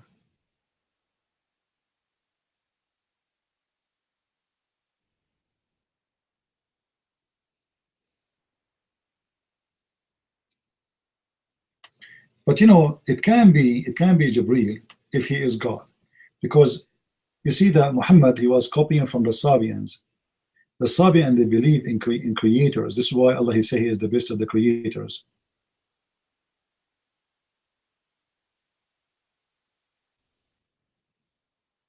This is why he says that those are the enemies of Jibreel. Why the enemy of Jibreel? Who is Jibreel? In chapter 2 verse number 97. The enemies of Jibreel. Who is Jibreel?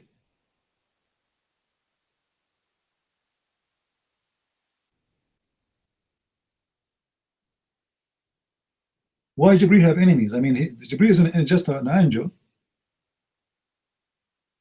Why the verse saying the one who is an enemy to Jibreel?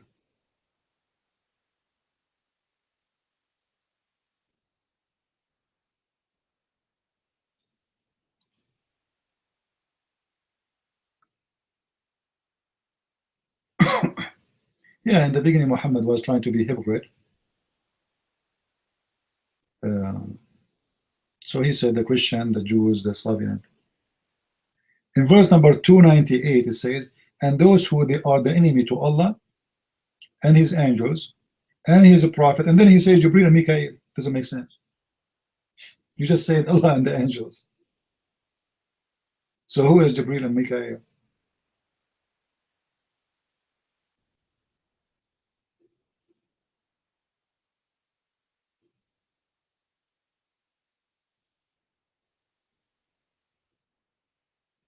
Any Abdul?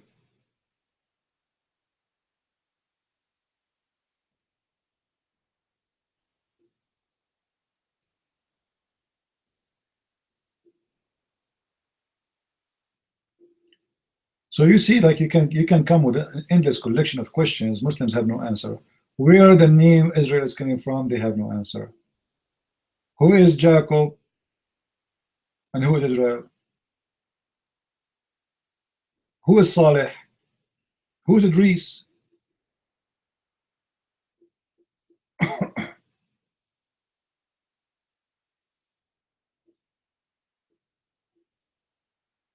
Who is? I don't know. I'm asking God. Who is Saleh? I saw a video of someone. He is a Muslim convert, an African American. His name is I don't know, Green, something like this. He was saying the Bible revealed, reported by John. John who? Mark who? Luke who? Like, what the heck? Your Quran full of names. Nobody knows who are they. We know those names you're talking about.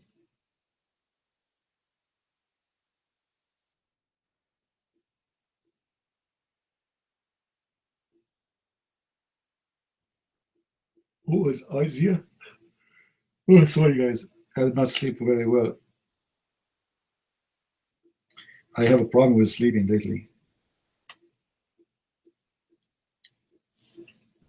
I will try to get some kind of urine.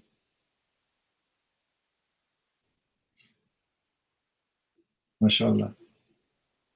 Eat honey?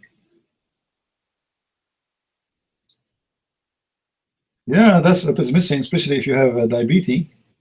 Eat honey, you will be happy. I mean, who need more than honey? Right? Honey is the best, and forget about the rest.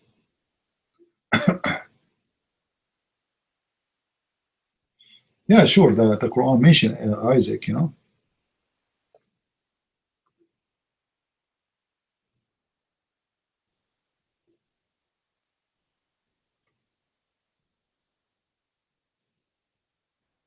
You know, the Quran have names. Sometimes they are equal names, sometimes they are unknown.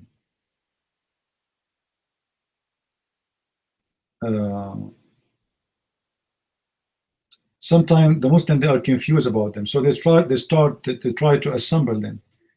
So sometimes they say, okay, this is Isaac, the son of Abraham. He is Ishaq in Arabic. He is etc. And this is Ishmael, and this is etc. So they have certain names. They are very close to the names we have, but sometimes those names they match, sometimes they don't. As an example, Isa.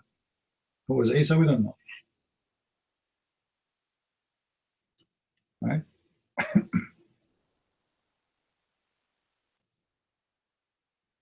Oh, I'm going to sleep talking to you. That reminds me when I was a kid. You know, we are not allowed to stay watching TV for late. So we have a lady. She come to visit us at home, and if she is there, my mom, she is shy to say to her, "You should go home to sleep." So she sleep in the chair. The lady, she sleep in the chair, and we sit watching TV. And when the TV is closed, we wake them up both. You know, very strict parents. You sleep in certain time.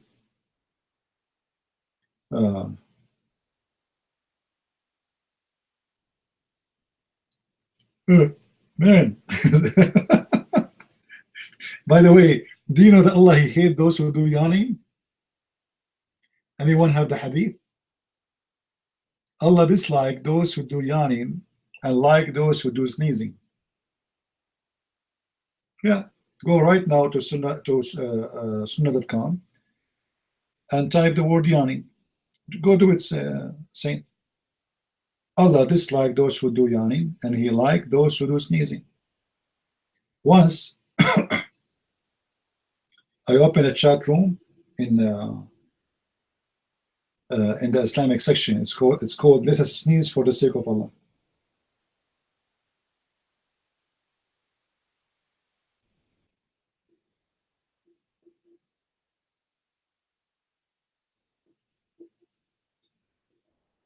And then the Muslim, they went to Paltalk and they get upset. I don't know why. I mean, come on, I'm just trying to make Allah happy.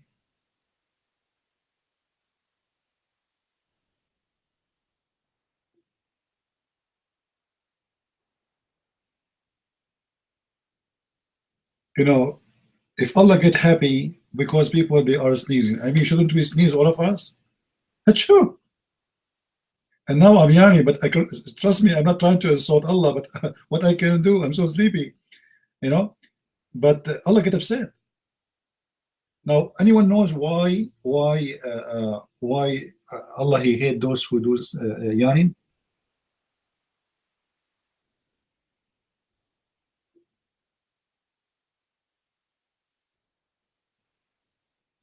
Because when you do yawn, shaitan, he piss in your mouth. So you as a Muslim, if you allow shaitan to piss in your mouth, and by the way, this is proven by science, you can buy a slow camera, put it next to your mouth. Okay? Let's do it in scientific way.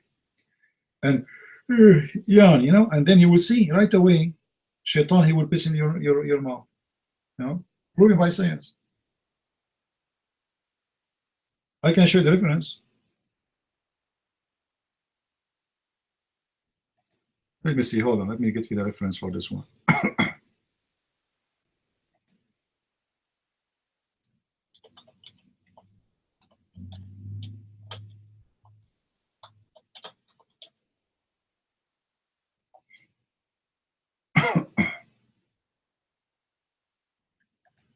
This is why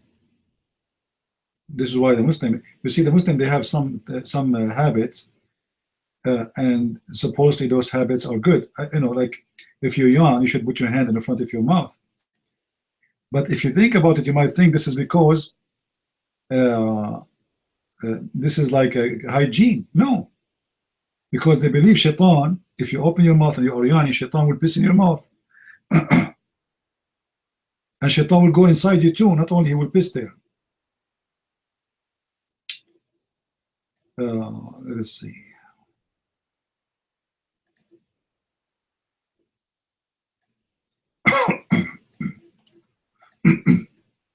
The second you open your mouth, shaitan will jump inside you and will piss inside you and he will play inside you. Let us see. Oh, I cannot find the hadith in English. I find it in Arabic.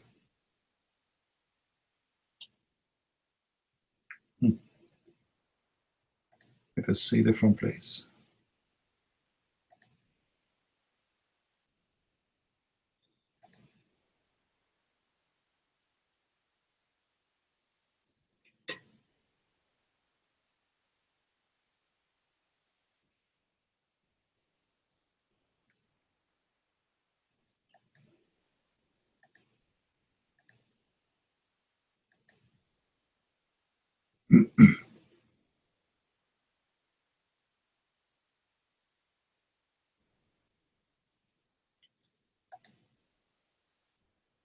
It's hard to find those hadith which is showing how much, you know, Islam is stupid.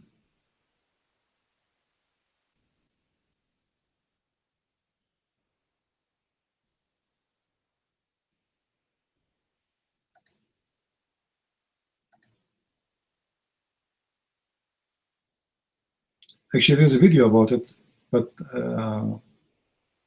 I think this is a video on YouTube. This sheikh is explaining how shaitan he piss in your mouth when you do yawning. I don't know if you can find the video in English. Search in YouTube, shaitan pee in the mouth. Maybe you can find it. And this is a very supposedly this is a guy, he have a PhD in Islam, and he's explaining how shaitan he piss in your mouth.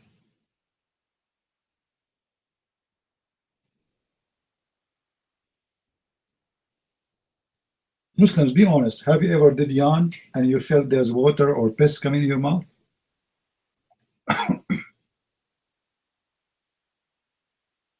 No problem.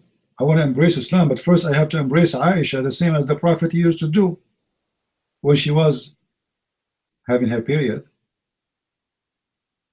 Is that true that the Prophet used to embrace Aisha when she have her period and he have sex with her? Mr. Islam? Is that true? What do you say? Don't worry about the hellfire. The Quran promised the Christians and the Jews to go to heaven. You know?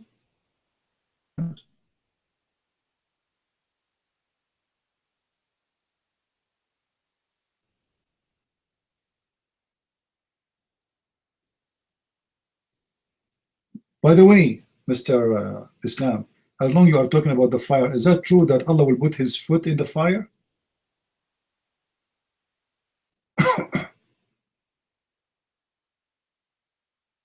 Is that true?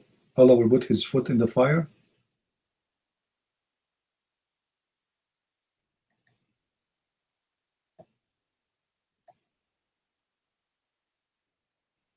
Hello?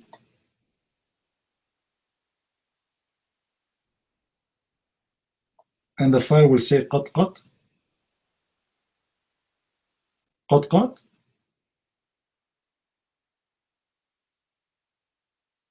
That's amazing.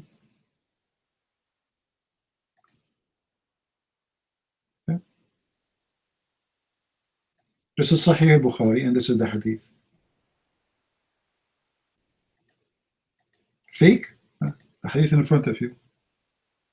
This is Sahih al-Bukhari. Your God Allah have a foot. Now I know where the game football is coming from. Do your God Allah have a foot only, or he have like something attached to it? What is attached to the foot of Allah?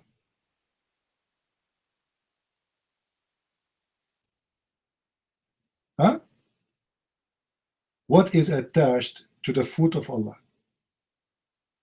Do you think Allah is a flying foot? Or he have a leg? And you see, Islam truth, you are stupid. You don't answer, and I'm not going to talk to you. There we go. You don't want to answer me? Shut up. Guys, this is the hadith in front of me. Do we have the right to ask those questions? As long as Allah he have a foot. This foot is attached to what? I want to know. And Allah have a foot to do what with it? Allah he walk or he will fly? Allah have foot but don't have wings?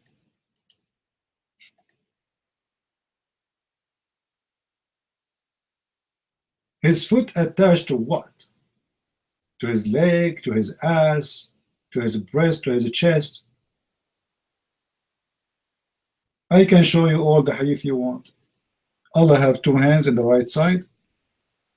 Allah have a foot. Allah have a shin. Allah have eyes. Allah have mouth. Allah have ears.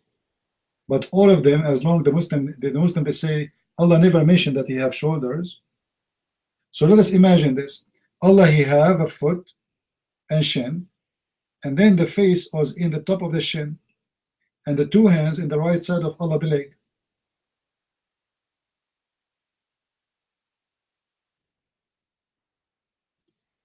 That is Allah, the most funny God ever.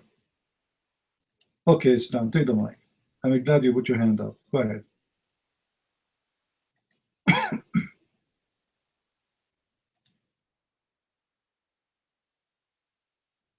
Anyway, embrace Islam, man. This is how you treat your guests in the room. You don't like it, I said embrace Islam. The chicken, man, chicken prince. Come on. Islam, your chance, month of Ramadan. How far is burning, man? How far is burning? Because those people who... Guys, did he say chicken? Did he mention the word chicken? What if I show you a hadith that your God Allah will sit in the top of a rooster? Your God is a chicken God. You see, in America we have cowboy. In Islam we have God chicken. God sit in the top of a rooster? You're mine. Is that true?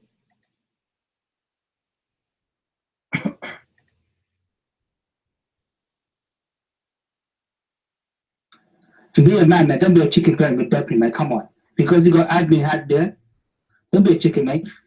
Discuss like a man. Come on, there's a chance for you to embrace Islam. Come on, Tisha, you have nothing. I'm trying to have a conversation with you. We cannot talk at the same time. You are the one who mentioned chicken. I don't know why you want to talk about it. Is it true that your prophet said that Allah sit in the top of a chicken, and this chicken is a rooster, and Allah even speak to the rooster, and the rooster speak to Allah? Yes or no? You're mine.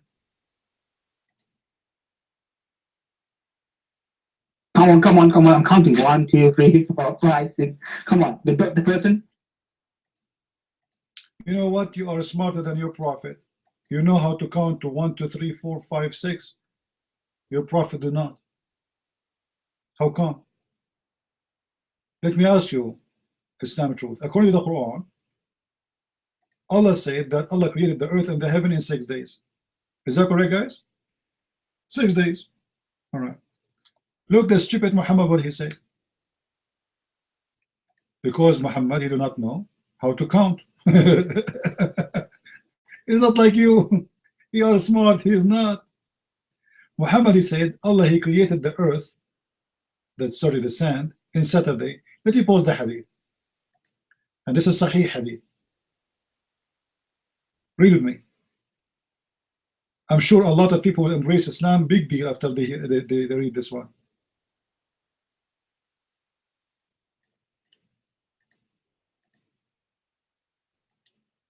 Here we go. Eddie, he posted. So thank you, Eddie. Guys, count with me how many days the total of the creation. Allah started creating in Saturday, and he finished in which day? Which day he finished?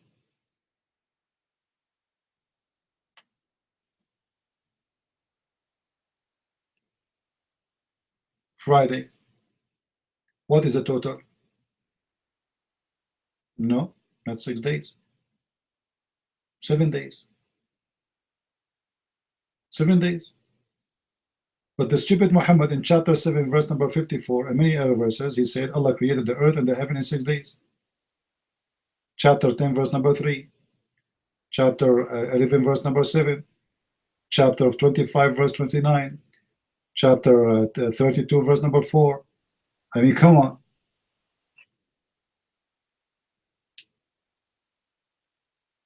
So, do you want to embrace Islam?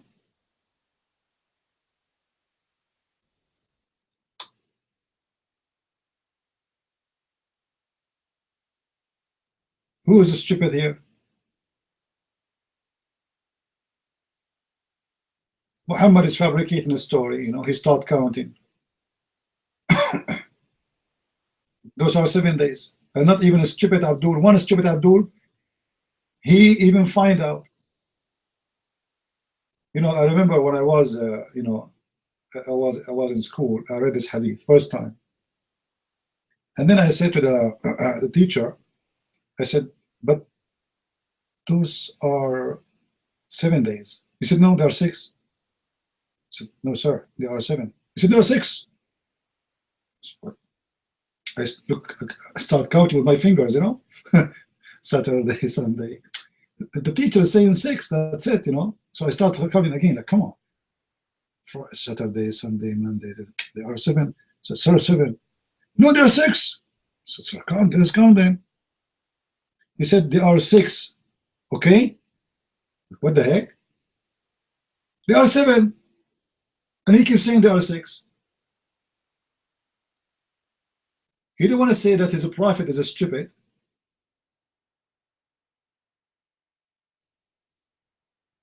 Yeah, the Quran is a contradiction, my friend.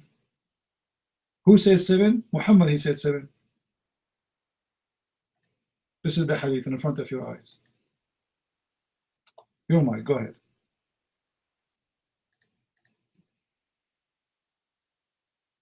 I'm sorry, I didn't have the chance to hear the first part of your discussion.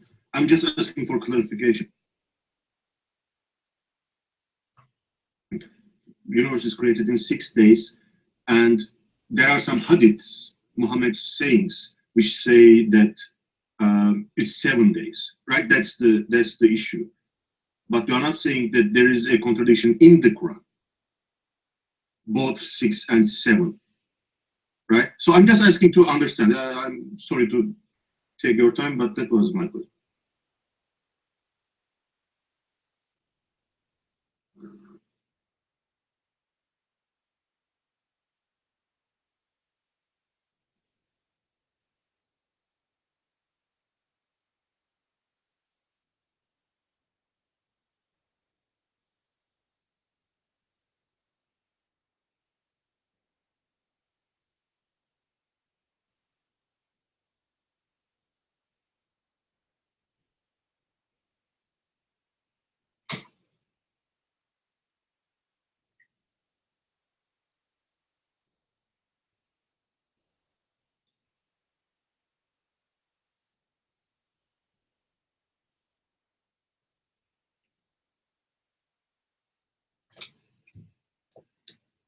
All right.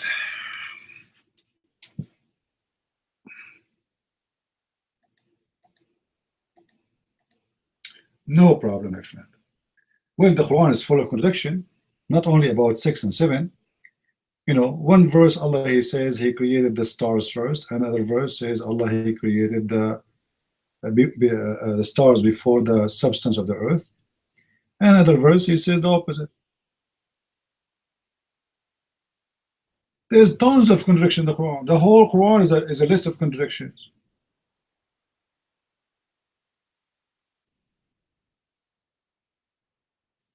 No, about 6 days, the Quran is consistent about 6 days. But Muhammad, remember, Muhammad, he is the one who delivered the Quran to you. Right?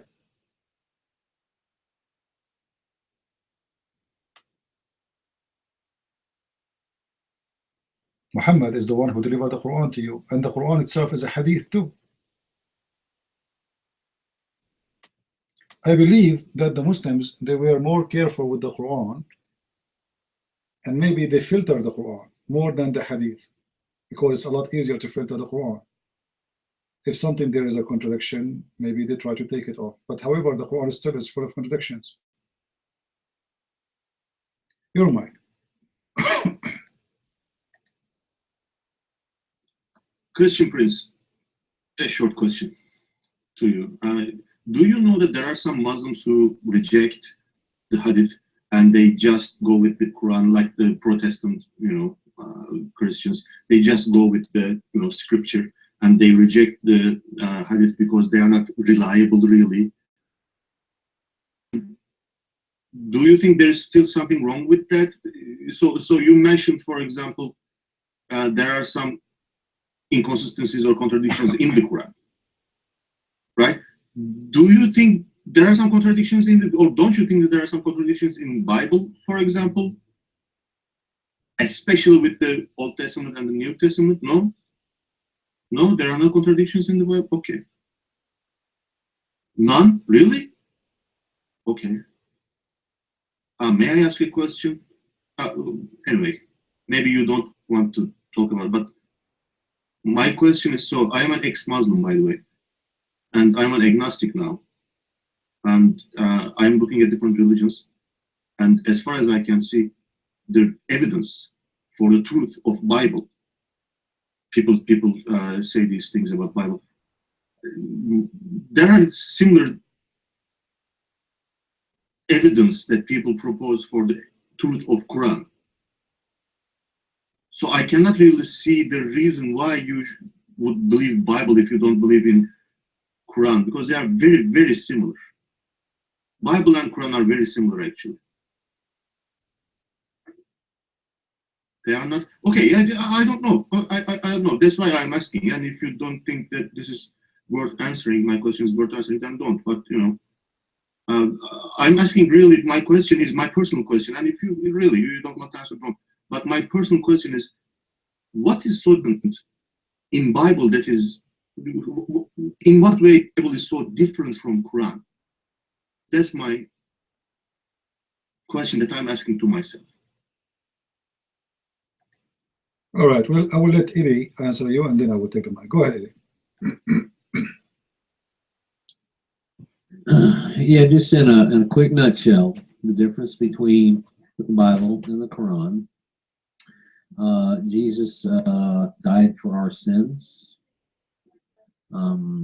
He made the ultimate sacrifice, whereas Muhammad killed everybody he could find. And Jesus commanded us to love everyone, whereas Muhammad said to hate the Christians and the Jews, specifically, any non-Muslims. There are major differences. I posted a link in here. I'm going to post it one more time. I want you to take a look at this link, and I want you to look at how many problems the Quran really has. Mike free.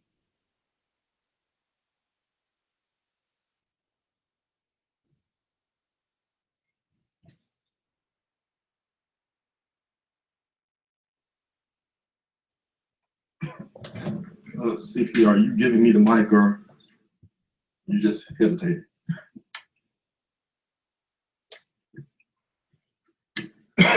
Okay. Well, with this cut sounds is however the right way to say that. There are a couple of differences with the Quran if you're looking at it from a non-religious perspective.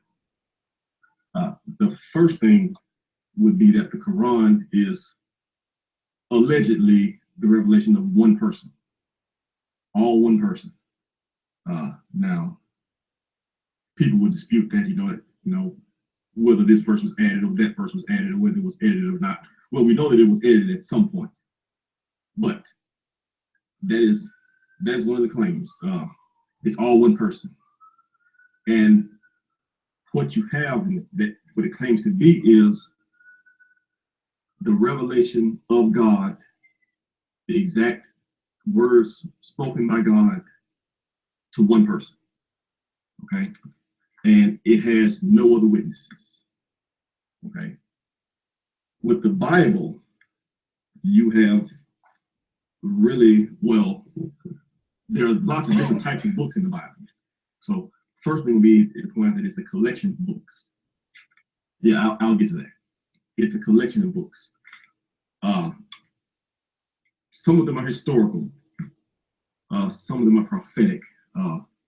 They're actually a poetry book or two in the Bible. And then some of them are pastoral epistles, which is, they're actually pastoral epistles, which is sort of guidance, taking the teachings and gospel of Jesus Christ into account. Also, what you have with the Bible is it's public. It's a public document. You have a lot of different people writing what they saw, writing what they have, and it's been slowly balanced over time. Some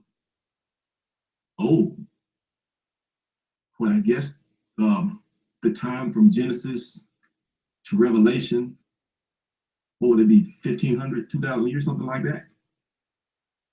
Yeah, it's coherent over a very long time. Okay, so that you have that's a major difference in that the witnesses of the one author are cross-referenced and checked off and balanced with the witness of another author. That's the difference that you have now, and that's looking at just the books themselves. Also, with the Bible, you have a much stronger manuscript tradition, meaning records of what's written and when it was written and things like that. The Quran sort of springs, just appears, springs forth out of tradition a couple hundred years after it was allegedly revealed, and they don't have really any documentation that goes closer than that. So that's just looking at the documents itself. Now, also it needs to be pointed out that the claim of what the Bible makes is different. as I said earlier, the Quran claims to be the speech of God. God is talking directly. He is the author, God himself. And Muhammad is just relaying the message. Granted, you have to trust Muhammad, you know, and all the people in between Muhammad and the actual written Quran that we have, because, you know, there's a controlled chain of transmission there. But the Bible claims to be the work of men, inspired by God. It's different. So you have men inspired by God, but still writing from their own point of view. Whereas with the Quran, you have God speaking from God's point of view. And that becomes very important when you look at the text and you scrutinize it, because the Quran, if it is what it claims to be, should not have any errors. Should have no errors of any kind, because it's spoken by God. So the actual detail of what it claims to tell you should be perfect. You know, the number word should be perfect. You know, like where it says I or we, whether it's first person, second person, third person, all this should be perfect. Everything in it should be perfect. And it should mean exactly what it says with perfect clarity, because it is God speaking, if it is what it claims to be. Whereas with the Bible, you have men speaking from their point of view, inspired words. Actually, to be honest, it's a lower standard. And I'm actually a Christian speaking, but it just claims what it claims to be. It just claims a lower standard, you know. And that's just the difference in the books themselves, not getting into any of the theology behind what it says, the messages that it teaches. Naturally, like as I said earlier, already I'm a Christian, so I can tell you that the message that the Bible communicates is more coherent, and it has the bugs worked out of it, so to speak. You know, you will find the contradictions that you find in the Quran, you won't find those in the Bible. And when people try to come up with them, you can tell that they really searched and tried to and tried to find something. And they're easily shot down, you know, if you give it a little bit. Yeah, that's right, coherent. If you give it a little bit of research to try to find the answer. Hope that helps. Your mic.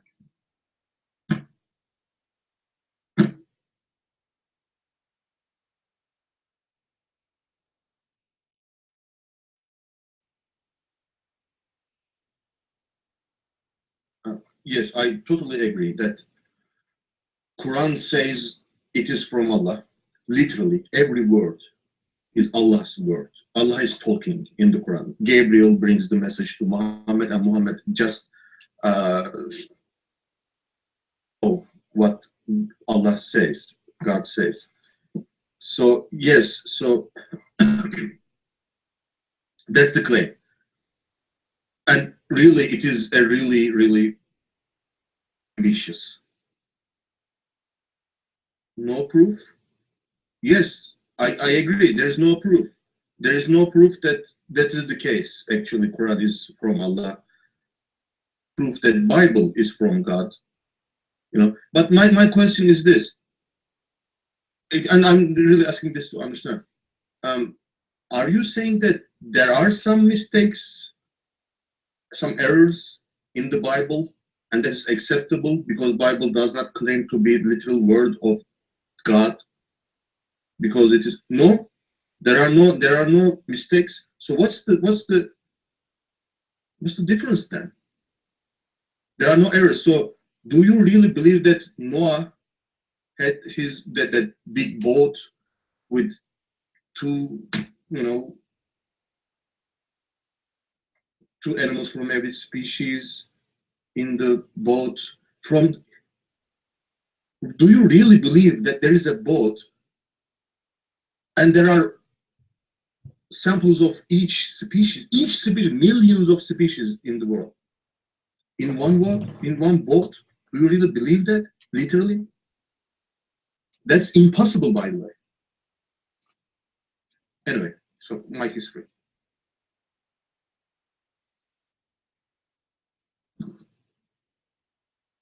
Interesting.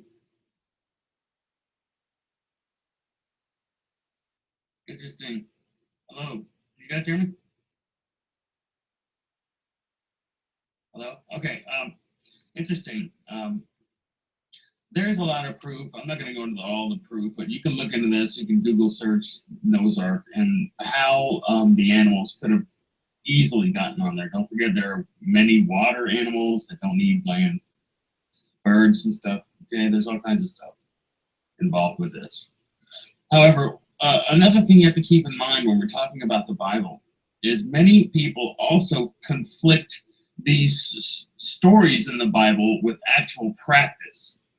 You know, you'll get people to claim that, oh yeah, the Bible claims that it's okay to have sex with your daughters, which is completely false. They take this, for example, they take the story of Lot, and they think that Lot, you know, had sex with his daughters. That was just the way he was, and that's it. Because they have to bring this theology back to their thing. But what it is the Bible also is a bunch of stories. And these stories are to learn from. We learn from the stories. We learn from the mistakes of men. You know, for example, David's mistakes. A man after God's own heart committed murder, adultery. Okay, these are things that we learn from. And we learn from David about his humility, going and saying that, oh my gosh, Lord, I've sinned, you know?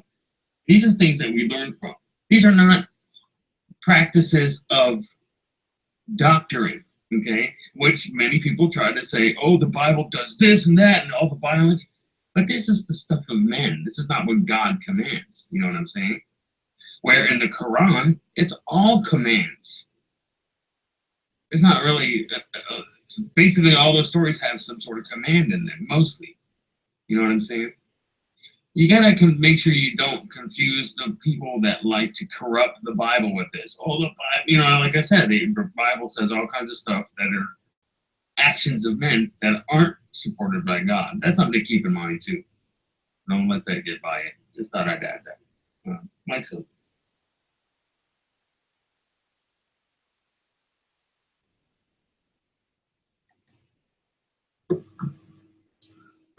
Yeah, cut if you're still here. A couple things. I guess I should point out the most important first. This is the true danger of heresies, Christian and near-Christian heresies like Islam, things like that, in that they put up a lot of straw men and they introduce a lot of concepts, religious concepts incorrectly, and they bury them in such that, you know, a lot of times they make it so that a person has to be a skeptic to get out of it. And so they're truly distrustful of things once they come out of it. Like what I mean is when I said that it's men writing inspired, as opposed to the Quran, which is the speech directly of God. I mean point of view differences. You know, you take for instance Jesus, for instance. Jews think that the coming of the Messiah means that basically the military Messiah, he's going to come and he's going to take over the world and they're going to rule as in govern. When the actual coming of the Messiah was something much more important. Much more important. He's to deliver salvation to everybody,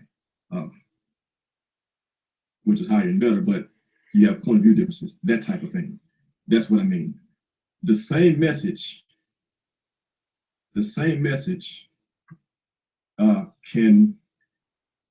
your interpretation of it can change a good deal depending on your point of view. That's what I was pointing at. You mentioned Noah's Ark and things like that. That's kind of an example. Well, yeah, it's probably because I am. That's an example of what I mean when people are looking for something to, you know, that type of story, that far away, say, well, it's impossible. Well, no, not really. Not really.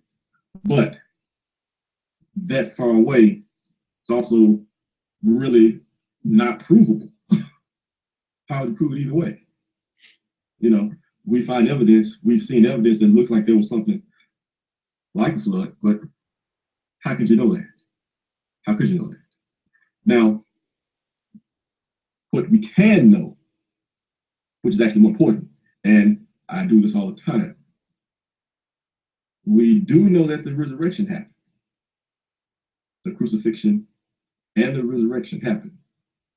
When you examine about every scientific historical method that they use to determine anything else that we know from history. We know that.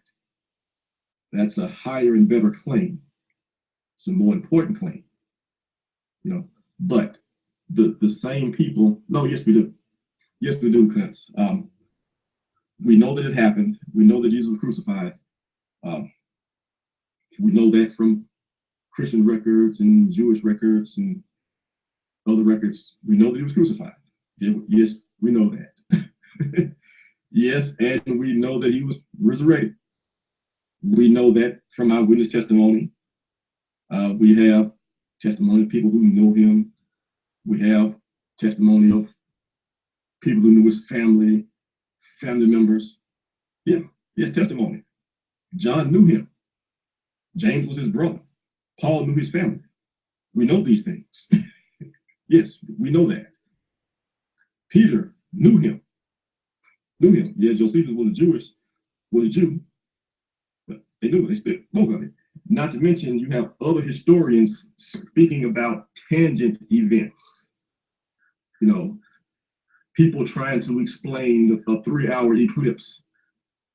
You know, what was it? How did it happen? We know that. You know, see, with the Bible, what you have is a public document. You see, let's assume that, like I say, you're an agnostic right now, so you don't believe in anything. Okay, so let's just not consider divine inspiration. Okay, I mean you can, you should, but let's not consider that for the point. The Bible still has historical value. The Bible still puts events in their proper place and time. We know that. Okay, and when you consider though, well, that's because they changed standards. Because the Bible still puts events in the proper place and time. Okay. If you know that the Bible puts events in their proper place in their proper time, then you look at the events contained therein. Okay. Well, what they point to is a person who appeared, claimed to be God, demonstrated power over life and death, predicted his death, and was killed by professional executioners, and then came back to life. And all that was public. And what you have in the Bible is the witness of many different people, all telling you the same story from their own point of view. That's what you have. You have a story from Mark, you have a story from John, you have a story from Luke, a story from Matthew, you have Acts of the Apostles, you have Paul, Peter, Jude, James, and I'm missing somebody else. You know, you have lots of different testimonies from the same people. No, you don't. No, you don't, cuz. You have the Quran, the oldest manuscript is 200 years after the fact, and then you have hadith that were collected 200, what Bukhari was 250 years after Muhammad, something like that. Plus, it's all one person. You see, what Jesus was, and I apologize for being long-winded, but what you have with Jesus, he had a public ministry. We know that from public records. We have a public execution that was carried out by professional executioners. That is important. We have a public tomb that was filled in the public tomb that was later empty. And then we have multiple witnesses. You know, some, you know, you got the disciples, Yeah, Paul at 500. So we got at least about 550 witnesses. And then we have the written testimony of people who saw him, disciples, a couple family members, people who did not know him were disinterested. And then we have these people who were killed because of it, because it was illegal to claim these things. Yet they claimed them anyway. Not to mention that the Bible records that before Jesus' execution, the disciples were afraid. They all fled to save their lives. And then after his resurrection, they were suddenly carved, made of stone, speaking truth to power, not afraid of anything. So that's the record you have, and it's public. I said all of that to contrast it with the Quran in the sense that it's public. It's multiple witnesses coming from multiple directions, telling you the same thing. You see, if you're agnostic as you claim to be, meaning that you're not going to look at a book and say, oh, in this verse it said a duck, in that verse it said the duck. That's different. See, that's a contradiction. See, you're not trying to look at it like that. If you're not trying to look at it like that, you have to realize you got four people. You got four gospels all telling you the same story from a different point of view. Everybody telling you what they saw. And then you say, well, if this really did happen, what would it be like? What would it look like if I had somebody that died, claimed to be God, died, and then come back? What would it look like? Think about it. If you saw a guy do that, well, wouldn't everybody just stop when they saw him? I mean, wouldn't everybody be talking about it? Would some people be convinced that he's God? I mean, people still worship Muhammad now. He didn't have a single miracle. This guy had a bunch of miracles. People saw him die, and people saw him alive. 5 or 6 days later. What gives? People would do that. People that knew him, they once would have been afraid. After that, they wouldn't have been afraid of death anymore. It's everything that you have, it happened, and all of the ripples that something like that would have caused, we see them in history. And people who don't want to do that, they shift their standard because of what it is. And understandably, because to understand that is to be Christian. I'm sorry, I ran long-winded about it, but it was a loaded question. I apologize. But to quote Zach and I, hope it answers the question.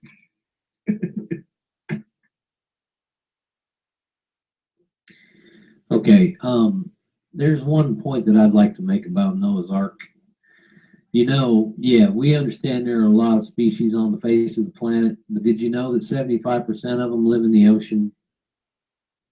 So that only leaves 25% of them that they had to put on the Ark. And when you look at the dimensions of the Ark, they have built a replica of the Ark here in the United States in the state of Kentucky. So you can actually go and see this now. And all he needed was, and it wasn't just 2 of every kind. It was 7 of some, 5 of some, and then 2 of others. But when you get the young in there and not the fully grown ones in there, and when you look at the size of all the species that you're wanting to talk about, everybody wants to say, okay, well, it had this many species in it, but they're not looking at the size of the species. We're talking spiders, gnats, flies, the insect world had a lot. Whereas the larger species did not have that many. And what they found was everything was able to fit on this Ark pretty easily with room to spare. And the work that they have done to actually find the Ark, has led them to a lot of different places, and they've even found the stones that used to hold the ark from rolling over. There were stones on ropes that hung way down into the water that kept the ark from rolling over when the waves got really big. They found those stones.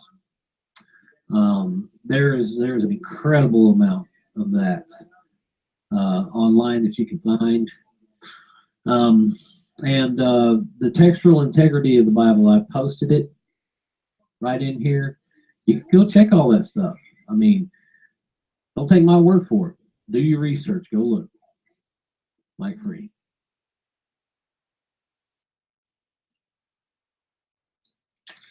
Okay, so thank you. But first, about being an agnostic, because there were some questions about agnosticism. There are different kinds of agnosticism. I'm an agnostic atheist. So some agnostics says just, I don't know. Just saying I don't know whether there is a God or not is being an agnostic. And a weak atheist, yes, or negative atheist. Anyway, or some people are theoretical agnostics and they say we cannot know. Not just we don't know, but we cannot know. So I don't say that we cannot know whether there is a God or not. I'm just saying that I don't know, you know. So there are some arguments for the existence of God, fine-tuning and, you know, cosmological, whatever. There are some arguments, and there are some arguments for the, you know, non-existence of God, like the problem of evil. I'm saying I don't know. I don't know if there is a God or not. What I want to say is, and I will give the mic, but what I want to say, are you one of the, I don't know. Yeah, of course, I don't know. I don't know if there is a God or not yet.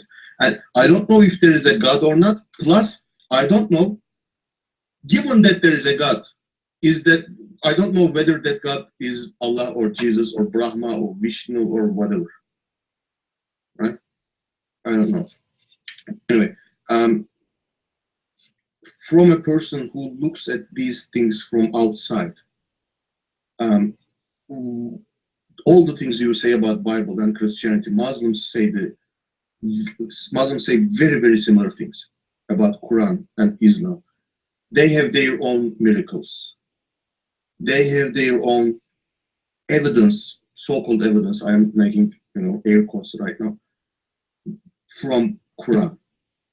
They have their mathematical proofs, for example, from Quran, like the number of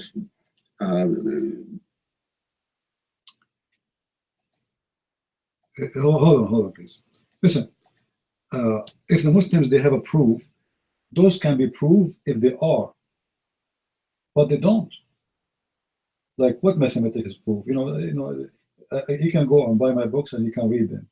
All those miracles, the Muslims, they scream, it's nothing but a scam. The Muslims, they love to lie, and none of their claims is true. Hold on, I'm just stopping you because I want to make a comment. You see, I let you speak, all of you, one after one, and I'm just listening. Can't you have a patient? When you say the Muslims have a proof, it's mean you are convinced that they do. Are you? Costa, are you convinced that the Muslims have a proof?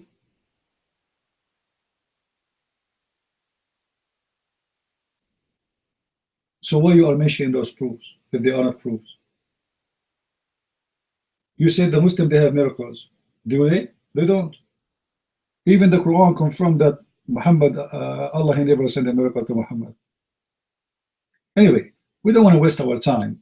You don't want to believe, it's up to you. However, the Bible is not a book telling you details about how things happen exactly. Just to make it simple for you. When God, he says, let be light, and it was. When he said that, which is the story saying that God created the whole world in 6 days. Do you think if God, he wanted to describe for us everything he did, he need millions of books? Do you think really that it was that simple, that's it, like it was 6 days and etc.? So the Bible is not really presenting for us details of the creation as much it is the source of the creation, who is the one who made everything, in a simple way. Remember, the Bible speaks to all generation, all kind of people, people who they are living thousands of years ago, and people who they are living today. So the Bible did not go in details about anything. Like when when we say that Jesus, he made the blind see. For someone to make a blind see, he have to study books, he have to make books, he have to be, how you can do that? When that's when he created eyes for him. It's a new creation. The guy is born as a blind. So the Bible does not really give details, and it's not meant to. For the details will be more than what God want to say to us. The intention of the book is to teach you how you can be a follower of the true God, and how you can be a person who deserves to be with God. Otherwise, the rest is nothing really but let us say a frame of information just to tell you about God, what he did. Who cares? He can leave. I'm not going to waste my time about, he's just repeating himself. You see, the problem is some people, they think that the Bible is giving us details. The Bible does not. When we say God, he created the whole world in 6 days, in the Old Testament, it says that a day for God is equal to 1,000 of our time. But it was not really metaphorical. It's just to tell you that God is out of our time. What is day for us, what is day for God is like 1,000 years for us. But doesn't mean it's really 1,000 years. And actually, I believe that there's no time for God. God is eternal, so there's no time. And even science proves if you change location, even a human being, if you take him to a different galaxy, he might live a lot longer, or maybe a lot shorter. You know what I mean? So changing your location can change your age. Time is relative, correct. Now, the Bible is making it clear that time to God is mean nothing. So when God, he says 6 days, is that really 6 days? It's a simple story about the creation of God to tell us that I am the one who created everything for you. I am the one who presented everything for you. But it's not really about giving details step by step. Otherwise, the Bible will not be a few hundred pages. It's going to be a few million pages. Or a few million books, actually. To describe how mosquito is made, you need a lot of books just for a mosquito. So imagine if God were to write for us everything he created, how he made it. Same time, as long as the atheists, they don't believe in God unless they can see God. Well, how they believe in science when they don't see science? Like as an example, they say the Big Bang. Nobody witnessed it, nobody was there, and there's no proof of it. It's a theory.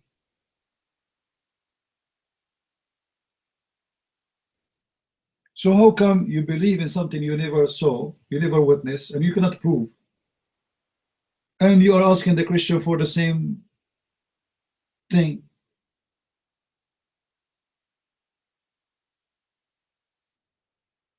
Katizo, you go, you come back, you change your name. I don't care. You wanna just to say stupid things, it's up to you.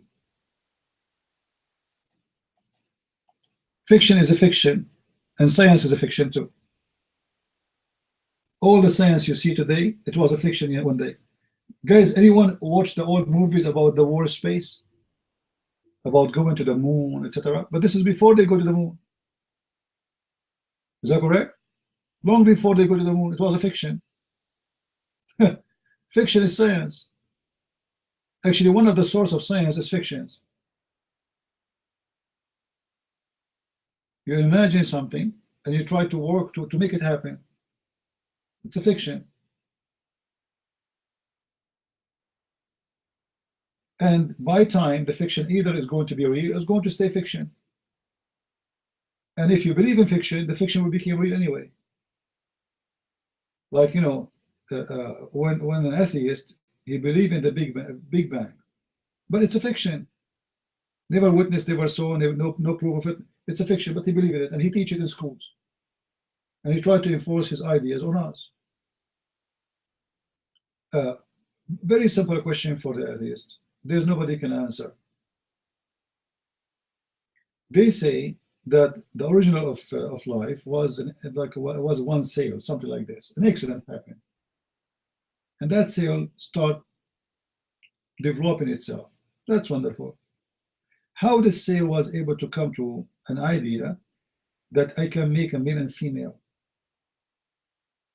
How the cell was able to develop a heart and a kidney and this complicated system and nerves and the eye, and how the eye works? The cell should draw a map for an eye and took her millions of years to make it happen. It's a stupid. The cell decide to draw a vagina and the penis and decide how the vagina look like and how the penis look like. Do you know those two parts, how many things come as a part of their functioning? It's amazing how the cell can do that. Can you know, a human being now, he have his whole brain, whole computers, whole laboratory, and they cannot make a penis. Go make one. If a stupid cell took it 1 billion years to make a penis, why you cannot make it today with all the science you have?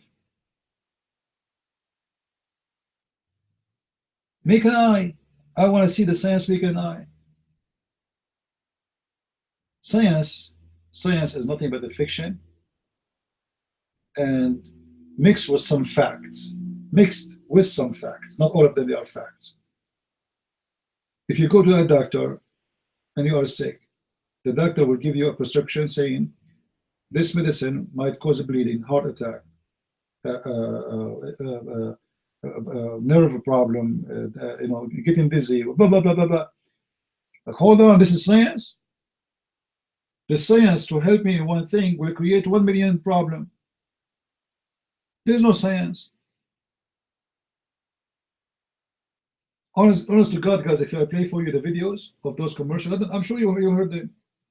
They're scary. The guy have a problem in his back, and then you give him medicine, and this medicine might kill him, might cause brain damage, might cause a brain bleeding, might cause nose whatever, might cause allergy, might cause. So where is the science? Why the science cannot give a medicine for every disease which is fit perfectly without making side effect? The problem is that science is nothing but a practice of trying. You know what I mean? They try on you the same as if you are a mice. And if this medicine work, it work, but in fact this medicine will cause a lot of problem too. Where is the science of medicine? There is no science. It is a science of a practice. They try it. They keep trying. They go in the laboratory. They keep trying. Let us add this. Let us take this. Let us do this. And then, oh, it's working. Here we go. That is science. But this is not science. This is the science of a practice. Science, supposed to be, is a science of developing something from nothing. Because remember, those are atheists who don't believe in God. Science is to bring some dust, some whatever, and you mix it together with something and you make a human being. I want to see that. Until now is nothing but a science of numbers and mathematics based on practice, like how we can fly. But a human still cannot fly. He uses a machine to fly. He cannot fly. Can you make me have wings? That will be science. Because remember, they are talking about the science of developing the human being or a creature. I want to see a goat can speak. Why the science cannot make a goat speak? What happened? My phone can speak to me, a goat cannot. So the science is kind of, you know, like kind of, let's say, big box full of the practice of mankind for thousands of years, which means the experience of a human being. From that experience, we developed a new experience, or let us say a new understanding. That's what they call it today, science. But science really does not exist. It is nothing but a practice. Until now, there's a disease killing millions of people every year. AIDS, cancer, you name it. And this science and this everything.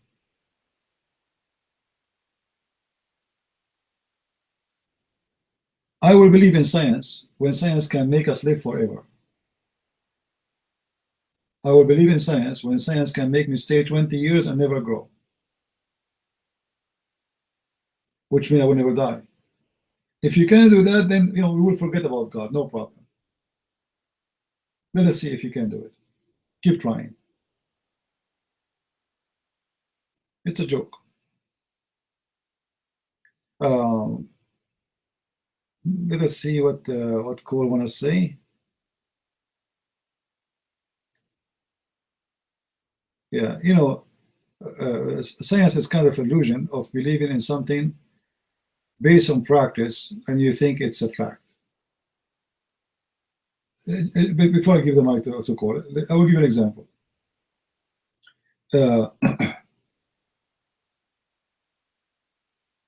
I believe that time will come, and the internet will go beyond imagination. Like right now, the internet is really nothing compared to what's going to happen in the future. So if I say something today, and I predict that time will come and people, they will be able to eat through the internet. It sounds crazy, right? And hard to believe. And then that thing happened. But today somebody proving me that this is impossible. So which one of them is going to be the science? The science will happen, or the science proving will not happen? The logic today, it says that will not happen. It cannot happen. Because this is hard to comprehend. Same as 100 years ago. If we say to them internet, people will laugh at you. Because it's hard to comprehend. So what people try to understand about God, about earth, about what's happening around them, is about how they can and what they can comprehend. Anything they cannot comprehend, they reject. Few 100 years ago, 100 years ago maybe, there was no radio. And then if you say to somebody, there's somebody speaking in New York, you can hear him in China, he will laugh at you. Because at that time it's impossible to comprehend. Not because there's no waves. The waves exist. But we did not discover it. So, did the science make the waves? No. Did the science discover the waves? Yes. So what the science do, the science discover things based on practice, or sometimes like accidents. But that science is changing. It is what is known today, it might be, or to be a fact, it might be wrong tomorrow. Like, they told us for all the time when I was in school that Einstein, when he saw the apple fell down, sorry, not Einstein, Newton, right? When he saw the apple coming down, he discovered the gravity. And since then, they are teaching us anything big will grab anything small. And then after how many years, they found out that is not true. That if an item is so small, the big thing will not grab it, because the mass of the thing it's very light. This is why you see always dust flying in the wind. If you go in the basement, and there's a light of the sun coming through the window, you will see how the air is full of things is flying. Like, what is that? Why they are not coming down? Because they are so small. The earth isn't grabbing them. But if you jump from the second floor, right away the earth will grab you. So for a long time they were teaching that anything fell from above will go down to the earth, because the earth is big, you are small. and then they found that this is not true. So let us see what they will find not true of the science tomorrow.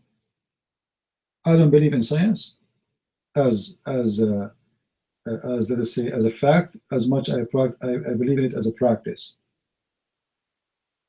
As simple as that. The same as a doctor. Doctor, he practiced medicine on you. It work. It doesn't work. It doesn't work. He might kill you. You might die. And many people, they die because of the science they claim. Because they practice things on you like a mice. You're my code.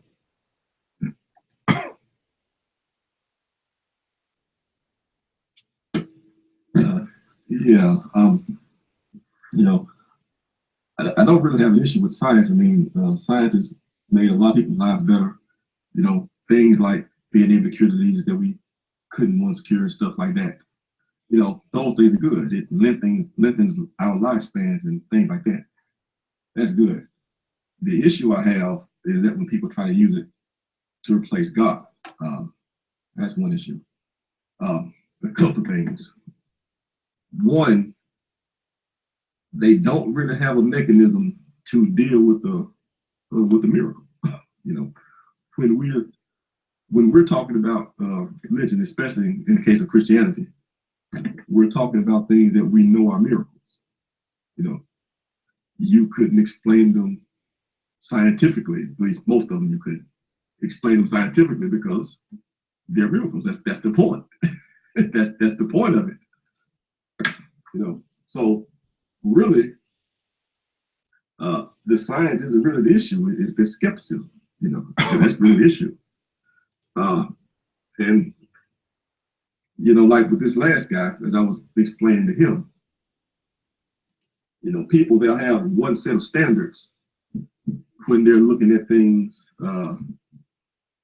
I'll just say non-religious, when they're looking at secular things, like when they're examining history, as I was explaining to Kut Sai, whatever his name is.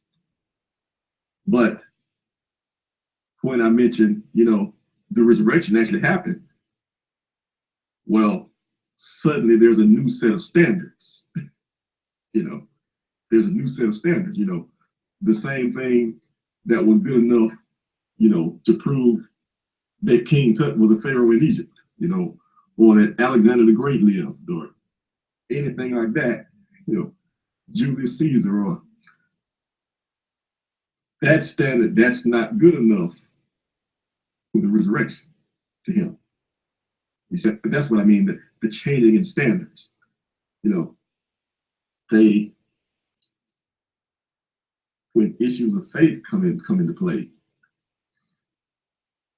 their skepticism outweighs, you know, their skepticism outweighs their scientific or scholastic discipline. That's the issue. Well, a minor issue. The real problem is just that he's a skeptic, and that along this line, the people who don't believe in it, they are the ones that make a leap of faith, so to speak, because it requires a leap of faith to not believe it. You know, it's like the Muslims, for instance, you know, and CP was speaking about earlier. No, it wasn't earlier today, it was a video I was watching.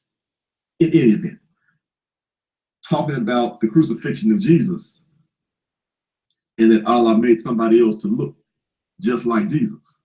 Well, in order for that to be possible, everybody that knew him had to not be able to recognize him, including his mother. It takes a leap of faith to believe that. Likewise, all of these people, all of these apostles who were killed, knew Jesus when he lived, saw him die, and then said that they saw him alive after his death, and were executed for that. You know, these people, you have to accept that these people are lying, that they died sticking to a lie that they knew was a lie. You know, it's unrealistic, you know, and it's a complete shifting of standards, you know. But the real issue that I had here is the threat, you know, the real problem with stuff like Islam. So you get a guy like him, he probably was born into Islam. Probably migrated to the West, someplace where he was able to, you know, examine other ideas freely, you know, without fear of being killed. But he gets buried under this mountain of lies and religious claims with no backing. You know, all the so-called miracles of Muhammad that don't have any evidence even in Islamic sources. You know, all of this, well, the Quran itself, all the claims that it makes, you know, inconsistent, which, you know, inconsistencies which he's really not, well, I can't say he's not free, but he's been influenced to overlook. Lots of lies and such have been made to cover them up. And so much stuff that he has to aggressively disbelieve in. So by the time he digs himself out of that, out from under that mountain, he's just so skeptical of anything like that, you know. But still, the goal has been accomplished. The goal of Satan has been accomplished. He's not looking at the truth. The fact is, all these so-called, remember when he said that Islam had these claims too? You know, Islam claimed these miracles and things like that. Well, now, really it doesn't. And the claims that Islam does make cannot be supported even within Islam. It's self-contradictory. You know, Quran contradictory with itself, the Hadith contradictory with itself and with the Quran. But when he comes out of that, it serves to put up kind of a smoke screen, you know, from what we're trying to do, from the actual truth and facts and doctrine in Christianity, which can support itself, but you have to look at it. That's really the fear, you know, that's really the issue with the false prophets, such as Muhammad. You know, it leads people away from the truth. So with this guy, you have, you know, out of the frying pan into the fire, so to speak. I suppose I guess it's good that he's not Muslim, because at least he's not blowing people up and, you know, attacking people on Ramadan and such. But still, you know, there's one lie he doesn't believe in, but still doesn't know the truth yet. You know, and from point of view of his salvation, it's not enough for him to not believe in the lie. You know, he has to know the truth. And that's, you know, that's the thing, which is what I was going to point out to him. But he left. One, all these claims that Islam has, those are false claims. But they give him so many lies, they aim so many lies at him, that by the time he shuts down their lies, he's not open to the truth anymore. You know, that's the real issue. And that's what I would invite him to, again, examine the resurrection, and he will see that it holds up. And to be honest, that's really the only thing that matters. The one that we serve has power over death, you know, and will raise us up again, and he's proven that he can do that. That's the real issue. And this other stuff, you know, like you mentioned in Noah's Ark and other stuff like that, those are all lesser points, really debaters' tricks, so to speak. You know, questioning things to a degree that they don't question the science. You know, like they talk about the evolution and Big Bang, as CP was mentioning. You know, in order to buy into that, you know, you still have to accept that at some point, life just, that dead matter just came to life on its own. You know, at the end of the day, they still tell you that something, you know, everything comes from nothing. You know, some degree. Well, yeah, maybe I don't want to get into it. That's not really what I was trying to say, and not really the point I want to harp on. You know, my point is that those things are distractions. That's my point. Yeah, that's my point. And people use them as a distraction. and people bury their own religious perspectives in them. When they really don't. They really. Well, I'll cut myself off right there. I've gone on long enough. SR, your mic.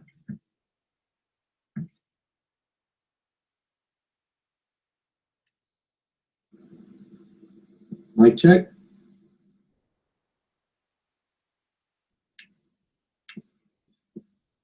Good morning, afternoon, or evening, depending on where you are in the world. I want to say assalamu alaikum to all my Muslim brothers and sisters in the room. I hope that everyone is having a wonderful Ramadan. I hope that everybody has gorged themselves on what we're supposed to be considered fasting during this time. And I hope that some of my Muslim brothers and sisters have jihadied their way into the West or wherever they happen to be and have killed infidels as we are supposed to do according to our great prophet Muhammad, peace be upon him, so that way we can all live in a perfect utopia full of Sharia and much, much misery the world over. I don't know why, since the conversation is speaking about science, I don't know why no one has not marveled at the Islamic science with all due reverence. I don't understand why the world does not agree with the mighty Allah that says that Allah has placed on the earth mountains firm, lest the earth should shake with us. Clearly, mountains are the reason why we do not have earthquakes. This is scientifically proven. If you ask any scientist that knows science and is an expert in science, they will agree that such things are possible, and mountains are placed like nails from rolling up in a strong breeze. By the fig and olive, I speak the truth and only the truth. Yes, I also would like to point out that Islamic science is totally in line with creation. For example, humankind has been created, scientifically proven so, as a matter of fact, by tops that are experts in science. And they conclude that humans were created from a blood clot. It started from being a sperm cell inside of the woman for 40 days, and it's scientifically proven that this is the case. Anyone that disagrees with me is an infidel and is of the hellfires for all eternity, and anal flags and anal chains, and yes, and all of that. So I would hope that during this month of Ramadan, that everyone would consider the science of the Quran and Almighty Allah. Allah is all powerful. He's not quite so powerful. Well, actually, Allah is they, because there's at least two Allahs in the Quran. And there's a kind of Allah, so that means he's a species. Because we're speaking about science, the species of Allah is a self-replicating shin cell. And yes, I am. Thank you for noticing. I said my Bismillah over the pork, so it's halal pork, just so you know. And I do appreciate the fact that you are taking that into consideration, but also please make sure to know that Islamic science is verifiably proven, and subhanallah. Thank you very much.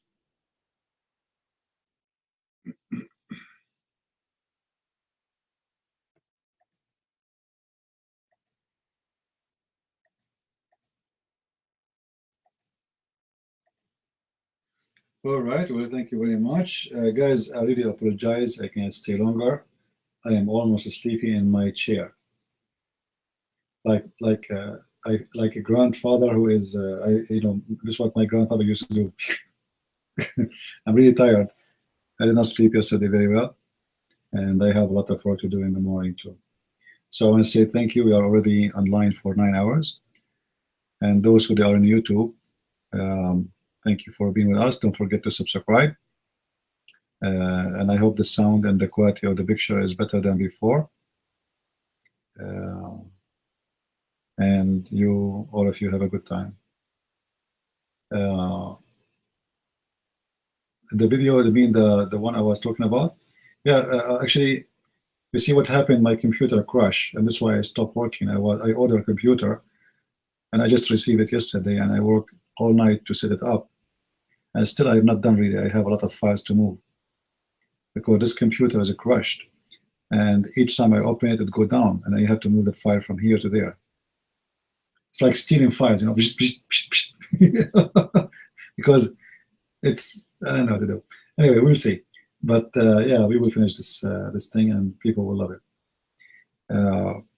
Anyway, tomorrow I will try to open again. Remember, tomorrow is Friday, right? So usually we open Friday. I will open tomorrow, maybe a little bit late, so I can give it more time to work on my computer. Until we see you tomorrow, I say, may the Lord bless you. And you want to be a believer or not, you want to be an atheist or not, trust me, for your security and for your best is to accept the teaching of the Messiah. Because everyone else he teach nothing but evil. Even those who claim that they are open-minded, peaceful, go and see what they do with the Trump. They start burning banks, burning cars, but yet they are atheists. Violence has nothing to do with believing with God. If the God you believe in is a God of violence, you are a violent person. Our Lord, the Messiah, is the Lord of peace. He is the one who says, love your enemy. If you can come with better teaching than this teaching, please, we will follow you too. But you cannot. So I say, for your safety, for your security, even for your future and your children's future, the Messiah, he brings nothing but peace and love to this earth. And this is what the earth today needs most. More than money, more than food, more than anything you can imagine. If everybody practiced one sentence of the Messiah teaching, love your enemy, there's no poor will be sleeping in the street. For all the budget we spend over the army, we do not need it. All the money we spend for security and terrorism, we do not need it. All the killing we see done by Allah in the name of Allah, the name of Muhammad, and the filthy drug with Allah, we will not be worried about it. Just practice one sentence, Messiah. So I say to you, atheists, Muslims, whoever you are, bring me better than Jesus, and I will follow you. Christ is Lord. Islam is false. I mean to that, and we'll see you soon again.